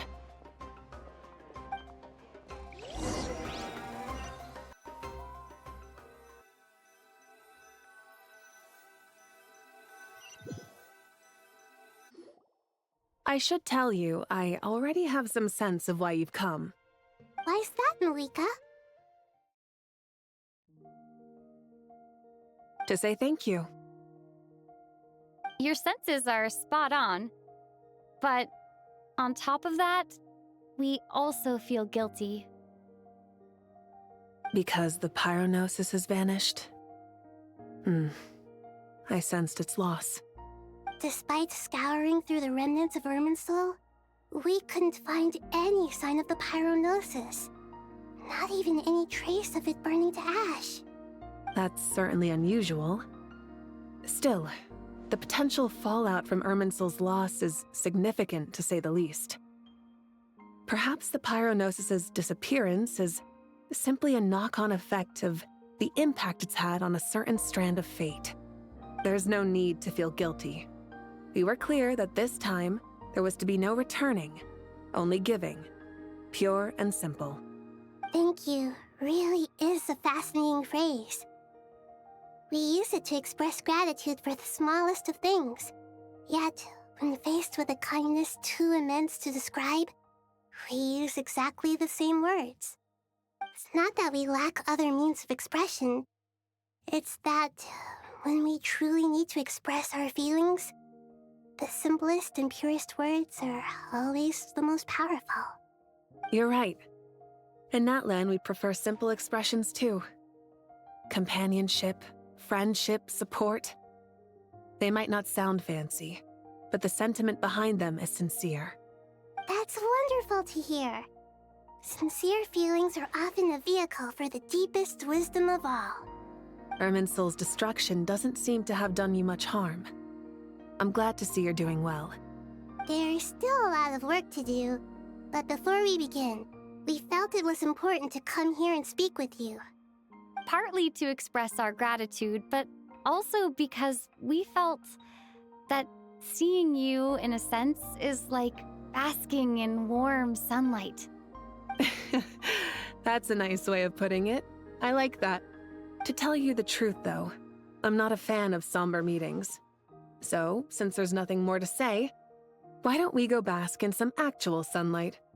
The weather's beautiful today. What a great idea! Paimon's gonna lie back and soak up some rays.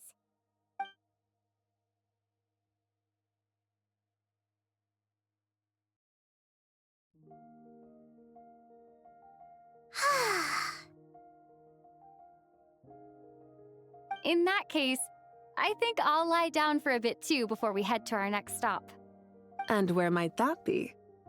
Mondstadt. Paimon and I are gonna head back there with Kale and the gang. Long ago, I sensed that the god remains inside Kale had come from the goddess of flowers, but I kept it a secret.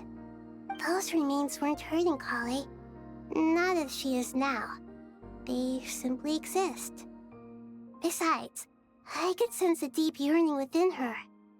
A yearning for an ordinary life. A yearning to hold on to the hard-won happiness she now enjoys. With someone like her, I have a responsibility to keep her secret.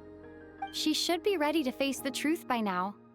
Whenever people meet, there is always the potential to create warmth and kindness.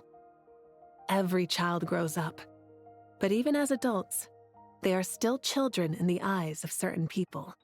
Oh, just like how Paimon sometimes sees Nahida as a little kid. Is that so? Well, anyone who's friends with a kid is probably a kid themselves. Of course! And there's nothing wrong with that. When we get back, we'll actually be hanging out with another of our friends who happens to be a kid. Or more like looking after, in her case. Anyway, we'll always be there to watch out for our friends. Dear Sucrose, when you receive this letter, I'll probably be as busy as always. But busy with wonderful things. That's because I'm no longer a trainee. I'm now an official forest ranger. Impressive, right? Sino said that official rangers sound much tougher than trainees. Though he did say it was already pretty tough to start out with. You probably heard that something big happened in Sumeru recently. Don't worry, it's all been taken care of. We're heading to Mondstadt soon, so if you're free, maybe we could meet up? Plus, it's not just me. A few of us are going. Hey, do you still remember that time we all got together? You know, when we all went to the Windbloom Festival? It'll be just like that.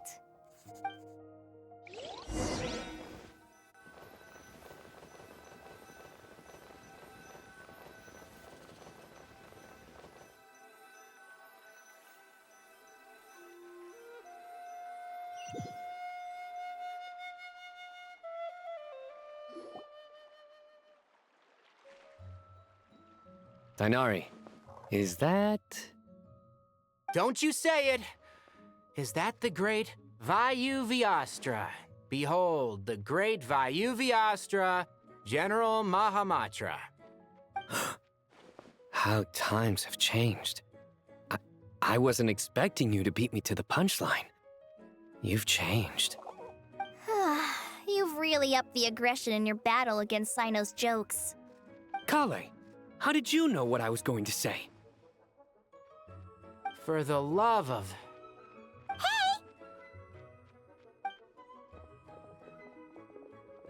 Traveler!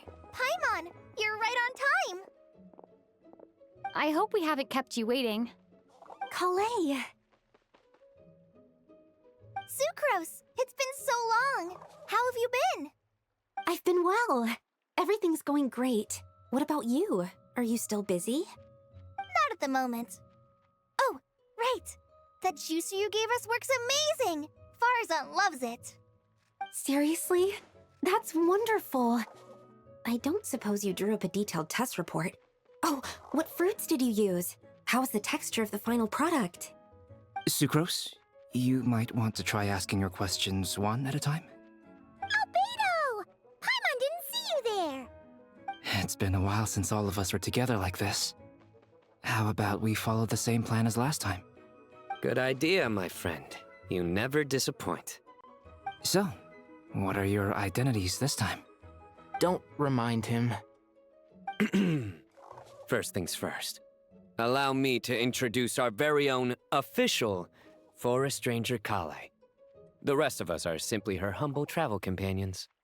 This sounds like one of those mushy stories that gets people hooked on some corny, heartwarming premise. Oh, is our story not heartwarming? If I recall correctly, there was even a scene like this in King of Invocations. Besides being heartwarming, our story's also about tough, impressive-sounding job titles. At least that's what I think.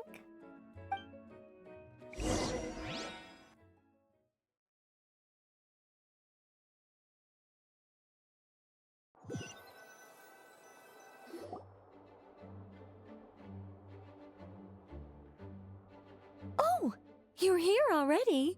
I'm still giving Dodeko a little trim. I won't be a moment. A trim? Does Dodoko need haircuts too? Of course. It's important to know how to take loving care of the apples of your eye. All of these trivial matters get left to me. It's because I'm an angel, and angels are, in a way, the guardians of all Teyvat. Oh, right! Well, that's definitely an impressive-sounding job title. What are you writing? I'm just brainstorming some cool-sounding lines. Oh, write them on these card backs. Of course. Clearly, my lines are pretty amazing, wouldn't you say? Miss Nicole. Kale? You seem a little nervous. I was just wondering, who was the person you mentioned who needed their wish fulfilled? Wish? What do you mean? Miss Nicole asked if we could meet up in Mondstadt once everything was over. She said a friend of hers had a wish that needed my help to come true. Well, you never mentioned that before. All we knew was that you'd arranged to meet in Mondstadt. But we thought it had something to do with the god remains. To be fair, everything I told you was true. Anyway, my friend is waiting. Come on, let's pay her a visit.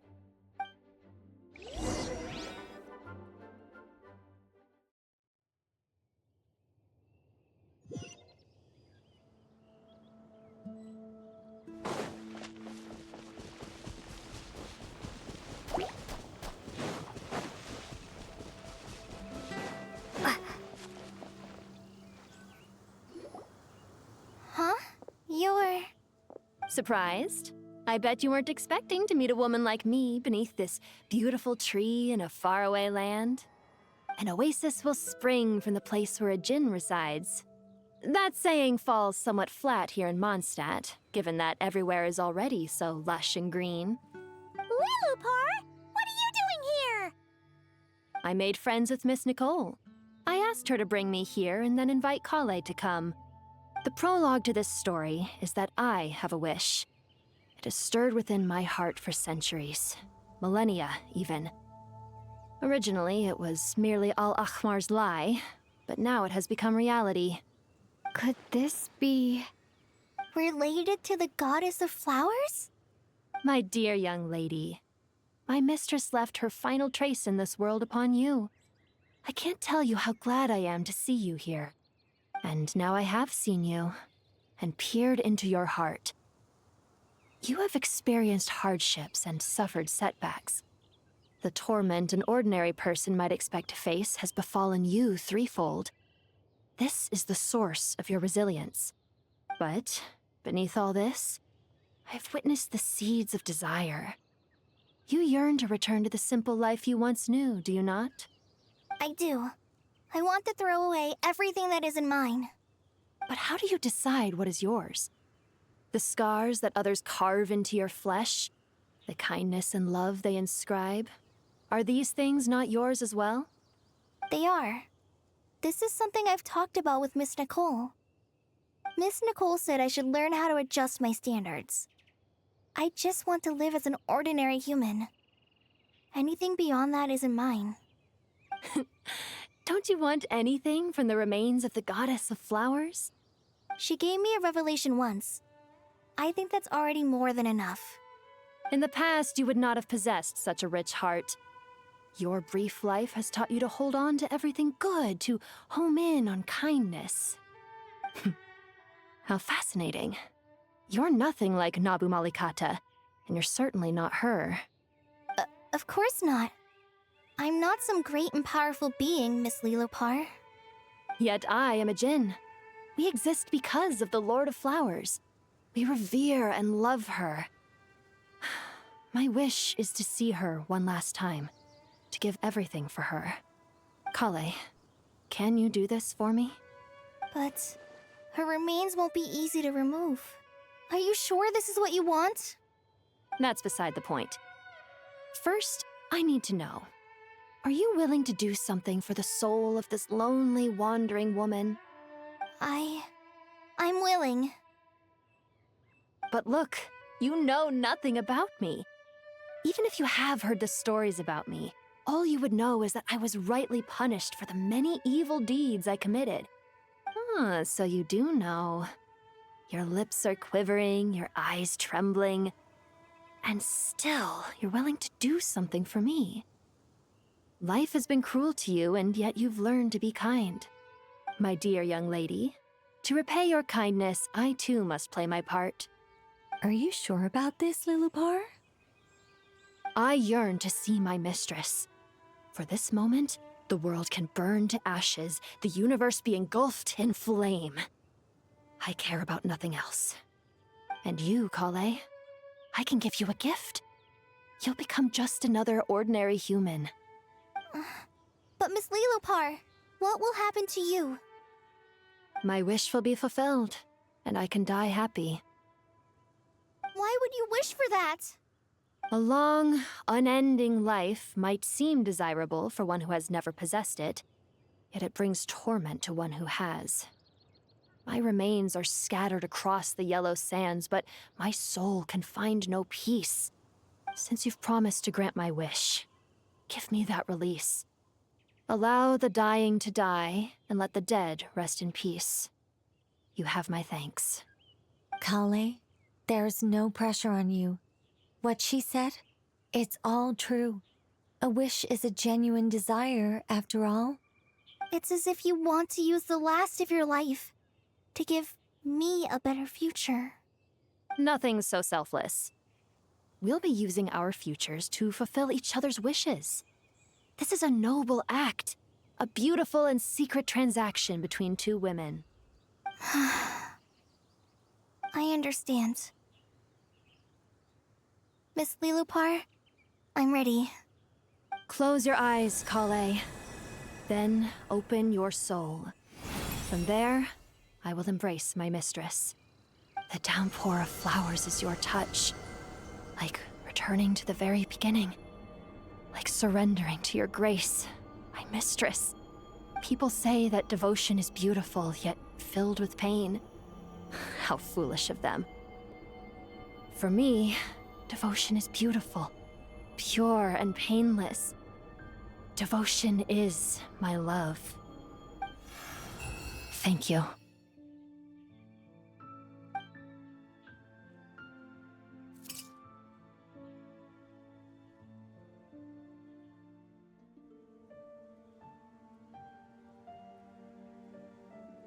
Lilopar! She disappeared? She left, carrying the blessing of flowers. Kale, are you alright? I'm fine. Now that the remains are gone, I don't actually feel any different at all. Those remains weren't hurting Kale. Not as she is now. They simply exist. Besides, I could sense a deep yearning within her. Kale must have already received what she was yearning for. I'm doing fine. I feel relaxed. There's really no need to worry. Then my wish has come true, too. To become ordinary? That's just one of my wishes. Actually, I have a few more. For instance, I want to protect the people I meet and help them find happiness. That sort of thing. So between Miss Lilopar and me, you've fulfilled 2 wishes already, and protected 2 people. Wonderful, isn't it? I feel so fantastically happy. I guess that settles things here. So what's next? What do you want to do when we get back to town? Clay, look who I've brought to see you.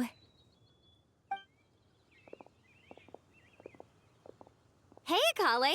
I heard you guys were holding some kind of secret event. How come you started without me? Huh? Oh no, it's nothing like that. We were just saying goodbye to an old friend. Really? Who? Me. The old me. So that's what this is all about.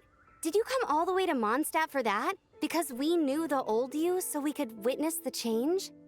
Exactly. The old me is gone. I puffed her into the air, and she became a fluffy pink cloud, floating into the sky, before disappearing forever. Do you think, maybe up in the sky, she has friends waiting for her with test tubes, flasks, and bows? Oh, when you put it like that, it doesn't sound so bad after all. What do you think, Miss Nicole? I think maybe that's right. At least, if it were up to me, I'd consider that a happy ending. Dear Sucrose, even though my childhood ended long ago, these past few days have really felt like growing up again. I've become stronger, and I feel like I can finally accomplish things by myself. Surely someone as mysterious as you will find a friend like this fascinating? Always growing, always thriving like a plant. I came to say goodbye to my old self. I know that after this, she'll be gone. Thinking about it makes me feel a little lonely. I know the weakness that kept me company will one day leave me too. But somewhere in my heart, I feel a great sense of joy.